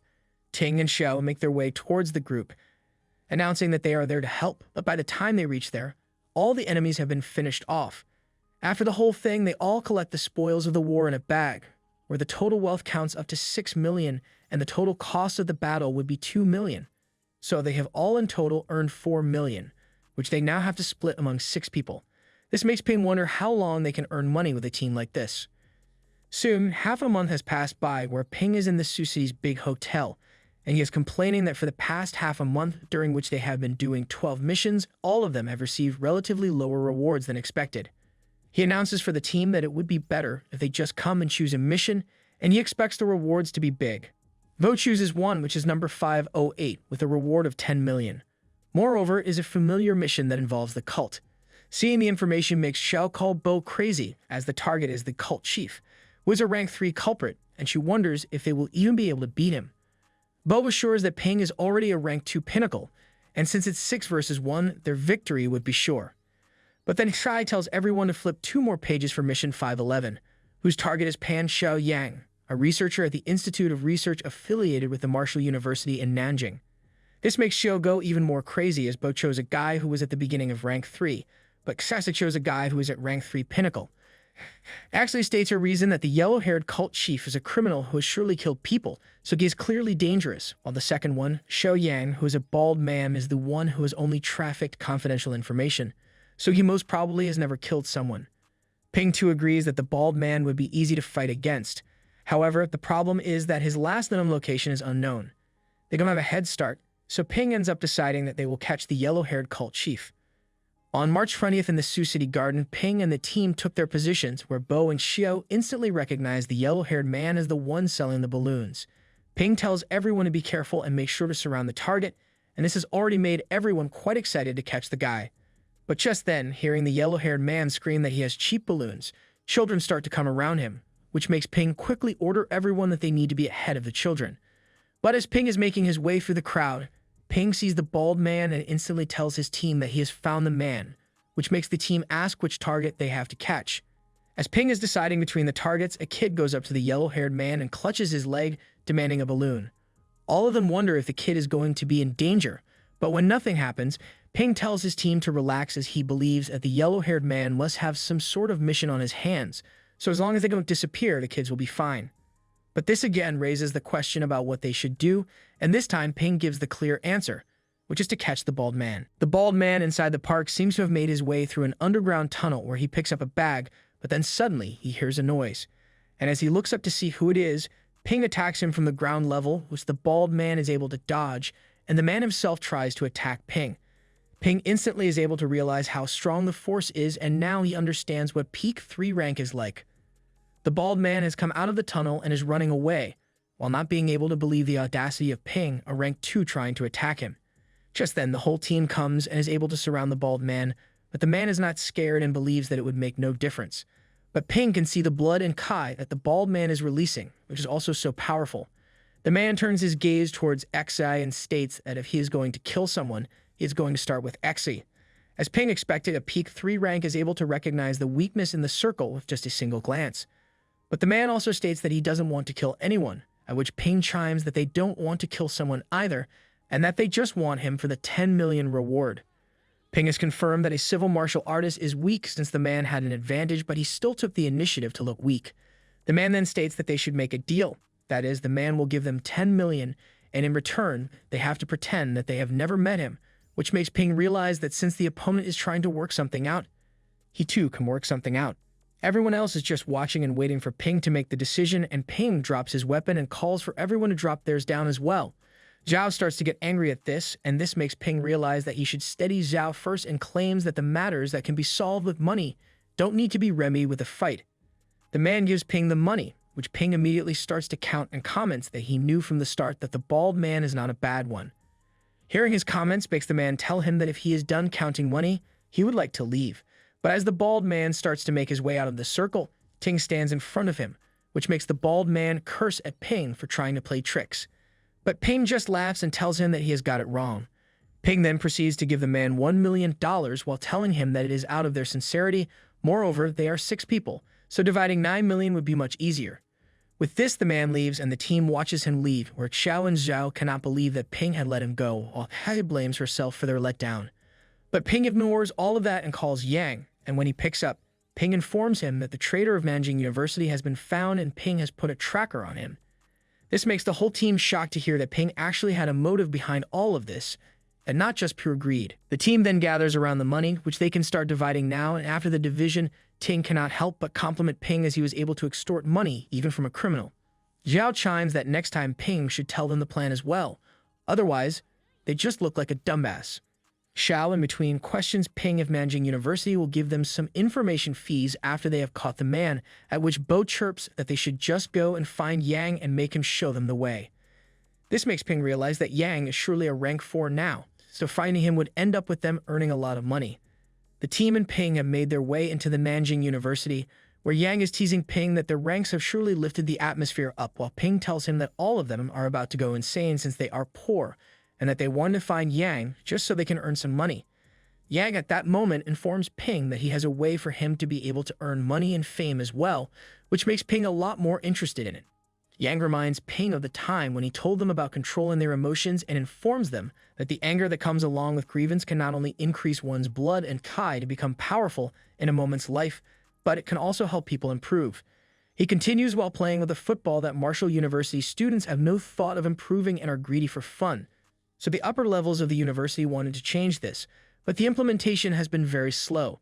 Just then, 2 students come up to Yang to ask for the football, and as Yang tells Ping that this is the reason they want to borrow Magic University's strength, he squishes the ball with his foot and continues that Nanjing Marshall University students should also get a taste of grievance. Ping suddenly understands what Yang means and asks Yang if he meant for them to challenge Nanjing Marshall University students, which Yang confirms. They should challenge Nanjing Marshall University students to a rank 2 fight. Ping is not convinced with this and tries to bargain that it can be injurious for them, but Yang assures him that there won't be any losses for them as everyone would get 3 rank 2 pills, and when the time comes, they can also call the governor and principal or the grandmasters to spectate the fight. So Ping turns towards his team and asks if they want to do this, which they agree to, so Ping too gets ready for the villain role that they are going to be handling. In the next scene, a whole setup has been made where Yang suggests that they can put 5 peak rank 2 martial artists, so only one of Ping's team won't be able to fight as they are 6. Ting states that he should be the one who shouldn't join the fight as he is the only one who hasn't forged his bones twice. With this, Yang wishes them good luck and leaves, and as he leaves, Kaida mentions to Xiao if she has seen Ping, and Xiao points to the corner of a building where he is supposedly making ghostly phone calls. Xiao is unhappy as everyone is nervous for this challenge while he is taking his time with the phone calls. After the phone calls, Ping joins his team and announces that he has good news, that Dean Jing and Bai Ruoxi, the instructor, are coming over to protect them. But when no certain reaction comes from the team, he questions it. The team answers that this couldn't be the only reason for his happiness, and Ping agrees that it is not. The real reason for his happiness is that the school will be providing them with 20 rank 1 blood key pills and 5 rank 2 blood and key pills as support. This makes the whole team howl in appreciation for Ping, and soon the challenge starts where the first person to go is Bo. Bo is against a third-year university student in the Weaponry Academy, Chen Pengfei, who is at the peak of rank 2. After they both introduce themselves, they start the fight right away, where Nanjing Province's governor, Zhang Dingman, a rank 7 master, is watching the whole thing. He is impressed by the already present energy in the air. Just then, the dean of Magic University, Huan Jing, also makes his way towards the stage, where he complains that he had to come because of Ping. At this, he gets a comment from the principal of Nan Martial Arts University that he should just come later so that he doesn't have to see his students getting beaten miserably, and the dean counterbacks that he wouldn't want to see the Nan University lose twice in a row. The governor doesn't pay much attention to the bickering happening behind him and knows that the truth will only be known when the challenge is over. Meanwhile, between Bo and the Nan University student, the Nan University student attacks him with a spear, and Bo, in order to dodge it, jumps up, which makes the student smirk, as he knows that Bo would have to land somewhere. So as Bo's about to land, he tries to attack Bo again, but Bo, as if steps in the thin air and jumps again. This action makes the student shock as he realizes that Bo didn't land on the ground, and Bo, in the meantime, punches the student and takes his spear in his hands. Ping is impressed by Bo and realizes that he has also reached the step realm, and the student, seeing all of this, announces that he surrenders. A score up till now is Magic University has 1 score while Nei University has 0. Yang tells Ping to go up next so that he can quickly and accurately defeat the remaining 4 students and help in implementing the changes in Magic University. Ping agrees to this and goes up to the stage and introduces himself while asking the Nei University student as the senior sister to show him mercy. This is enough to anger her as she exclaims that she is not his senior sister and comes to attack him, which he is able to avoid. Ping has decided for this challenge he won't be using his system, and not only because he wants to save money, but also because he wants to test out his real strength. The governor of Mijiang is able to recognize Ping as the kid who used his technique of violent raging blade during the National Martial Arts Tournament, and the principal at this time chimes in that Ping is from Mijiang, but he didn't enroll in the same province university and considers it to be a loss of talent. The dean uses this chance to state that the principal shouldn't mention it like this since, in the end, they all will be representing the country. The governor then orders them to tell Ping to meet him later as he has something to give Ping. Ping, meanwhile, has been avoiding all of the attacks by the senior sister with ease, which is making the senior sister a lot more agitated, and she asks if he only knows how to dodge. So Ping answers that she isn't just able to hit him.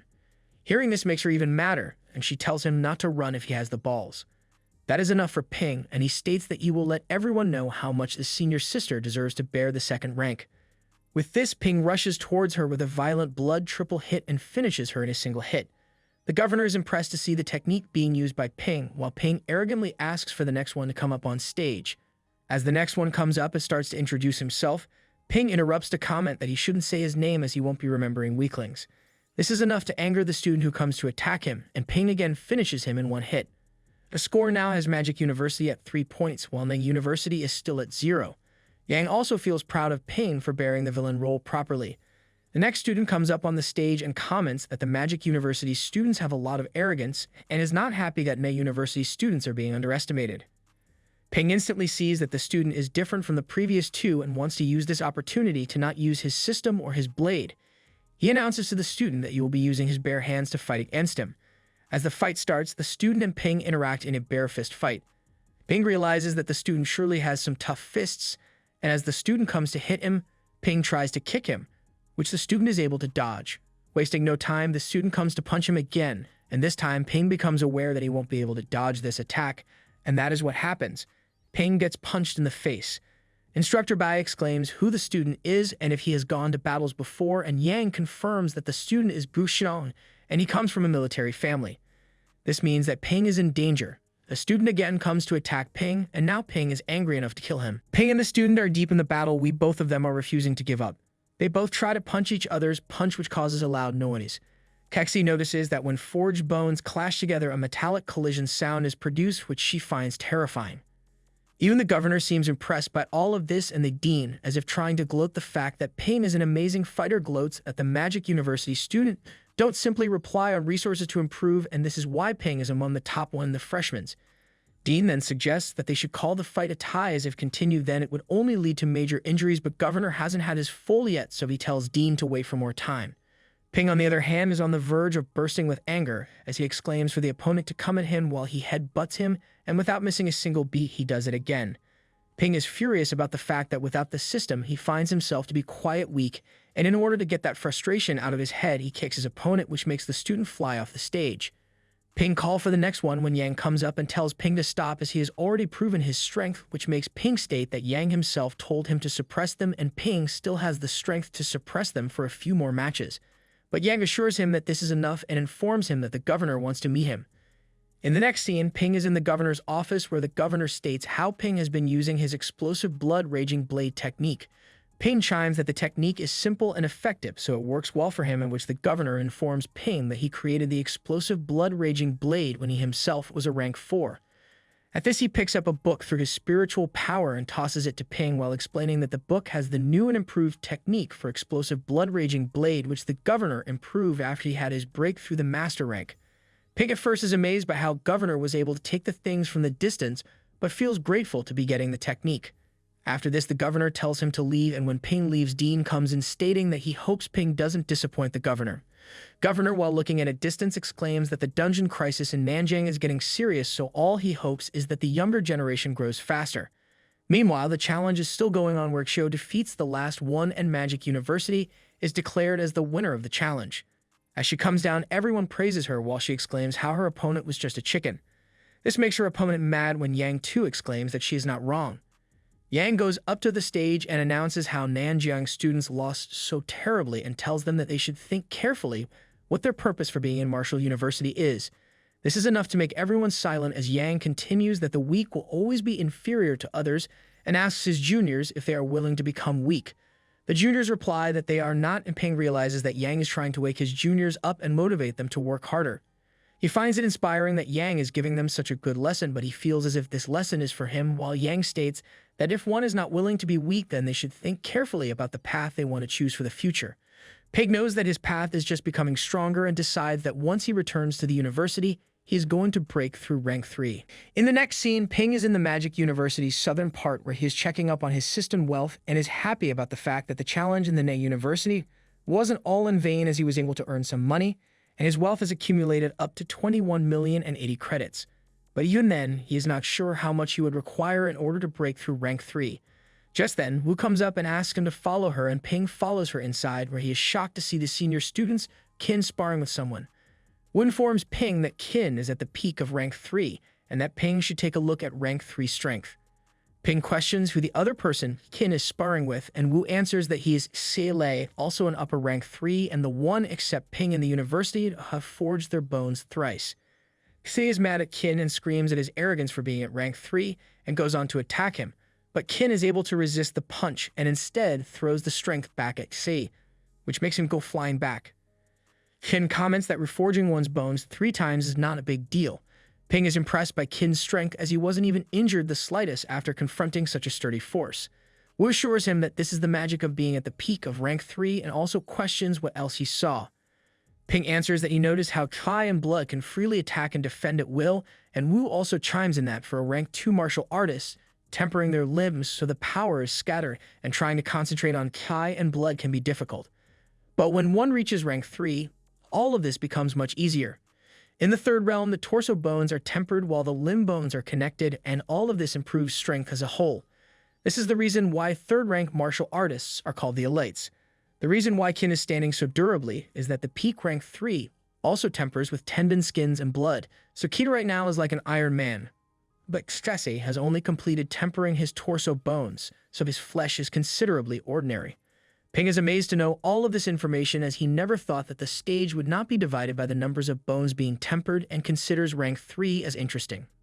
Both of them then go to open a training room which would cost them 50 credits, and Wu tells Ping to pay for it himself. Ping, having no choice, gives his identity card and finds all of this is way too expensive. As they go to their training room, Ping feels lightheaded with the amount of money he has spent, which makes Wu tell him to get a hold of himself, and that he will understand why they have gotten a training room.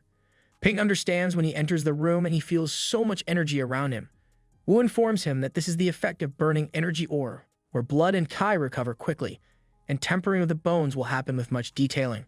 She continues that in order for him to break through, he has to pass through 26 branches of the spinal columns in a single breath, so he should abruptly stop, as this would make his life in danger. She also assures him to not worry about any sort of problems, as she is there to help him. Ping understands and is quite interested to start the process. As he concentrates on his spinal columns, Wu is shocked to see that Ping can actually use his spiritual powers to sense his branch veins, as this is something only a 6th-rank martial artist can do. This makes her wonder if Ping is a master sealing. Ping finds doing all of this easy and laughs at how Wu made him worried about doing this. But suddenly he gets a pain in the back of his neck, worrying that this is not good. Wu instantly puts a healing hand on that part and tells him to focus. After 4 hours, Ping has finally been able to break through rank 3. Wu, who is clearly tired by now, tells him not to be greedy and adventurous, and with this, she leaves. And once she does, Ping wonders how wasteful it would be to use a room full of energy just to consolidate the realm. And with this, he thinks maybe he should try to peak at the middle of rank 3 and wants to make use of the room as much as he can. And as he starts to do so, blood starts to trail down his nose. As Wu makes her way outside, she is noticed by Lai, who is overjoyed with the fact that his customer has improved so much lately that he has started to use training rooms. Lai tries to take a look at what rank he is, but when no movement is being heard from inside, he thinks if Ping is being lazy inside. Meanwhile, inside, Ping is trying hard to focus on reaching the middle of rank 3, but stressing himself out a lot causes him to throw up blood, and with this he falls unconscious on the ground. Just as Lai is trying to hear from inside, a staff member comes up to him and asks if he has come up personally for the maintenance of the rooms and informs him that Ping's room is not the one which needs maintenance. Lai tells her that the other room has been fixed and that he was just taking a look in this room. The staff tells him that the room is good and that there is already someone inside, at which Lai asks when their checkout time is. This reminds the staff that Ping has been in the room overtime and goes to unlock the room to remind him of this, but when Lai heard that Ping has been inside for overtime, he kicks the door open. Inside, he finds Ping unconscious while the staff shrieks and asks Lei what they should do. Lai assures her that he can be saved, and with this, Lai opens Ping's mouth and drops a pill there. After the pill, Lai, as if transferring his powers, puts a hand on Ping's head, which immediately makes Ping open his eyes, and the first thing he sees is Lai, and he cannot believe that Lai is so powerful. Lai then tells him to try punching the floor, and at first confused, he does so not expecting much. But when the floor cracks because of his punch power, Ping realizes that he has been able to reach the middle of rank 3. Lai then slaps a piece of paper on Ping's face, and when Ping questions it, Lai informs him that the floor is a piece of top-quality marble, and the training room door is 1 million, and that Ping has to pay him back in 7 days. This makes Ping mad as he exclaims that he didn't tell Lai to smash the door, and also Lai was the one who ordered Ping to smash the floor. But instead of letting that go, Lai mentions that Ping also owes the life Lai has given him, and with this, Lai leaves. The next day, Wu is shocked to know that Ping is able to skip to the middle of rank 3, and Ping tries to pin it as Wu's teaching being good. Wu is now sure of the fact that Ping is a master seedling, and she believes that now it is important to point him out even more, so she informs him of the next mission, which will be led by Tang, and the location is going to be Nanjing. This makes Ping ask her if the next dungeon is really going to open in the Nanjing district, and Wu confirms that it is, and because of that, all the cult members have gathered in Nanjing, and they all are waiting for the dungeon to open just so they can welcome the dungeon beings. Ping cannot understand the audacity of these people, and Wu continues that for this mission, Magic University, Jing University, and Nanjing University will be working together as a joint operation. This makes Ping comment that then the mission is going to be over, as the majority of them were beaten by Ping, and he is sure that no one would be happy to work with him. But Wu assures him that though they have been opponents before, when they are being faced with a common enemy, they all have to become comrades in the battle. She insists that this is an important lesson for him to learn for being a master, and this makes Ping understand. A whole camp in the woods has been set up for this mission, and Ping tries to be friendly with the other university students, but as he expected, no one wants to even talk to him. Soon after, the general of the Nanjing military region whistles for the students to gather, and once they have all gathered, he announces that he doesn't like to waste words, so he will be telling all of them 3 requests. First one is that they shouldn't fight their comrades, the second is to not desert them, and the third is to never hide their spoils. He informs them that the evil sector is surrounded by the army in the Kangshan Mountains, and their mission is only a small village named Boulder. The village has about 300 evil sector martial artists, and their mission is to exterminate them all. Ping worries about this mission since the whole strength of the students is 300 as well, so it would be 300 is 300. Tang chirps that this is fine, and even if it was 1 as the 300, then it would have been fine as well, since a martial artist has to negotiate their own battle plan. He also informs them that this time the instructors will be 5 chems away and will not be joining the fight. This makes the whole student body shocked as they all come to the realization that for the mission they all are on their own. Yun Chen, who is the captain of Capital City Martial Arts University, chirps in his suggestion that their team should send out the strongest members, and after this they will negotiate for the battle plan. In the next scene, Tang is at the surveillance barracks where he is looking over the security with a high-post military man who degrades the martial students by stating that after negotiating the battle plan, they all just went to sleep. He also states if the investment being made of about hundreds of billions is worth enough, as they don't even have a night watcher. This makes Tang come to their defense and states that they are just rookies and that there are many commanders who have been trained by martial arts. Tang states that these kids have never experienced something like this, and the whole plan was to let them get aware of how these things work. The commander is not satisfied with the answers as he strikes back that the enemy base is just 15 kilometers away, and if these enemies decide to ambush them, then a lot of them will die. But when Tang doesn't have an answer for that, the commander announces that he wants to teach these students a lesson. In the next scene, Ping wakes up startled, and picking up his glaive, he asks who is there, and Gu Xiang announces that it is him. This wakes Zhao and Bo up as well, while Ting sleeps unaware of what is happening.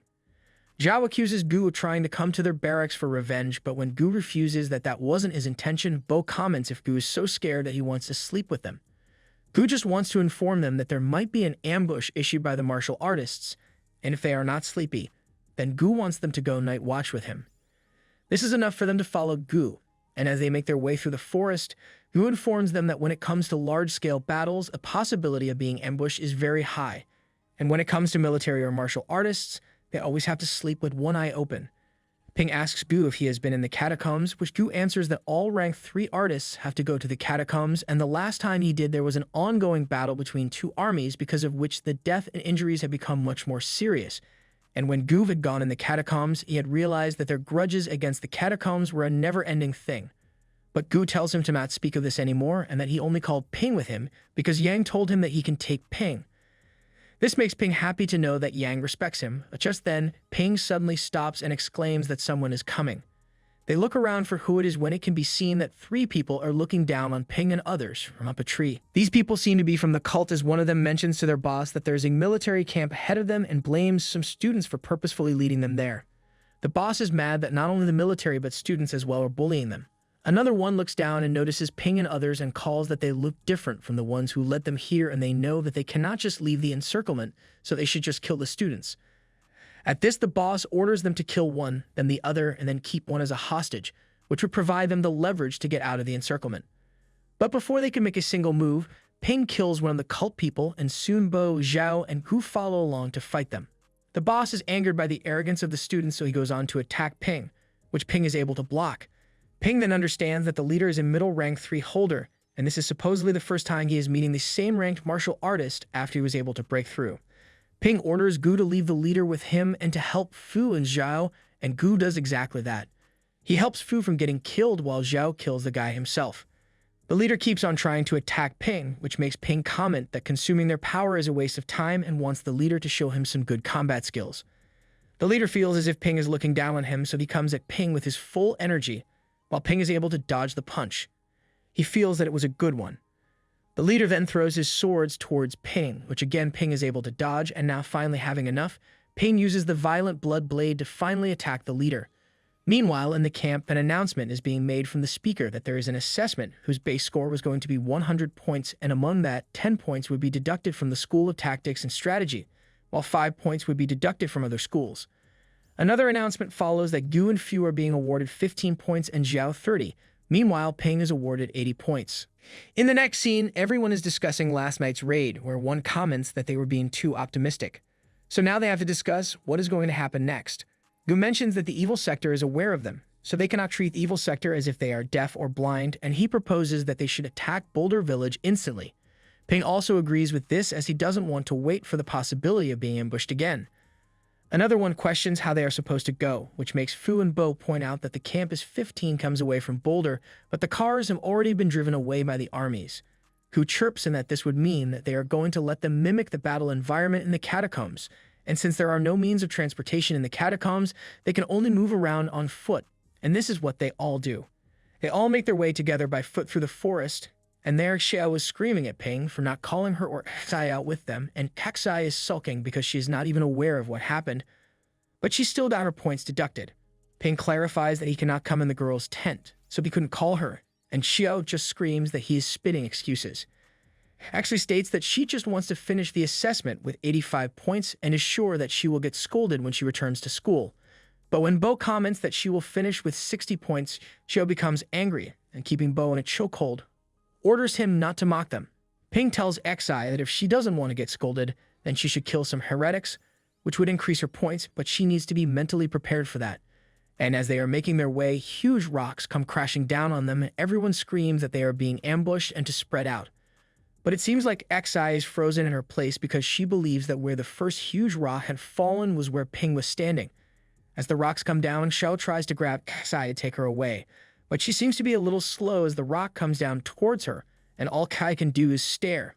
But luckily, Ping comes in and cuts the rock in half before it could hurt Kaze. Ping asks if they are okay, whether Xiao mentions that Kaxai is more scared, and Kaze confesses that she thought Ping was dead, which makes Ping apologize for not letting them know beforehand about the danger. And as he is saying this, one of the cult people comes up as a sneak attack towards them, but Ping slashes him once with his glaive.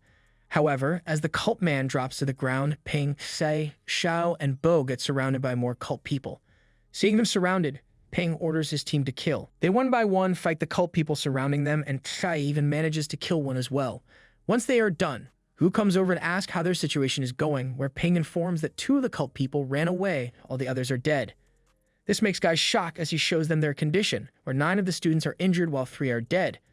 This makes Ping exclaim that this is not worth it, as they have not even reached the village, and already there are people who are dead and injured. Gu mentions that this is what war is, and that catacombs are much more dangerous than this. Hearing them talk, another student states that instead of talking about how dangerous their enemy is, they should talk about strategies. The student continues that the military department's army tactics are not suitable for them, as speed and strength are the benefits of a martial artist. When Ping asks what he means, the student continues that they should form martial arts teams and immediately surround and attack Boulder Village, and cult people would be like rats in a trap. Gu chirps that everyone is still full of energy so they can still fight, but if they continue like this, it will be drained of energy. Ping also thinks that it would make much more sense to change the style of the fighting and wonders if this is the purpose of the test. Ping is aware that the ones who adapt will be able to survive while the weak will be eliminated, so Ping announces that if everyone agrees to this, then they should discuss this right away. Ping then gives a proposal as well, that is, behind the Boulder Village are mountains, so they can split into 3 teams to attack from 3 different directions. MCMA University and CCMA University will be divided into 2 teams, while Nanjing will be formed by the 3 schools of theirs. Each team would consist of 10 people made up of the strongest rank 3 and rank 2 martial artists. The others would stay on the sidelines as a reserve force, and depending on how the fight goes, they can come in to help. Everyone agrees to this plan. Inside the Boulder Village, Nanjing University is already in place, and so are the other universities. With a single order, everyone rushes toward the village, but Ping suddenly shouts for them to stop. Everyone does and is confused to see just an old man standing there, but when the old man sees Ping and the team, he screams, "Kill!" And out of the buildings come children ready to kill Ping and the team. Ping announces this to the other teams as well, while Gu mentions that a group of old men and children came out of the right side of the village, and the same happened in the left side. Ping sees the imaginary glimpse of Chubby as the children gather to attack them, and Bo shouts to Ping what they should do. The student from CCMA University announces that if they are children, then they should be just knocked down and then taken to the army, while the rest should be killed as they are the evil sector martial artists. Gu also agrees because he doesn't want to kill children, and Ping orders the same to his team. As they get rid of the adults while knocking out the children, the adults start to get scared and start to retreat, and the student with glasses exclaims that he had expected the heretics to not be their opponents and says that this could be their chance. But Ping stops him by stating that this could be a trap, and they should take the children to a safer place. Suddenly, Gu, Ping, and the student with glasses freeze in place as they feel the enemy is nearby, and his vitality is quite powerful, but he still cannot pinpoint the exact location. All of them had heard the enemy speak that these are not martial artists, as they are killing the innocents. The enemy also called them hypocrites and claimed that the martial artists use them as sandbags and just for practice. The glasses one screams for everyone to not let the evil sector be the one to judge them. He screams for them to come out when from the left side, bombs go off. Ping hears that when from his side, bombs go off as well. Instructions flow for them to withdraw and rescue the injured, and they do that. After making it back into the forest, the glasses student curses himself for not being able to find the bombs sooner. Zhao comments that bombs are the historical way of the evil sector for fighting, and they have just not made themselves experienced enough. The bombs had killed all the children Ping and others had managed to knock out, and this guilt consumes everyone. Zhao cannot contain his anger anymore and screams that they should just kill the bastards, but Ping tries to calm him down by telling him that the evil sector has dominated the base, and if they rush into the village, they will be beaten, and the only way they can assure their win is by forcing them to fight them directly. The glasses student chirps that they need to destroy their advantage in the terrain, and for that, they would have to destroy the Boulder Village. Gu questions that in order for them to be able to destroy the house, they need a rank 2 martial artist to consume a large amount of energy just so they are able to do it, and if the evil sector is able to take advantage of the sneak attack, then they won't have enough time to recover. Ping cuts Guy off and states that this won't be a huge problem as he can absorb the vitality pills quickly, so as long as he gets vitality pills, he will be able to restore his energy constantly. He suggests that if everyone can give him some of their vitality pills, he can become a human bulldozer and can wipe out the whole village. And this is what they all do. Ping takes no time in becoming a human bulldozer, and this causes distress in the evil sector as the staff comes up to the boss and exclaims how the martial arts students are able to destroy the village. But it seems like the boss isn't worried and tells his members that they shouldn't be panicky, as those students are just amateurs, and if those students want to continue with the strategy that will tire them the most, then they should just continue to do that. Ping one by one goes on to destroy every building, and it is almost done, and he is also aware that the evil sector would show up when they are at a loss of volatility. The whole squad is pretending to recover their vitality when the one who is truly using his strength is him. And he also knows that if he is the only one who keeps on crashing the buildings, then it might look suspicious. So he screams for the squad that if their vitality is not enough, then they should retreat to the barracks, as when the evil sector will raid, they will die. With this, everyone starts to run, but before they can make their way out, they are surrounded by the evil sector men, and it seems like Ping and his squad's plan has worked. The boss orders his men to kill the students, but when Ping and the squad are easily able to fight back, the boss is shocked and understands that they have fallen into Ping and the squad's trap. Who finds the chance to capture the boss first, but before he is able to do so, the boss strikes back. Gu, though a bit scratched up, exclaims for help as the boss is peak rank 3. Ping instantly is reminded that the boss is at the same rank as Qin when he had witnessed their sparring, so he comes along to help Gu, and so does the glasses student. The boss gets surrounded by 6 of the martial arts students, where he calls them brats and looks down on them since only one is of rank 3 and others are of lower ranks. Wasting no time, they all come to attack him, which the boss is easily able to dodge, so Ping tries to use a puncture kick, but when the boss stands, he sees Ping and Ping cannot believe that the kick didn't work on him. The boss mocks that he hasn't even warmed up yet as he kicks Zhao, the one with glasses. Humiliated and angered, Zhao orders them to keep the boss occupied enough and then help him in creating opportunities. When the opportunity is created, Zhao goes on to attack the boss, but even with so much power, the boss doesn't even seem a bit injured. Seeing no other choice, they all come together to attack him, but nothing where no one is able to make an impact on him. This makes Gu exclaim to everyone that the boss is trying for them to expend their vitality, and that just makes the boss laugh. Ping knows that the Pearl Rank 3 martial artists have vitality over 1,000 cal, and since their bones, tendons, skulls, and flesh have been thoroughly forged, they become next to invincible. The boss is relying on the string body to drain them of their vitality, and his arbitrary attacks are at par with their moves, which should have been deadly. They all are aware now that they cannot keep on continuing this way.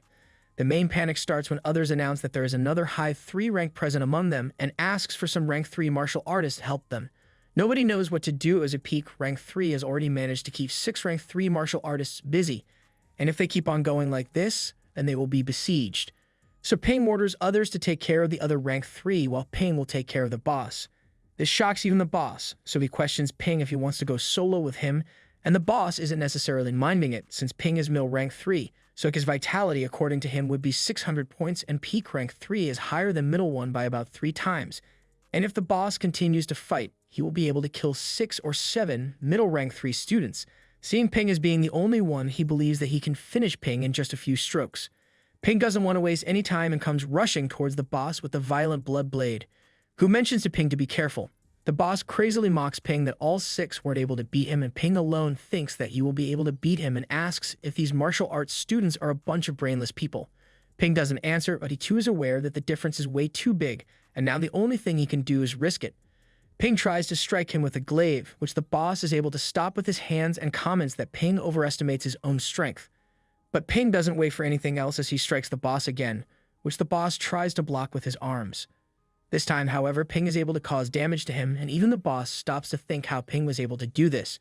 Ping makes sure to answer that by saying for the boss to kneel, and then he will tell him, and he again goes on to strike the boss, which sends the boss back with every strike. The boss, as if gone crazy, thinks of Ping as a genius student and believes that it would be better for him to kill Ping instead of dozens of rank 2 or rank 3 martial arts students. Ping mocks the boss that he can try killing him, and the boss comes rushing towards him with his power. Before he approaches, Ping has already replenished his vitality, and they both get into a serious fight where Ping strikes him, while the boss tries to attack Ping. But even when Ping tries his all in the violent blood blade and sees minimum damage, he knows that this is too resistant, as one slash means 0.1 million of wealth, and by now he has spent about 4 million. From so many strikes, even the veins in his hands have burst, and he knows that he cannot go on like this, and though he can replenish his vitality, there is a limit to what his physical body can take. The boss takes this chance to come at Ping again and punches him. As Ping almost falls to the ground, he uses this chance to strike the boss with his feet, but the boss punches his feet back. Ping had never expected a peak 3 rank to be so resilient, as even after spending 5 million of wealth. Moreover, the alloy boots of his being damaged, nothing much has happened to the boss. Ping decides to hold him off for a little bit and wait for Gu and others to finish the rest of rank 3 enemies. The boss then comments that he finds Ping quite interesting and states that Ping could easily annihilate a whole army of middle 3 rankers if he wanted to, but he wants Ping's martial arts journey to end here.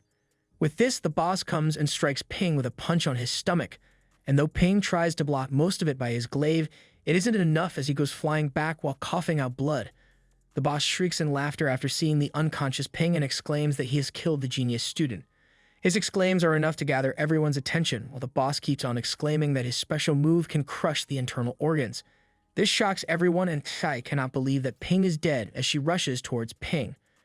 She knows that Ping is strong, so he cannot so easily die, but the scene of the unconscious Ping describes something else. Kaksai cannot help but let the tears flow as she tries to pick Ping's head on her lap. She tries to give him a pill and begs for him to wake up, but when she hears him say, "Why are you crying when I am still breathing?" she instantly gives him the pill. When Ping asks what the pill is, she informs him that the pill is a lifeline pill, which can help in recovering external injuries and internal organs. The boss, meanwhile, is beating all the other kids up while exclaiming that they cannot kill him. But when he hears Ping exclaim that the boss is his, he is shocked to see that Ping is still alive, and Ping wastes no time as he strikes the boss with a violent blood blade. Everyone is happy to see Ping alive, and Gu knew that Ping won't be the one to die this easily. Ping keeps on striking the boss, which makes the others question if he truly is a middle 3 ranker, as strike after strike he gives but never seems to get tired. Ping has had enough of the boss and already mad about how the boss used children as human flesh bombs, tricked the elderly, and moreover how he killed his martial arts friends and how because of the boss he had his alloy boots destroyed. Moreover, how he had to lose millions of wealth, and Ping screams that in spite of that the boss has to die. And finally gathering the strength, Ping strikes the boss one last time, and the boss's head gets decapitated. Everyone stops to look at the scene, not believing that they have won. Shouts erupt from everyone once they come to the realization, and Ping, losing most of his strength, has to use his glaive to stand up. Ping is happy that even though he used hundreds of slashes and nearly 10,000 points of vitality, he has been able to kill the boss. Kaksai and Bo come to support him, and as they praise him, Ping complains that the lifeline pill is alone 200 points and he doesn't know what he can use to pay Kaksai back. Kaksai stops him, saying that the pill was for him to come back to life, and she was not planning to ask him to pay her back. Kaksai is stunned when Ping offers some rank 3 pills instead, but to keep his peace of mind, she agrees. Now that Ping has solved the most important problem for them, Gu and others take care of the others. In the next scene, Ping promises Kaksai that he has 10 rank 3 vitality pills, which he will sell to her for 11 million. Kaksai, for the sake of him being alive, agrees, and as she goes to take the pills, Ping takes them back and explains that 10 rank 3 vitality pills are 400 points, so minus the 200 points for the lifeline pills, he will charge Kaksai 5 million for the rest of it. This makes Kaksai tell him that she doesn't need it and to take the pill as a gift for him. But in spite of that, Ping gives her the pills and tells her to pay him the 5 million. In the next scene, everyone who is injured is getting their fixed aid, where Bo asks Ping why he had to pay Kaksai back, and Ping answers that he is stingy like that, and that he calls it an equal exchange for a price. Bo sighs, knowing that there is no cure when it comes to trade and transactions, but still states that she saved his life, but he only changed it to money, and asks if he even cared about the friendship between them. Ping replies that Wu had instructed him to never create close relations with anyone, and Bo agrees that she, who is so cold-blooded, would say something like this. Ping, while standing up, explains that he too felt that those words were very cold-blooded, but once he saw the martial artist's life as it is, he understood what she meant, and he is aware that they are going to die one day, and if by any chance the love for a person is deeper, the one left living would end up suffering more than the one who is dead. Just then, the rest of the squad comes back as well, and Bo asks about the status, and Gu informs them that the total number of Evil Sector people who were killed were about 214, in which 140 were rank 1, 65 were rank 2, and 9 were rank 3 martial artists. Moreover, 6 from their side have died, and all the rank 3 martial artists are very badly injured, and the total amount of wealth collected from the loot comes up to 50 million, excluding 10 rank 3 vitality pills for Ping worth 12 million. The compensation for the families of the dead would be around 3 million each, and after all this expenditure, the total amount left would be 20 million. Bo screams at that as the 20 million has to be divided between 300 people and complains that they have lost a lot in this battle, who tries to cheer it up by saying that if we just count the spoils, then surely they have lost, but when it is compared to other normal battles, then they have won. Zhao doesn't want to hear that and states that they have had a terrible win, and they used to think they were the elites of the elites, but now he is sure they are nothing. Zhao chirps that if it wasn't because of Ping, they would have lost a lot of people, possibly more than 6. Tang then appears there and shouts at them that he is very much disappointed in them and calls them egotistical. He informs them that Tang had left them 500 javelins in the cellar of the base, but no one saw that and comments that all of them can try to make traps with the mountain terrains, but none of them know how to take advantage. He calls them out by saying that their universities have only taught them to rely on their brute strength and to not use their brain, and points out that there are 200 rank 2 martial artists waiting outside for their orders. He scolds them for leaving Ping alone to fight with a peak rank 3 and questions what would have happened if Ping really had died, and blames them that they are too weak and stupid. Ping tries to come in and tells Tang that he was the one who requested one-on-one with the boss, so he shouldn't blame the others, which makes Tang pull Ping's ears and scolds him for having the face to talk for them, as he considers Ping to be the one who is the most problematic among all of them. Tang then questions him where all the vitality comes from, and Ping, without thinking, answers from his reserves. When Tang questions it further, Ping gets in deep thought about what he should answer and tries to make up any reason. So he tells Tang that if he doesn't digest the pills, he can hoard vitality in his body, and since he thought that the mission was dangerous, he digested 10 pills in advance.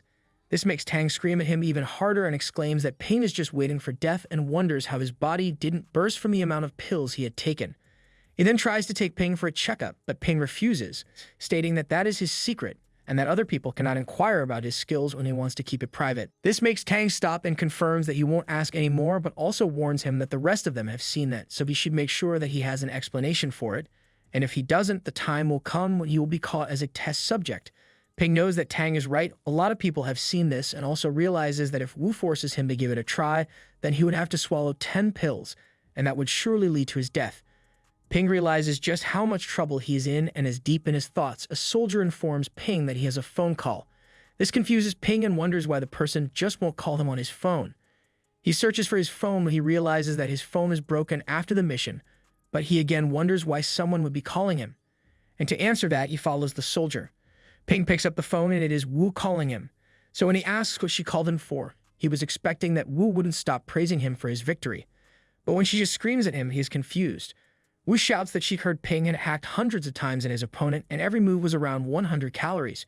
She informs him that regaining vitality without the use of vitality pills by extracting energy from the surroundings is an ability that grandmasters have, and questions how he, as a low-rank martial artist, could possess such capability. She also informs him that if his bone marrow is not like mercury and the mentality is higher than the average person, then he should be ready to become a research subject. This makes Ping already sulk and whines that he doesn't want to go to the laboratory and asks what does bone marrow like mercury mean. She answers that only after the Grandmaster breakthrough can one's marrow become like mercury, where the bone marrow becomes as dense as mercury and his vitality will flow out of him like waves, and his muscles will be as durable as diamonds and his bones as smooth as jade. And for such people, their body is able to extract energy from the surroundings and their vitality is always at the peak. Ping knows that the mentality won't be a problem, but the thing that concerns him is that of the bone marrow honing. He tries to look through the system, but the system hasn't opened the option of bone marrow honing for him. But Wu Wai herself tells him that she knows someone who was born with a jade marrow, so he can go to them for help. She tells him the person is Nanjiang's Martial Arts University's potential grandmaster, and that person is none other than Yang. Ping and Yang meet at a cafe where Yang informs him that there is no way of honing bone marrow and that he was born with it, so he never honed it. This makes Ping bang his head against the table and complain that he is now going to be taken to the lab. But Yang stops his thoughts and tells him that though he has never done it, he has a faint idea. But it all depends on whether Ping can afford it or not. Ping asks him to tell him first, so Yang tells him that he can do it by using energy ore to cultivate, as the energy released by the ore reaches a specific threshold and liquefies itself, and after that, vitality can seep into the bone marrow and hone it. He calculates how much an energy ore costs, and Yang tells him that it would be around 1 million apiece. But he also tells him that it is not the most difficult part. After the liquefaction, the energy could enter the bone marrow, but it won't necessarily stay there and will prioritize the skull that hasn't been completed yet. And the only way to solve that problem would be by using his spiritual power to pull it out. Yang assures him that he could give it a try. As Ping states that he doesn't need an ore as his spiritual powers are as that of the Grandmaster. At first not believing when Ping showcases his power, Yang comes to believe it as well and wonders how that is possible. He also states that it cannot be impossible since a lot of people have some extraordinary gifts, and states that he did doubt Ping's words, but now he feels that they will be able to cover it all up. Ping then secretly whispers that he has heard Yang is going to be a Grandmaster, which makes Yang tell him that if he can sponsor him for 5 billion, then he might stand a chance.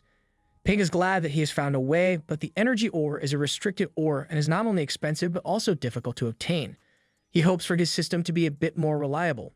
This reminds him that this system had updated twice, once when his wealth points reached 1 million and the second time when they reached 10 million, and wonders if it is going to upgrade if he earns 100 million points, and if that would be enough to upgrade his system so he can hone his bones. Ping realizes that he has always been forcing himself to earn money, and he now has to earn 100 million points, and only after that can he enjoy the results.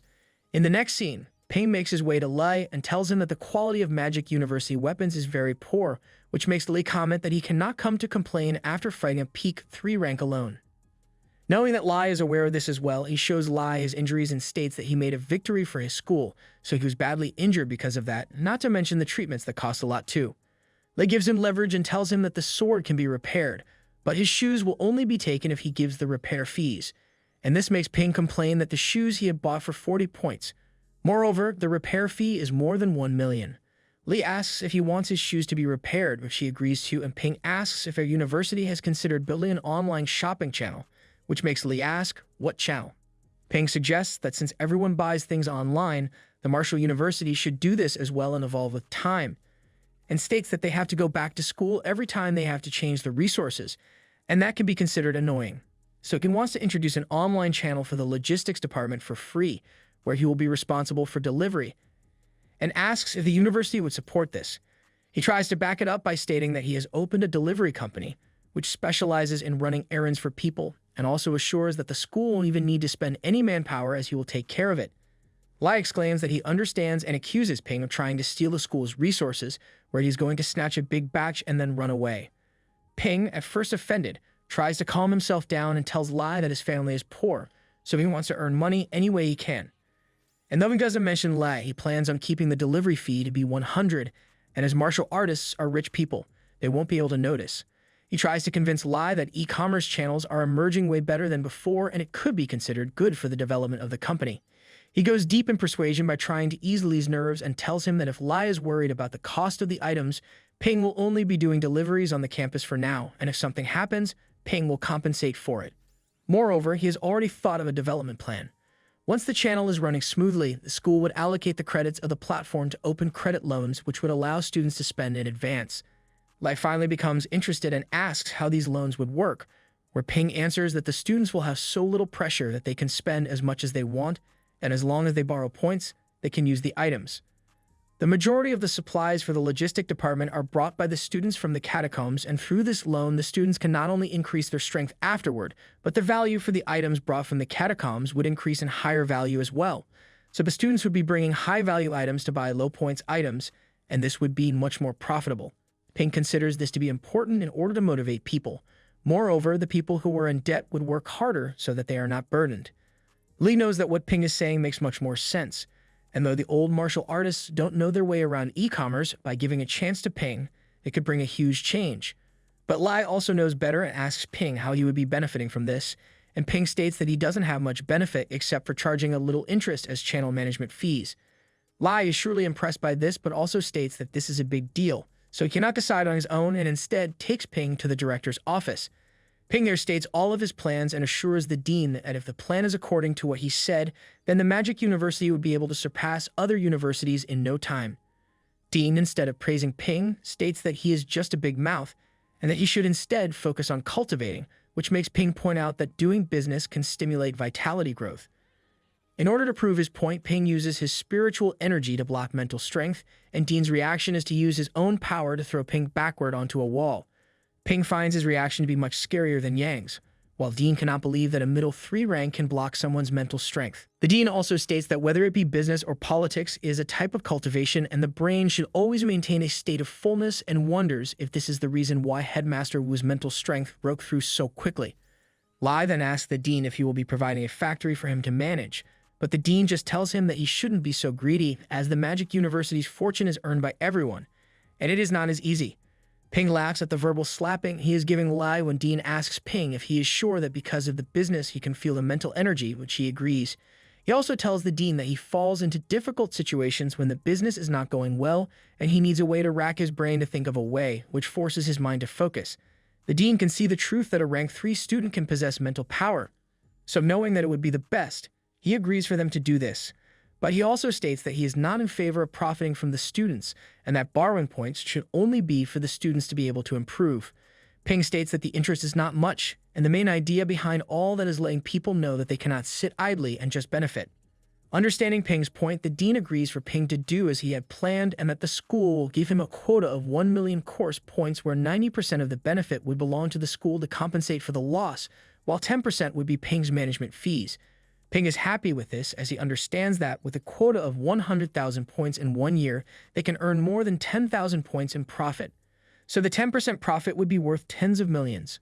But before Ping leaves, Dean reminds him that he has to fulfill the terms and conditions of the school, where firstly he should have a strong martial artist on Ping's behalf who would take the risk of losing items, and secondly, outsiders won't be allowed to enter the Magic University to make the transport. This makes Ping's shoulders drop as he realizes just how difficult it is to earn money. After the meeting, Ping and Lei make their way outside where Ping cannot stop thanking Lee for his help, but Lei tells him that he shouldn't thank him so early as they still need Wu's permission. Ping believes that Wu won't mind it much, but since the school won't let him bring strangers in, he will have to use the students, but they cost too much. His sulking over money makes Lei laugh and tells him that he had called Ping smart, which makes Ping ask if Lei has an idea. Lei tells him to go talk to the martial arts students and form a martial art club, and all Ping has to tell them is that they can meet rank 4, 5, or even 6 masters, and since there are many people in the martial arts class, the majority of them are not even warriors yet. These students don't care about money. All they want is a high-level master. So if these students are given the freedom to run around and talk to people and to learn something and be a part of a club with the strongest freshmen, they would all be begging to join in. This makes Ping's jaw drop as he realizes Lei is a genius, and before he was worrying about spending money, now he doesn't even have to spend anything. But he also questions whether it is the right thing to do, for which Lei assures him to think of it as helping the backward classmates, but still leaves the door open for Ping to decide whether he wants to be a part of this. Ping fully knows that he will end up doing this and consoles himself by stating that he is the strongest freshman, so he should create a suitable environment for them. As they start to leave, Tang, along with other students, steps down from the bus, and Tang, when he notices Ping, calls him over. Tang scolds Ping for leaving early and tells him that he has no discipline and also warns him not to disturb Lei at all, as he has heard that Ping asks for a lot of things and tries to bargain. Ping tries to come to his defense by stating that he does a lot of training, which is a wholesale business. This doesn't convince Tang as he again reminds him not to disturb Lei, as Lei cannot change the prices issued by the school by himself and tells him that Lei is the one who covers all the losses made by Ping himself. This piece of information shocks Ping, and with this, Tang leaves. Ping then gets a notification of Kakusai sending him the 5 million as they had discussed. After this, all of them are informed of their points, where Zhao has 130 points, Ting has 85 points, Fu has 120 points, Ping has 800, and Xiao has 95. Tang announces for everyone that the minimum marks required for passing was 100, and more than half of them have passed the test. And he also scolds the ones who weren't able to pass and tells them that they cannot find any excuse for this, as being the elite team of Magic University, everyone had expectations from them. But nonetheless, they had completed the test.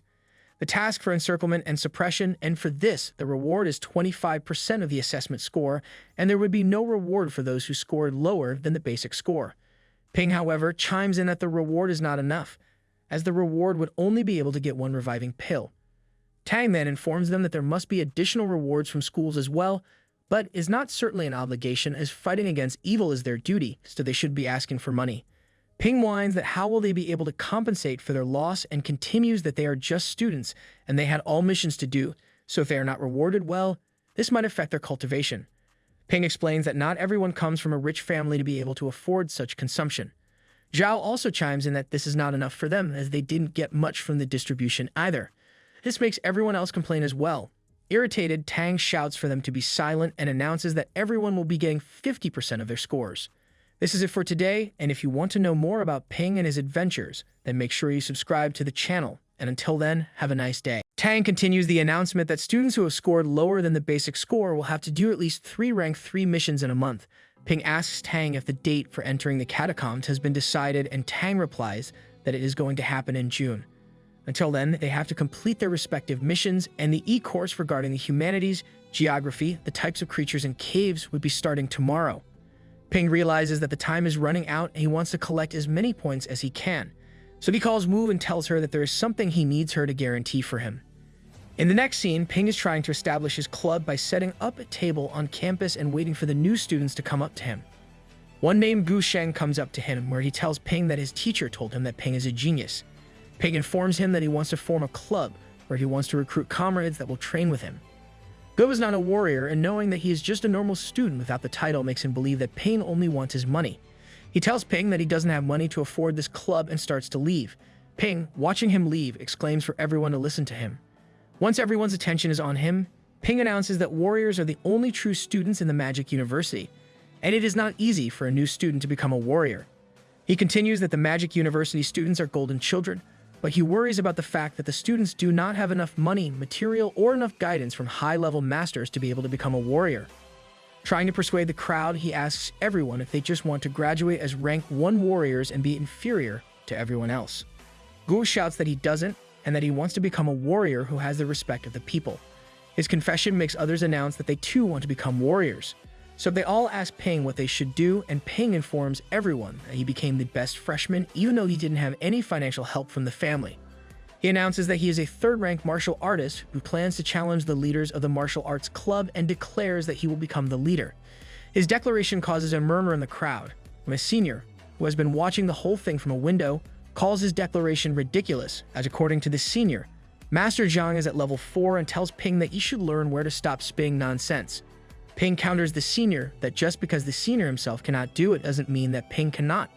When he sees the senior getting mad, he calls out for the senior to come down if he is not convinced, and then they can settle the whole thing out like martial artists. This is enough to make the senior mad enough, and he exclaims that he is coming down while his friend tries to stop him, informing him that he is just level 2 while Ping is rank 3. While his friend is trying to stop him, Ping announces that he is from an ordinary origin, but he has never given up on his dreams and he plans on becoming a grandmaster. He then exclaims that he now establishes the Ping Yuan Club and informs the crowd that they can become a member irrespective of their background. He promises that they will fight together and everyone will get a chance to meet seniors and high-ranking masters. He then tells them to fill a form and that only the first 100 students will be recruited. Hearing this is enough for the crowd to rush over to fill a form while Bo, Xiao, and Tessie might watch this. Xiao comments that though Ping is from a poor family, he's not really poor, as she herself bought pills from him for 20 million. She continues that Ping is a capable man, as she is sure that he has been able to make 40 or 50 million by just selling pills. This makes Bo suggest that they should join the club as well, as he is sure that there is nothing Ping won't do when there is something in return. In the next scene, Tang is in the headmaster's office, where the headmaster points out that Tang himself said that Ping was not promising when he first came. But now Ping is so promising that Tang is in shock and also questions why he would want to fight a club leader. Tang is even more confused about why Ping wanted to start a club, which makes the headmaster inform him that Ping has created a trading platform for the logistics department. But since Ping has not been allowed to bring outsiders into the school, Ping would either have to do it himself or with help. This makes Tang exclaim that he knew Ping wasn't just some hero trying to save the world, and for a moment even he thought that Ping was worried about the students. The headmaster assures Tang that they cannot be sure of the future, and that if Ping wants to achieve something, he has to take care of it himself. While Ping can trick the students into the club, the headmaster is sure that the students are not stupid. He considers that being fooled and gaining experience in school is much better than being fooled and dying in the catacombs. Tang understands that and states that they do need more cunning people in the school like Wu. Meanwhile, the required number of students has joined the club, and Ping assures the rest that they might have a chance in the future, and also informs the new club members that they will be having a club meeting tonight. The members are confused as to how simple the procedure was for this club, and while everyone does feel a bit weird about this, they don't raise any questions and start to move to do their things. As Ping is gathering up his things, Xiao, Bo, and Sei Mei come up to him, exclaiming how he dared to reject them. Ping simply states that they are not suitable, which makes Bo furious and asks how they are not suitable when he is just recruiting non-warriors. Xiao chirps in that they can help with his reputation, and Sei Mei too states that they have been spending a lot. So if Ping has a way for them to make money, then he should help them. This convinces Ping, and he tells them that they have to work and help the club, which makes Xiao question what he means. Ping answers that they have to answer the questions that the new students will ask, and if there are any rebels, then they will have to deal with them.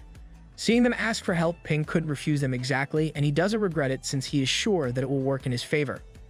In the next scene, the members of the club have gathered in the conference room for the meeting where Ping greets them and announces the news that the logistics department, after a lot of difficulties, is starting online trading, which is going to be operated by them. So they need some people to volunteer for the deliveries. One asks if Ping means someone like shippers, which makes Ping ask him if he thinks that someone as a mediocre shipper could work with a martial artist. When all of them sort of disagree, Ping informs them that their customers are all high-level students and professors. And since the majority of the time students weren't even allowed to go near the professor's rooms, he tells them that it is a major opportunity for them where someone might get noticed by a professor while working, and that professor might give the students a rare material. He gives another scenario where they can meet head students, and if they ask questions regarding the martial artists, the head students won't be able to refuse. Hearing this, one member questions how much possibility of them being noticed is, which makes Ping assure them that if someone of them is unlucky and is not able to get some sort of guide, then the club will be providing them a discount on lifeline pills if they do a good job, and they would only have to pay 27 points while others would pay 30 points. Somehow everyone feels like this is a good deal, and seizing his chance, Ping states that they have no idea how hard it was, as the headmaster wanted for every student to pay a deposit of 5 million as consolation for the losses. But Ping has made that problem go away by contacting Wu, and now that Wu is involved, he informs everyone that they cannot let Wu down. He continues that the trading platform is going to have an online point loan, which is for everyone who wants to improve their power. Xiao questions this and asks if that would also increase the earning yield. But Ping, before answering her, tells her to call him the leader, and then answers that there will be interest charges, but for the members of the club, that charge would be a lot reduced. Like if someone borrows 100 points, then the next month they would only have to pay 101 points. Xiao exclaims at that, as she thinks this would help in motivating the Magic University students. Hearing all of this, Bo comments to City Me and Xiao that he knew that benefits are always following Ping, and Ping states that this is the end of the good news, and now they have to discuss the positions. Ping announces for Zhu Yuhong to be human resources manager of the club and tells him to choose 50 to help with the orders, while Gu Sheng will be the delivery administrator and will take care of the shipping. Bo will be the vice leader and will be taking care of communication. Sei Mei will be the diplomat, while Xiao will be the monitor who will watch over the departments and distribute the rewards. Xiao then questions what Ping would be doing, and Ping replies that he is the general, so he will be taking care of all of them. As a way to encourage everyone, he tells them that he wants everyone to become aware of the fact that they can get stronger through practice and not by the family's help. Everyone chimes in and exclaims that they will be the golden children by practicing hard. Ping is satisfied with the response he is getting, and now he just has to wait for the money. He also knows that he needs to start practicing, as only a strong warrior can become a leader. Though it is a small start, this is still a start, and soon all the martial arts material will be Ping's. He is sure of that fact. Ping is on his all fours, struggling and cursing Li, calling him a liar, as he had told Ping that he would be able to endure the effects of level 5 spheres on his body with the help of the protecting pills. But Li never told him that it would hurt as well. Ping knows that he wants to become a hero, but questions why he has gone through so much pain for it. But when he thinks back about his family, he realizes that there is no gain without any pain. After the effect is over, Ping can clearly see the damage that it does to the body and knows that he has to take a few days off to recover. But he also knows that he doesn't have much time left, and all he wants to do is improve his strength. By improving his strength, he can harden his spine, and that way he will have to take less time to get adjusted. He then opens his cistern window and makes the calculation of how much it will cost him. The total price for him to increase his strength at every practice by 1% would cost 30,000 points, which is 1.8 million. Currently, Ping has 326,000 points and 240,000 money. Ping realizes that he doesn't have enough, as he still needs 40 million to train the rest of his spine pieces, and he also requires 100 million points to level up. But he cannot do that, as he first needs to get stronger or he won't be able to survive the catacombs. In the southern part of the Magic University, which has the center of war stimulation, the special team is being informed about the catacomb. They are being informed that the catacomb's entrance is the exit to the real world, and though the catacomb is very large, no one has been able to enter the catacomb through one entrance and exit from another. The south of the Magic University is the sea and the entrance of the catacomb here. The creatures live 100 kilometers away to the north. It's about 5,000 km in diameter and has 13 forts. Ping analyzes that the catacomb is half as big as China, and the instructor agrees, but they haven't discovered all the parts of it yet. Ping realizes just how big it is and asks if the sun rises down there and how they are supposed to make their way. The instructor informs that there is an artifact down in the catacombs, which is similar to a sun, but doesn't rise or set like a sun. Instead, day and night change in a flash. The instructor informs them that their knowledge is useless in the catacombs, as they can only use scale models to navigate. Ping worries about this a little and doesn't know he is supposed to remember this when Bo comes and asks if Ping sucks at navigation, which Ping refuses. But Bo continues and assures him to stay close to them so he doesn't get lost when trying to find his way back. Ping then threatens him with a match, which finally makes Bo shut up. The instructor continues that in order to stop the trespasser from going inside the catacomb, they have situated lookouts inside the catacomb. The nearest fort to them is the Tianmen Wall, and in the fort there are about 200,000 people, 200,000 soldiers, and 20,000 warriors. However, their lookout has only less than 5,000 people. A student proposes that they can just defeat the people inside the fort, as they don't seem that strong. But the instructor sternly refuses and tells him that it is not about defending but protecting themselves. The instructor tells them that though the enemies were stormed once, and they were too afraid to attack the fort, the Magic University still cannot defeat them, as they would require a whole league to fight against them. About 70 years ago, 40 masters decided to form a task force together to defeat the catacomb. which caused the strongest in the catacombs to come out, and they killed 16 masters. This piece of information is enough to worry the students as one asks if they even have a chance, and the instructor tells him not to be so pessimistic. He believes that they have a bright future ahead, and that since there are many masters in the country now, they not only can defend, but can also buy some time to make the masters stronger. After this, he orders everyone to read the book they have been provided by heart, and inside the book, they can find out about the energy stones in the catacombs and herbs. The energy stones can be used for many reasons, whether it be for studying science to create weapons or to make pills. The energy stones are divided into two types depending on the purity, where one is a normal energy stone which has 30% energy and clear energy stone which has 90% energy. About 50 normal energy stones would make a clear stone. The instructor also tells them that they don't have to worry about training as they haven't discovered much, so the students will have a higher chance to find the materials.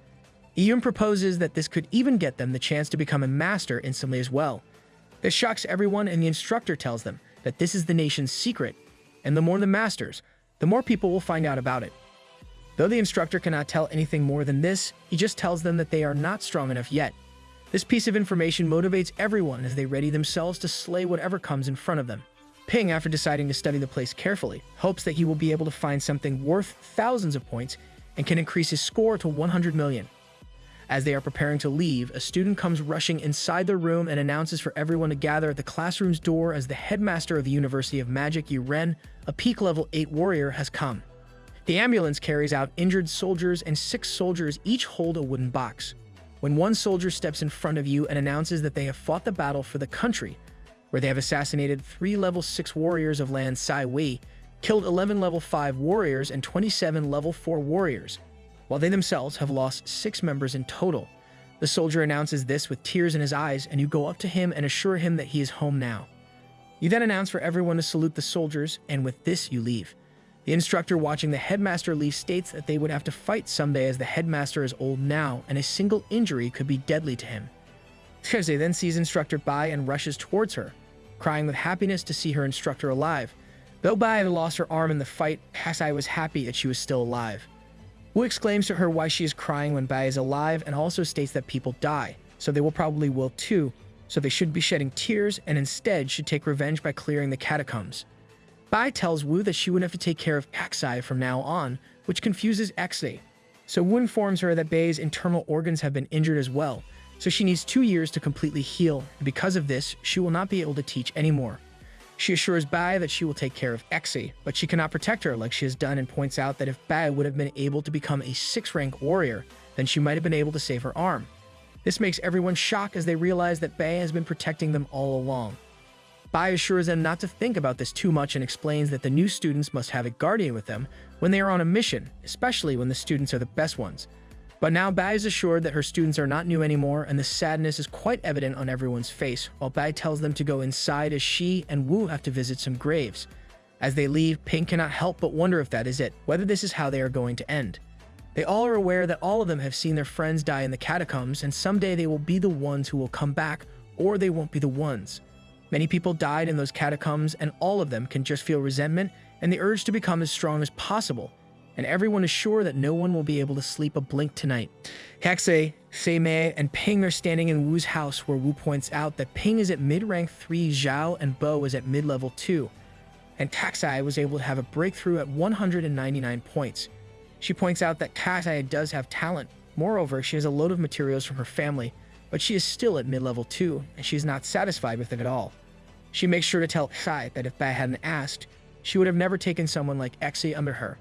Sensing the pressure, Ping tries to calm everything down, but Wu isn't in the mood and informs Kaksai that if she cannot train her bones to 100 by the end of the month, then she should just go back home. With this, Kaksai leaves, and Wu turns her attention to Seimei and tells her to try to reach peak level 2 before she enters the catacombs. She also tells her to sell the company that her uncle had been wanting to buy, and she can then use the money to buy some pills.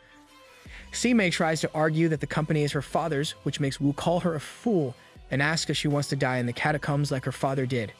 She states that the most important thing right now is to have more materials to train. Wu knows that the company is worth 200 million, and this would be enough to make Seimei reach peak level 3, and she assures Seimei that by then she will be able to take it back easily. Ping is surprised to know that Seimei was that rich when Wu finally turns her attention towards him and asks why he hasn't been showing any growth. Ping confesses that he has spent way too much to level up, and now the level 3 pills cost 40 points and Ping cannot afford that much. He sighs that his family doesn't have a company that he can sell, and all he can do is buy them himself. Wu tells him to stop whining and informs him that she knows that he has invested millions in his company, at which Ping tries to argue that selling the company won't be able to sell it as it won't make much money. This makes Wu realize what Ping is doing and asks if he is trying to blame her for not doing any favors for him. For this, she makes him a deal that he has to kill one person for her, and she will give him 1,000 points. Ping is surprised by that much amount and wonders if something is fishy, so he asks how he can kill someone she hasn't been able to kill, when she herself is almost a grandmaster. Wu assures him that he doesn't have to do it now and that he can do it once he is stronger. At which he asks if he has to kill a grandmaster or someone of peak rank 6. Wu answers that he has to kill a human in the catacomb and promises that she will give the 1,000 points right now if he agrees to do that. Ping thinks about what he should do since it is a huge amount of points and he would have to do a lot of things in order to get that many points, and he doesn't want to miss this chance. So he agrees and he gets the 1,000 points. In the next scene, Ping makes his way into the logistics department where he orders level 4 catacomb animal hide armor, a pair of level C foot and arm armor, and the total came up to be 700 points, and the whole would be ready in 2 weeks. Ping understands why warriors are so homeless, as those points would have cost up to 221 million, and gives Lai his card, which makes Lai a bit shocked as he sees that Ping is not trying to bargain anything. Li asks Ping where he got all the points from, and Ping answers that he accepted Wu's mission, and in return, she gave him points as he gives Lai the photo of the target. He asks Lai if he knows who that person is, and Lai answers that he does. The person is Wu's enemy and Lai's as well, and the target is also a level 9 warrior of 14 men. This information drains all the color from Ping's face as he realizes that Wu wants a future 9-rank warrior to help her for just 1,000 points. He then points out that Lai also said that the target is his enemy as well, and Lai informs him that 10 years ago that target killed Wu's daughter, and Lai was there as well and watched everything happening in front of him, but he wasn't able to help anyone, not even himself. Ping didn't know that Wu even had a daughter before since she never mentioned it, and Ping understood why Wu was so cold and furious since she has lost her family. Lai then tells him that this amount of information should be enough for him and also asks why he hasn't been improving lately and questions if this is because of the business. Ping tries to tell him that it's just because he has been slowing down, but Lai won't leave him like this and tells him to follow him, and they make their way into Nanfang Research Department. They go inside where Ping and Li notice the set of doctors around a human, which Ping is able to recognize is from the catacombs. Li points out that people from the catacombs who die here go back to the catacomb, but those who die there don't disappear, and no one knows why that happens. Ping asks why they are doing this on humans, and Lai answers that they are trying to see if there is any connection between spirit and the brain and explains how important this experiment is. If they can figure out that spirit energy has something to do with our brain, then they will be able to speed up progress and many people will be able to become masters. Tai reminds Lai that in the last mission, Ping had caused a huge blast, and the military plans on teaching that in their curriculum, so Ping could end up there too. Ping, who was already worried about this, tries to convince Lai that he is a natural, so they won't be able to find anything from him, and compares himself with Yang, a normal warrior, at which Lei points out that Yang might be normal, but Ping is surely not. Lai tells him that they need the result from the study, and also assures Ping that no one would be dying, as the doctors would just be taking a bit of his flesh, breaking his bones and removing bone marrow from him. This again makes Ping's face go pale. Lai immediately senses that Ping is scared and informs him that Wu had said that Ping would be the one who would clear the catacombs, and this is the sole reason why the military isn't looking for him right now. He tells Ping that the university won't be pushing pressure on him, but he has to prove himself to them. He also makes sure to inform him that if someone wants to cut him open and he has no strength to resist it, then no one would be able to do anything about it. After the warning, Lai tells Ping that he has something for him, and they go to a room where there are energy stones present. Ping had never seen one before, at which Lai suggests that he can touch one. So Ping picks one, and using his psychic powers, he tries to look inside the stone, and the only thing he could come up with is exclaiming that it is dangerous. Willie understands now that the spiritual powers make energy stone explode, so it is making Ping anxious and assumes that when Ping could become a grandmaster, he could be able to foresee dangers. Ping is amused by how useful spiritual powers are and asks Lai how he can become a grandmaster. Lai answers that when his skull is trained, he will be able to exude his spirit energy aura, and when he combines it with his vitality, he will be able to have access to new skills, and then he will become the grandmaster. Lai also tells him that mid-rank 3 warriors cannot train their skull. yet as they need to use both their spiritual energy and vitality to do it. After that, he becomes a level 8 warrior, and his spirit becomes immortal, and his strength becomes unmatched. In other words, he becomes a real invincible human. This makes Ping question why then does their headmaster look so weak, and Lai states that invincible doesn't mean that he is indestructible, and Yu's immortal talisman was destroyed by the leader of Tianmen Fort. Understanding what Lai is trying to say, Ping states that the high-level masters can only use their spiritual powers to fight the enemy, and this must be the reason why Wu wasn't able to get her revenge or kill the leader, and Li agrees that she would have to become a grandmaster for that. Ping takes a closer look at the energy stone and tries to absorb its power, which Lai immediately understands and smacks the stone away. Though Ping was able to absorb only a little, he understood now why people were so crazy for energy stone. It is easier to absorb and is much more effective.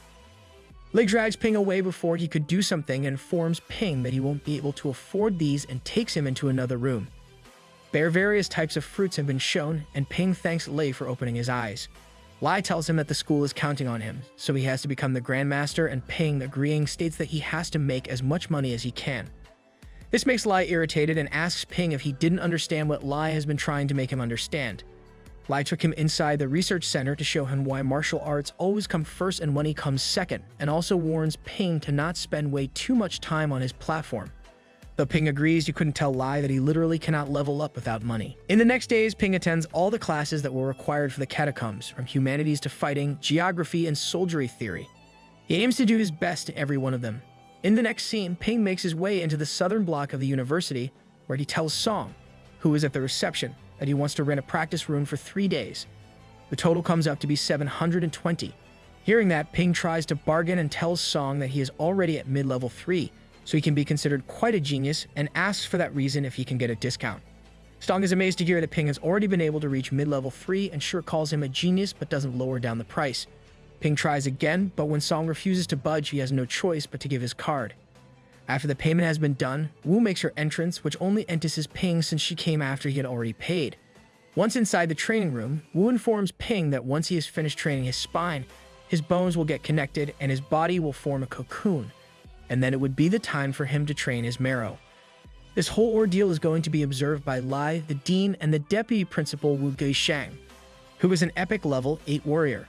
They observe Ping through a glass window, and Wu Tu makes her way towards the observer, where Lai states how interesting it is that Ping is not just training one bone, but using his whole spine to train his whole body.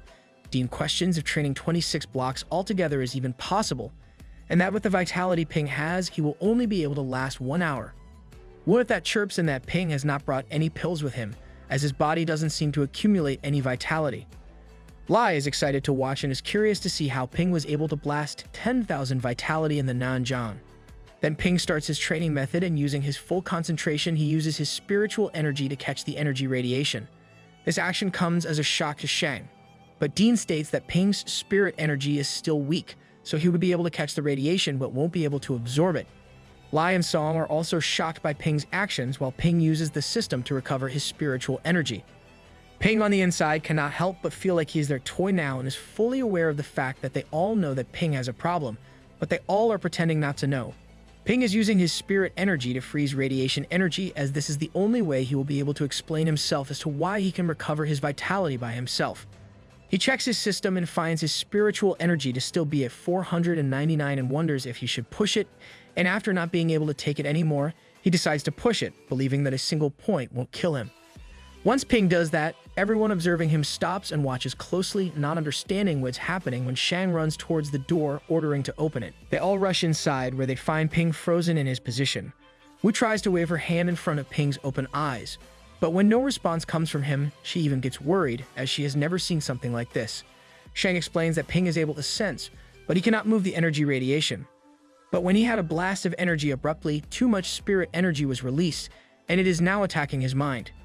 Shang, though, explains this, but cannot himself understand how Ping was able to have his spirit energy blast when warriors who are not strong enough don't get, and cannot help but compare Ping and his situation to someone who's trying to carry a heavy boulder and then kill themselves.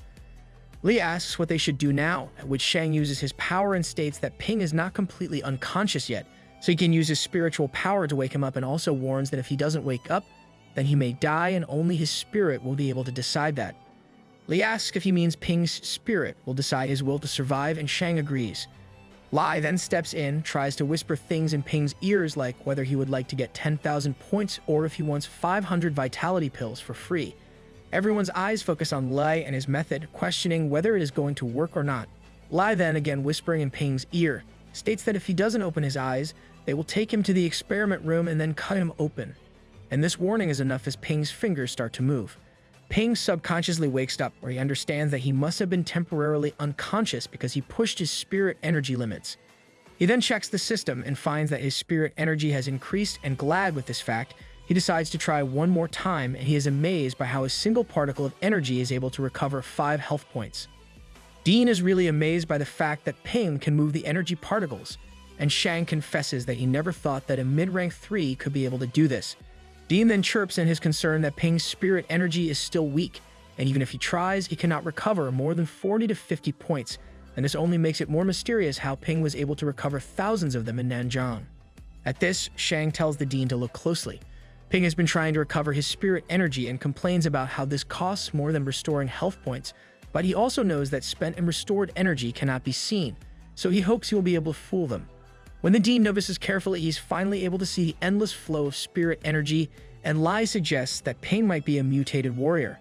Li compares Ping with Yang, who was born with crystal bones, and Lai Hansong of King Ku, who was born with a fully trained skull. And Yao Chengjun has an army of level 4 warriors that are able to release their spiritual energy, and states that Ping is just like them, that he has the traits of a grandmaster. Shang at this states that even he and Huang Jing are not much aware of spirit energy, so they cannot be sure if their research would be fruitful. However, if they get a level 9 grandmaster to check, it might be easier to understand. This statement makes Wu angry and declares that no one will be doing anything to her student. When Shang asks what she means, she replies that she is aware of how much of a cunning man Shang is. She explains that he has already used their daughter, so she doesn't trust him with anything. Her statement makes Shang angry, and he confesses that the incident was his fault and asks why he would ever want to kill their own daughter. Wu at that states that then he must have died and not their daughter, and blames him for the death of other students as well. Dean tries to step in as Lai states that no one wants their family to die in the catacombs, but it is not something they can control, which makes Wu scream at him to shut up and exclaims that she knows he was there as well and promises that she will be finding out the truth one way or another. Shang, tired of all this argument, leaves while Wu stands there, brewing in her anger. An hour later, Ping is still in his position, tired and sleepy, while Lai and Wu are standing by the glass window. As Wu realizes that Ping is almost there, Ping starts to shake and his spine is jerky. Wu screams at him to train his marrow now. Ping hears that and tries to, and he realizes that he has been able to reach top level 3. He can immediately feel the change in his skin, which is much thicker, and his blood and bones seem to be transforming now. He then gets the notification from the system that the transformation has been aborted since his health points are less than 15%. So he checks his status and finds that he has spent more than 20 million. But having no other choice, he restores his health points again, and this time his transformation is completed. Ping has finally reached top level 3. Ping can feel the change in his body and is amazed by how strong he feels. Wu states as she enters with Lai that his muscles and skin are now on the same level, and Lai states that he is still one step away from peak level 3. Moreover, he wasn't able to train his marrow. Ping at that states that he did his best and that transforming his body costed him all his vitality points, and tries to get some points from Lai, but Lai is smart and denies it. Wu then tells Ping that he should practice more fighting and try to improve his strength. The peak level 3 can wait for now. Ping, who is excited about his new power, asks Wu if he can easily be a mid-level 3 warrior, but Wu tells him that they cannot be sure as it all depends on how well he can control his strength. She informs him that he has a blast at mid-level 3, but now he is on high level 3, and he needs only 40 points to do that, but that is the only best he can do. If he wants to do more, he would need to have better control over his vitality and fighting technique. She also states that a warrior who can control their strength means that they are able to release up to 10% of their vitality, and she finds the warriors who cannot do stealth attack as garbage. Ping finally understands what she is saying and questions that, so now he doesn't even have the power of a new high 3 level warrior. Lai then out of nowhere stabs Ping's chest with a dagger and noticeably states that Ping's skills are still weak, but his strength will make a level 2 warrior struggle to even make damage on his body. Ping then points out that Lai himself is on level 6, at which Lai apologizes and tells him not to give up yet as he is still strong. Ping doesn't try to make them understand that he is not giving up, it is just he is hurt that he had to spend all of his wealth to get to the high level 3. But at least there is one good thing. From now on, he is officially an elite warrior. In the next scene, Ping makes his way to meet Lai, and Ping asks him about the investment. Lai informs him that there is a company who is interested in their food channel, and he is hoping that they will invest 20 million, which would get them 30% of the share. Ping states that ever since the Fang Haiyan Club was established, they have invested 35 million in total and spent 20 million on building and promotion of the company. All of this has resulted in something, as they are getting more attention now and are also getting more users every day. Ping then suggests that he will sell his 30% shares to them, and Lai informs him that even their food channel is not worth that much. So Ping clarifies that they sell things online, but they are not selling the items, but the idea of selling them. Ping pushes that what you say is what it is. If they push the idea that it is 100 million, then it is 100 million. And if they push the idea that it is worthless, then it is worthless. Ping tells Lai to inform the company that Fang Yuan was established by Ping himself, who was a student of the Magic University of the Martial Arts and also a high-level 3 warrior. The reason behind him selling the company is that he is in need of money. And Lai does exactly that, where Lai pushes the idea of Ping as a huge man with lots of power. When the company hears that Ping is high-level 3, Lai suggests to them that they should make their decision as quickly as possible, as once Ping goes on a business trip, they won't be able to do anything. On 5th June, inside the Magic University's online trading platform and loaning service, the logistic department is getting the highest revenue they have ever gotten. Meanwhile, Tin, along with a few others, are screaming at Bo and Zhao as they are not able to get a loan. They complain that they have found the perfect pills and weapons, and they only needed the points to make the purchase. But now the item is out of stock. They threaten that Ping is discriminating against them and warn Bo that if they do make Ping talk to them, he will cut them up. Bo, scared for his life, makes it look like he doesn't even know Ping and instead points at Zhao, while stating that Zhao is Ping's best friend. Ping, on the other hand, is in the dean's office, where he informs the dean that the loaning service has been open for 3 hours and already 80,000 points have been borrowed. Ping points out just how many more points the students need. But the dean instead asks him why level 3 can't take out loans, and Ping assures that they can, but there are more limits for them. 3rd level students have 20,000 points for them, but they just have to go through more procedures. While they want to motivate the 3rd level students to go to the catacombs, the 3rd level students need to be controlled as well, as some of them are arrogant. Ping doesn't want them to be reckless and careless enough to end up dead in the catacombs. Ping also states that the interest rate for them will be increased as well. Ping explains that if too many 3rd level students die in the catacomb, their company will end up bankrupt unless the dean gives them more points, at which the dean states for him to raise the interest charges, as they don't have any more points to give since the new school is starting, and they have to prepare for the weapons and pills for the new students. This makes Ping question about the 10% of the material Wu gave them at the meeting, at which the dean states that that was still not enough. Ping goes into deep thought and comes up with an idea where he states that since this year is the Magic University's 60th anniversary, they can promote a ceremony where they can encourage the graduate students to donate to them. Since the graduate students have high social positions, they can easily earn up to 800 million or 1 billion. Ping thinks that this might be the chance for him to meet some masters who will be able to help him. Dean tries to think if this is a good student, and Ping tries to persuade him that this is for training more warriors, so no one should have a problem with this. Dean tells him that he will think about it for a while and tells him to leave. As Ping opens the door to leave, he peeks back inside and states that if the dean wants to do a fundraiser, he can help since he is a student, so it would be easier for him. In the next scene, Ping is with Wu, where he is reading from a book. It is mentioned to gather vitality and spit out blood, something that Ping finds sounds familiar. At this, Wu informs him that many warriors keep some blood in their mouth to distract their enemies when they are hurt. But it doesn't work for stronger enemies, so she tells him about her deadly arrow, which she considers to be a deadly technique. And to show him what she means, she throws a stone in the air, and using her power, crushes the stone in midair. Ping is amazed by this technique, and Ping knows that this technique was just made for him. And now he can crush other skulls at any point, and no one would be able to top him. Wu informs him that many have thought of doing this technique, but no one has ever been successfully able to do it, as it is not just about spitting blood, but about training their neck bones. When one trains their neck bones, but their skull isn't trained yet, their vitality becomes weaker, so the blood arrow is the perfect solution for this. She makes sure to remind him that this is a secret technique, so he cannot tell this to anyone, and tells him that training his neck is not that hard, and to just take a look in his book, and then he can start. By the evening, Ping has somewhat gathered the idea of the technique, and though his power for the arrow technique is still weak, he still is able to do this. Wu tells him that he still needs 30 points to be able to break someone's skull, and orders him to do it again. at which Ping whines that he has already tried it 10 times and now his throat is hurting. Ping understands why this technique is called deadly, as the practice alone is enough to kill him. But Wu doesn't want to hear any of his excuses and tells him that the worst-case scenario is that he would have to keep his mouth shut for a few days and demands that he does it again, and reminds him that he still has to work on his upgraded blood blade and agility. By the high level 3, Ping should have been able to master the heavenly step, and if he wants to assert his dominance, then he needs to improve his agility, as without it, he won't be able to fight anyone even if he has the strength of a god. Ping realizes that all of this is going to take a lot of time for him, and while he won't be able to be stronger than his enemies, he has to make sure that he is quicker than them. But he also is aware of the fact that fighting techniques are not just words, they are actions, and unfortunately, the actions require health points, and since his wealth is 0 now, he has to count on himself to be able to recover and the pills to increase his health. Since he is not used to this, he finds the whole process to be very slow.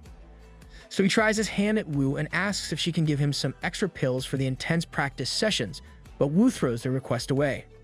On the 10th of June, a new list for the top Chinese warriors is published, and this time the list is different, as this time the warriors' achievements are listed there as well. This list has made the internet go wild, and the list has reached the top search, where many people are angry and confused by the list and ask how a university has the permission to kill anyone. The managers have given the reply, which is simple. The Magic University students have the rights, and besides, all the people they have killed are bad people. China is finally telling the truth about their beloved martial artists, whether it be about the friendly matches or forming a task force. They were not notified of this before because they would have been terrified of everything their warriors are doing for them. Chubby hears the news as well and immediately calls Ping, asking him if he is a murderer. Ping jokes and asks if she is scared now, and she replies back by asking that if he just kills the bad people, and Ping replies with a yes. This is enough to make Chubby happy with everything, and she tells Ping to wait for her, then they will kill the bad people together. But Ping doesn't want her to think these thoughts, so he changes the topic and asks her how her final exams went. She replies that she is doing good, but the last one is on the 17th, and she hopes that by then he will be back home, at which Ping promises that he will try and also greets her with the fact that he has something for her. In the Yuan Fang group, Ping greets someone and introduces himself. The man he is greeting is the vice director of Xinwu, Jiang Yuanhao, a peak level 2. After being seated, Jiang informs Ping that they are aware of the promises Yuan Fang holds. While Xinwu is investing not only in the company but also in Ping in some way, they still have some concerns that he wants to voice out and add to one more section of the contract. He informs him of the concern that if Yuan Fang's shares change, then Ping would no longer be the president of Yuan Fang Food and Xinwu's investment would be futile. If this scenario happens, then Xinwu expects a compensation claim, which would be 3 times the investment. Though Ping agrees, he laughs internally, knowing fully well that he would never sell the company he spent so many years building. The deal is now done, in which Xinwu would be investing 30 million and buying 30% of Yuan Fang Food's shares. Ping requests Jiang to transfer the money today as they are in desperate need of money. Within seconds, 30 million is transferred to Ping's bank account. However, 2.4 million have been deducted as tax, which also increases his system wealth. Ping is finally pleased with this and knows that he was right all along. Selling 30% of his company made others aware of the actual price of the company. Now Ping wants to put more effort into developing the company, and once he has established the company into billions, he won't have to worry about money anymore.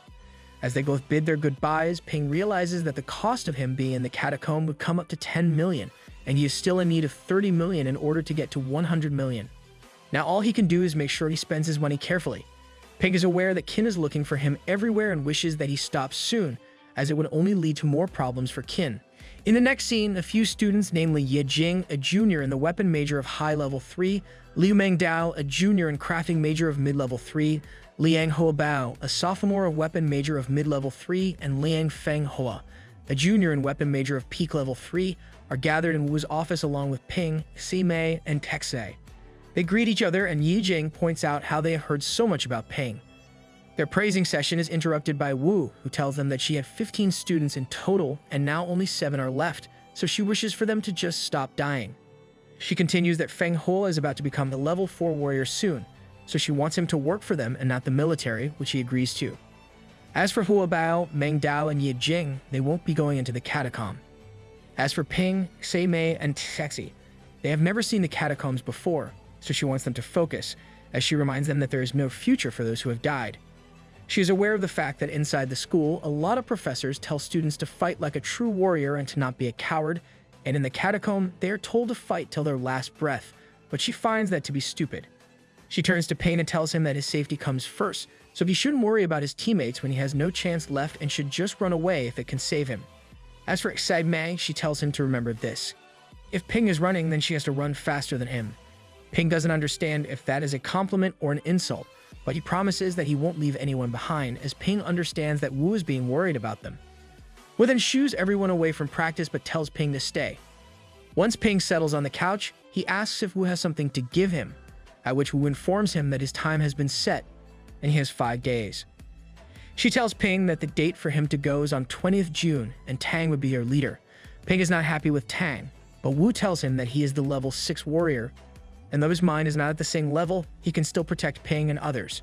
She then proceeds to give him a chain compass and tells him that her father had given her his, and there is a picture of him inside. Her father had gone missing last year in the catacomb, so if Ping needs help, he can ask him if he sees her father there. Ping asks what level her father was at, and she replies that he was at peak level 7. This information makes Ping conscious to keep the compass close to him, as he hopes if he is able to find him, then her father might give him something. Wu then continues, urging Ping to protect Xi, Mi, and Taxi, and to take them with him when he is running. She informs him that Taxi's father has 6 to 7 sons and Taxi is the only daughter, so that man will do anything to keep her alive. She also makes sure to warn Ping not to let his guard down in front of the professors except for the headmaster, especially Wu Gai Schnag, as he is settled on protecting humanity at all costs. Wu is aware that she has many enemies and never knows what would go inside their minds and might try to sacrifice some students, and Ping is one of them. They want to kill their students as a way to stop her from being a master, and though she is aware that Ping is smart enough, he has to find a way to figure out if any situation is a coincidence or someone's purposeful intention. Ping also knows that all of these people just want to save their country, so he doesn't believe that what Wu is saying is something that serious, but he still doesn't want to take any chance. Taking his chance, he asks Wu if she has something that could help him stay alive since there are so many enemies roaming around. He gives her the example of the book that stops enemies' attacks in one hit or the disposable powerful explosive weapons used by grandmasters. This makes Wu amazed by these items as well, and she would like to have these items too, but since she cannot give them nor get them, she decides to give Ping elite vitality pills. After using the pills, his vitality will become 2 times stronger than it is, but afterward, he would be drained completely. Ping asks if they are deadly if they can get them drained, and Wu informs him that he can recover some vitality before they are completely drained, which would keep him alive, but he will have to suffer some serious injuries. So as a precaution, she asks him if he still wants them, and Ping doesn't even think about it and agrees to it. As Ping touches these pills, his system informs him that his wealth has increased by 4.5 million, and Ping realizes how costly these free pills are. His business mind strikes that he can sell 1 for 2 million at the very least. As Wu starts to move away, Ping asks if she can give him more of these. So Wu tells him that these were all she had and tells him to go back home, as he still has enough time to write his last will. She assures him that if he dies, then the school will take care of his family. On the 18th June, Ping goes to Chubby's school, where she greets him after the final examination. When the other students see him, they gather together and call him their deputy leader. This amuses Ping, confused, so he looks at Chubby for an answer. Chubby tells him that she is their leader, so that marks Ping as their deputy leader. Ping, not knowing what to do, asks how many people are in this group. Instead of Chubby answering, the group in unison announces that there are 3,000 schoolgirls, which makes Ping wonder if Chubby is starting her own country. In the next scene, both of them are making their way.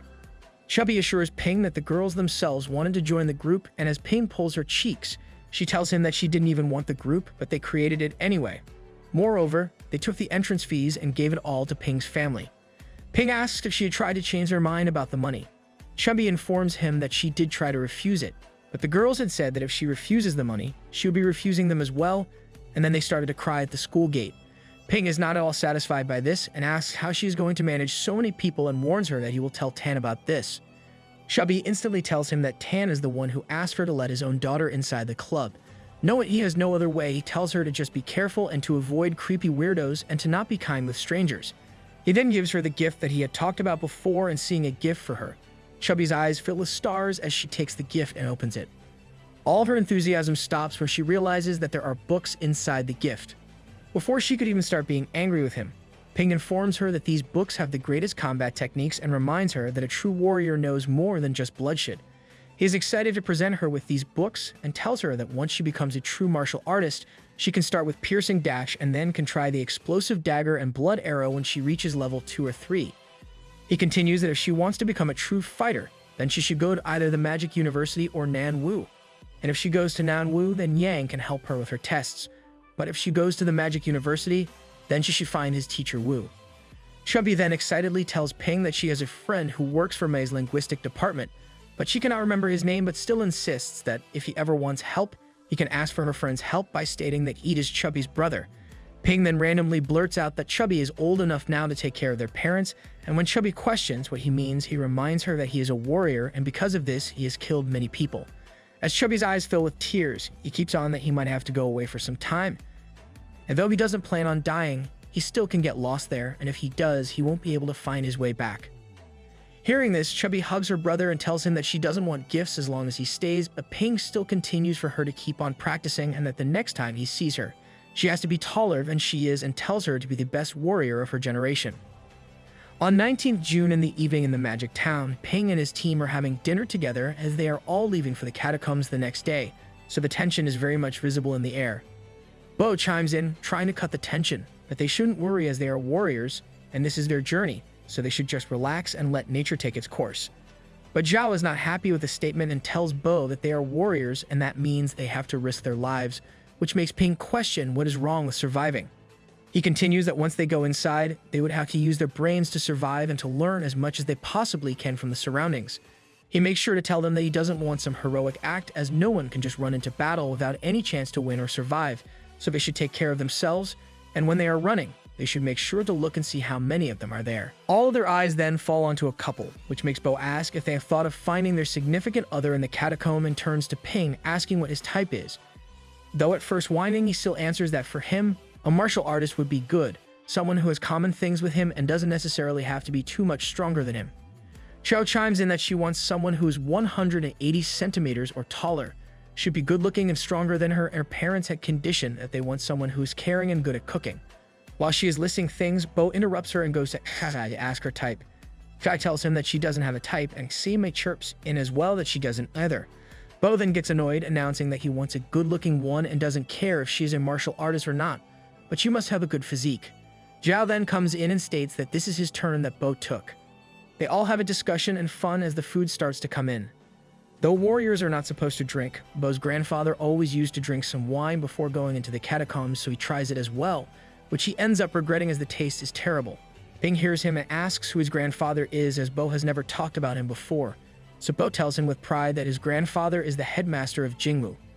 This makes Ping shocked, and he asks why Bo is in Magic University when his grandfather is so strong, which makes Bo remind him that Xe's grandfather is a big man too, as he is the headmaster of Jingnan University.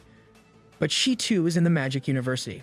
Bo clarifies that this is not just them, but a lot of students who don't want to go to their father's school go to the Magic University as they don't want to witness their family's deaths, and tells him about Wu and her daughter and how if the daughter wouldn't have died in front of Wu, then things would have been different for her.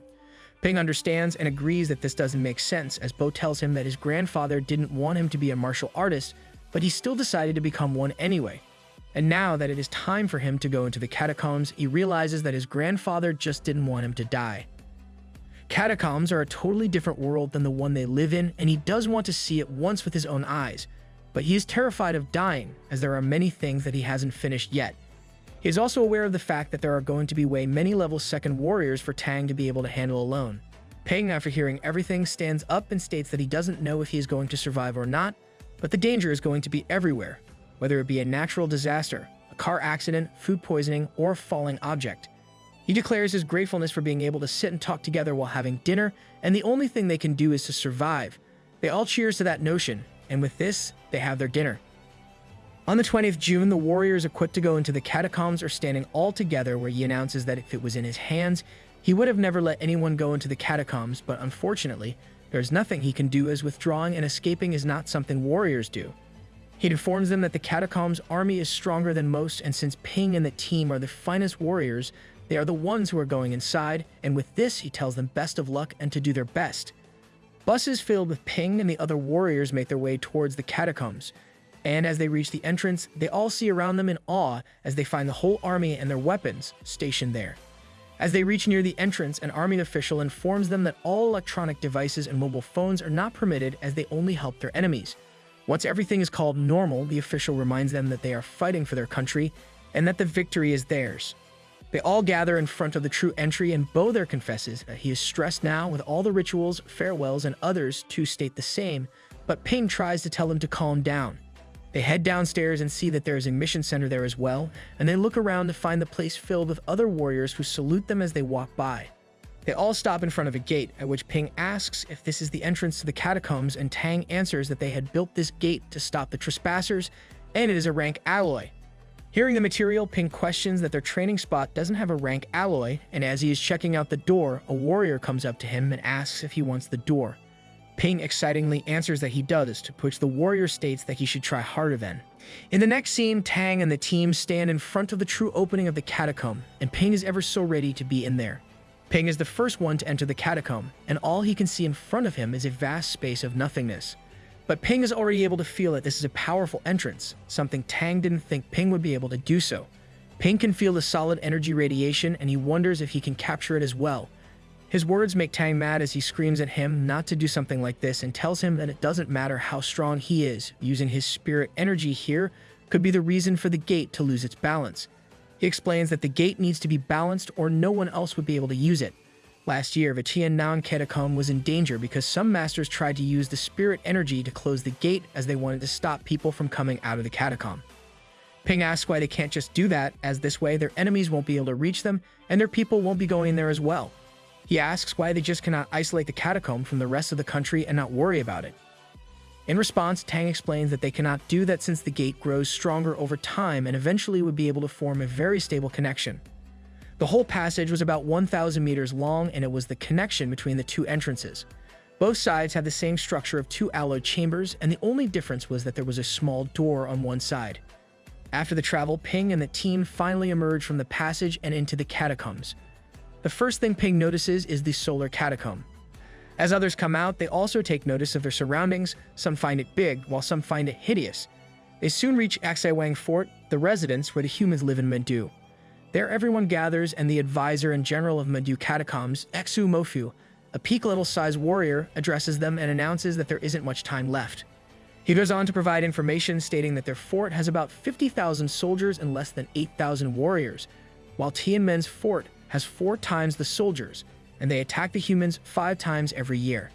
The Tianan fort is located about 80 kilometers to their north, and there are villages outside the Axiwang fort that have also been attacked.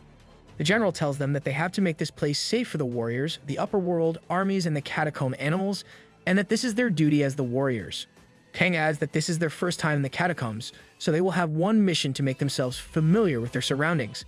They will go on patrol within the first 10 kilometers for the next 3 days, so that they can learn more about the camp and the army, and after that, they will cover 30 kilometers for 3 days, after which Ping and the team can go out on their own. They will head out of the catacombs after 20 days. Ping then raises his hand and asks if they can keep whatever they are able to find, and when Tang confirms, Ping asks him where he can find energy stones. This makes Tang challenge him that he won't be able to find any, as the catacomb people would have already taken the ones they could find. Though there are mines perfect for training, they are also the property of the strongest animals present, and Tang warns him not to trespass in those areas. Ping is not happy about this, as he realizes that though he will be able to find them, he won't be able to keep the energy stones. Soon enough, the gates of the fort are opened, and they all step out to check the perimeter. Everyone is acutely aware of their surroundings, making sure not to miss a single detail. As they walk around the fort, Ping notices that the walls of the fort are made of metal, which makes sense since level 1 or 2 warriors can easily break stone walls. When he looks down, he finds the ground to be covered with dried blood, and he cannot imagine the horrible battles that must have happened here. When they reached the jungle, Tang taught them how to find water, how to find a lookout, how to set up a trap, and a lot more tricks. The plants in the catacomb looked familiar, but there were many that they had never seen before. Even the animals were the same, with the only difference being that they had energies inside of them. When Ping does a small fix, he asks Tang if he can hunt it, but Yang tells him that it won't be worth it. So they keep on going, familiarizing themselves with the environment and the military. They found everything to be exciting, as it was new, and it was so exciting for them to a point that they even forgot the danger that lurked in the catacombs. After walking for quite some time, Tang calls for a break, and as Xiao sits, she exclaims how fresh the air is, at which Ping points out that they are even breathing air. Xiao, irritated, informs him that they have already tested it, and it is declared to be pure, something they were taught in class. Tang heard them fighting and reminds them that they are in the woods, so they should stay quiet. Ping uses this time to question Tang why they aren't using horses to travel and there is no traffic in the catacombs. Tang answers that the smell of horse blood is way too strong, and this would attract predators' attention, and if they are in a fight with high-level martial artists, the horses would get scared and run away. So Ping asks about the creatures in the catacomb, at which Tang tells him to forget about those creatures, as the creatures that are able to resist spirit energy can think, so no matter how well someone has trained them, they can betray their owners. Tang informs him that their headmaster used to have a level 9 alligator, and it almost destroyed Wang Fort, and ever since then, the military hasn't allowed any animals in. Ping is disheartened by this as he wants to ride a beast.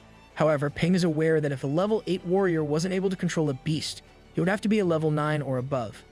The nights in the catacombs are pitch black, and Ping realizes that this is exactly as the instructor had said, that it all changes in the blink of an eye. Bo points out how if they were to go outside, they won't be able to tell the direction, and he jokingly asks if he would be busted if he reaches into the girl's bedroom. Ping reminds him that level 4 warriors have night vision, so he would be busted, and this makes Bo flop down on the bed, whining that he is bored. He states that though it has been only a day, the catchings are not that much dangerous, but Ja reminds him that this is just the beginning, as they have only covered 10 kilometers. While they are discussing all this, Ping has been having a weird feeling since everything has been going so well, and just as he had anticipated, sirens erupt outside, where someone orders for all the mid-rank warriors to get to the gate to stop the enemies from entering. Ping realizes that they are not able to get out, while Bo states that Yang is outside, but they are not aware of how many enemies are out there. And just like that, they waited like that in front of the door for half an hour. Just as Ping heard someone disarm as the enemies are running away, he wastes no time and runs to the situation. As he reaches outside, he notices a floating thing in the air, and he immediately recognizes it as an aerial warrior.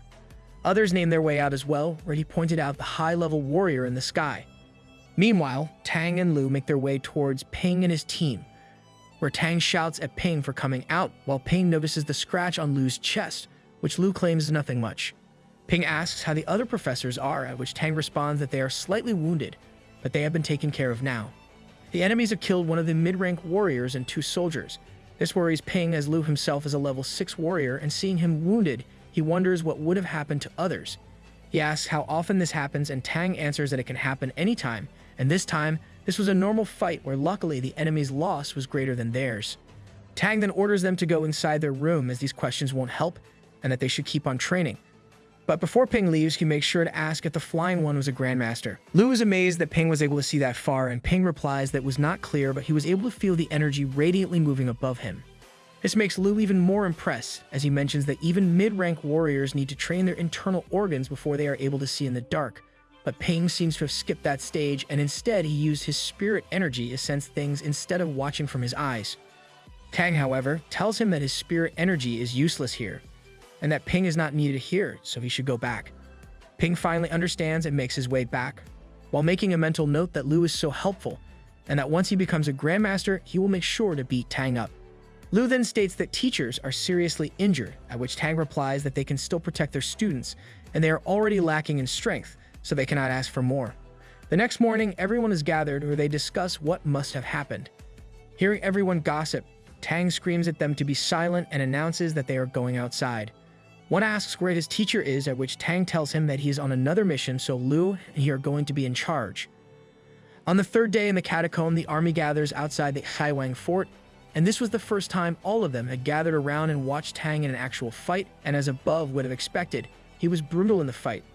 Everyone is in awe of his strength, and Ping is amazed by how Tang is able to crush mid-rank warriors as if they are nothing, and he is sure that even if he is able to reach level 5, he won't be able to join at all. Once the fight is over, they cover all the dead bodies with a red cloth, which makes Ping question, so Lu answers that these bodies cannot be cremated here, and trying to transport them back home is even more dangerous. So the only thing they can do is bury the bodies, and explains how they are the ones who fought for the country, and they deserve the best farewell. This is unfortunately all they can do. Ping internally laughs at this as supposed to be a victory, but they are not even able to defend a fort. Lu, as if able to read his mind, tells him that grieving in the catacomb is useless, as the only way they will be able to win is by ensuring that they increase their strength by practicing every day. Everyone is gathered in front of the grim scene, and no one is able to speak a word with the grief that consumes them. But there's nothing more they can do, so they go along their way when Tang suddenly stops, exclaiming that this is too slow. He expresses that a bunch of mid-tablet attacked them, and even then they had casualties. He believes that they are slowly losing the war, so he declares for everyone to split into teams of 2, where Tang would be leading the rank 3 warriors into the center of their nest, where they can fight against the enemies until their last breath. He states that rank 3 warriors should be doing the hunting and not trying to hide. He's assured about the fact that they have taught the students everything they would need to know about hunting in the catacombs. Ping questions his idea, though, and states that this might end up ruining their whole plan. The main thing Ping is worried about is that if he goes with Tang, then he won't be able to protect Xi Mei, as he has promised he would. Tang, however, is not happy with Ping's question and suggests that if he wants, then he can go alone and without any team. He tells Ping that he should have gone to hunt the enemies a long time ago, but instead, he wasted time with them and did nothing. This is it for today. If you want to know more about Ping and his adventures, then make sure to subscribe to the channel. Until then, have a nice day.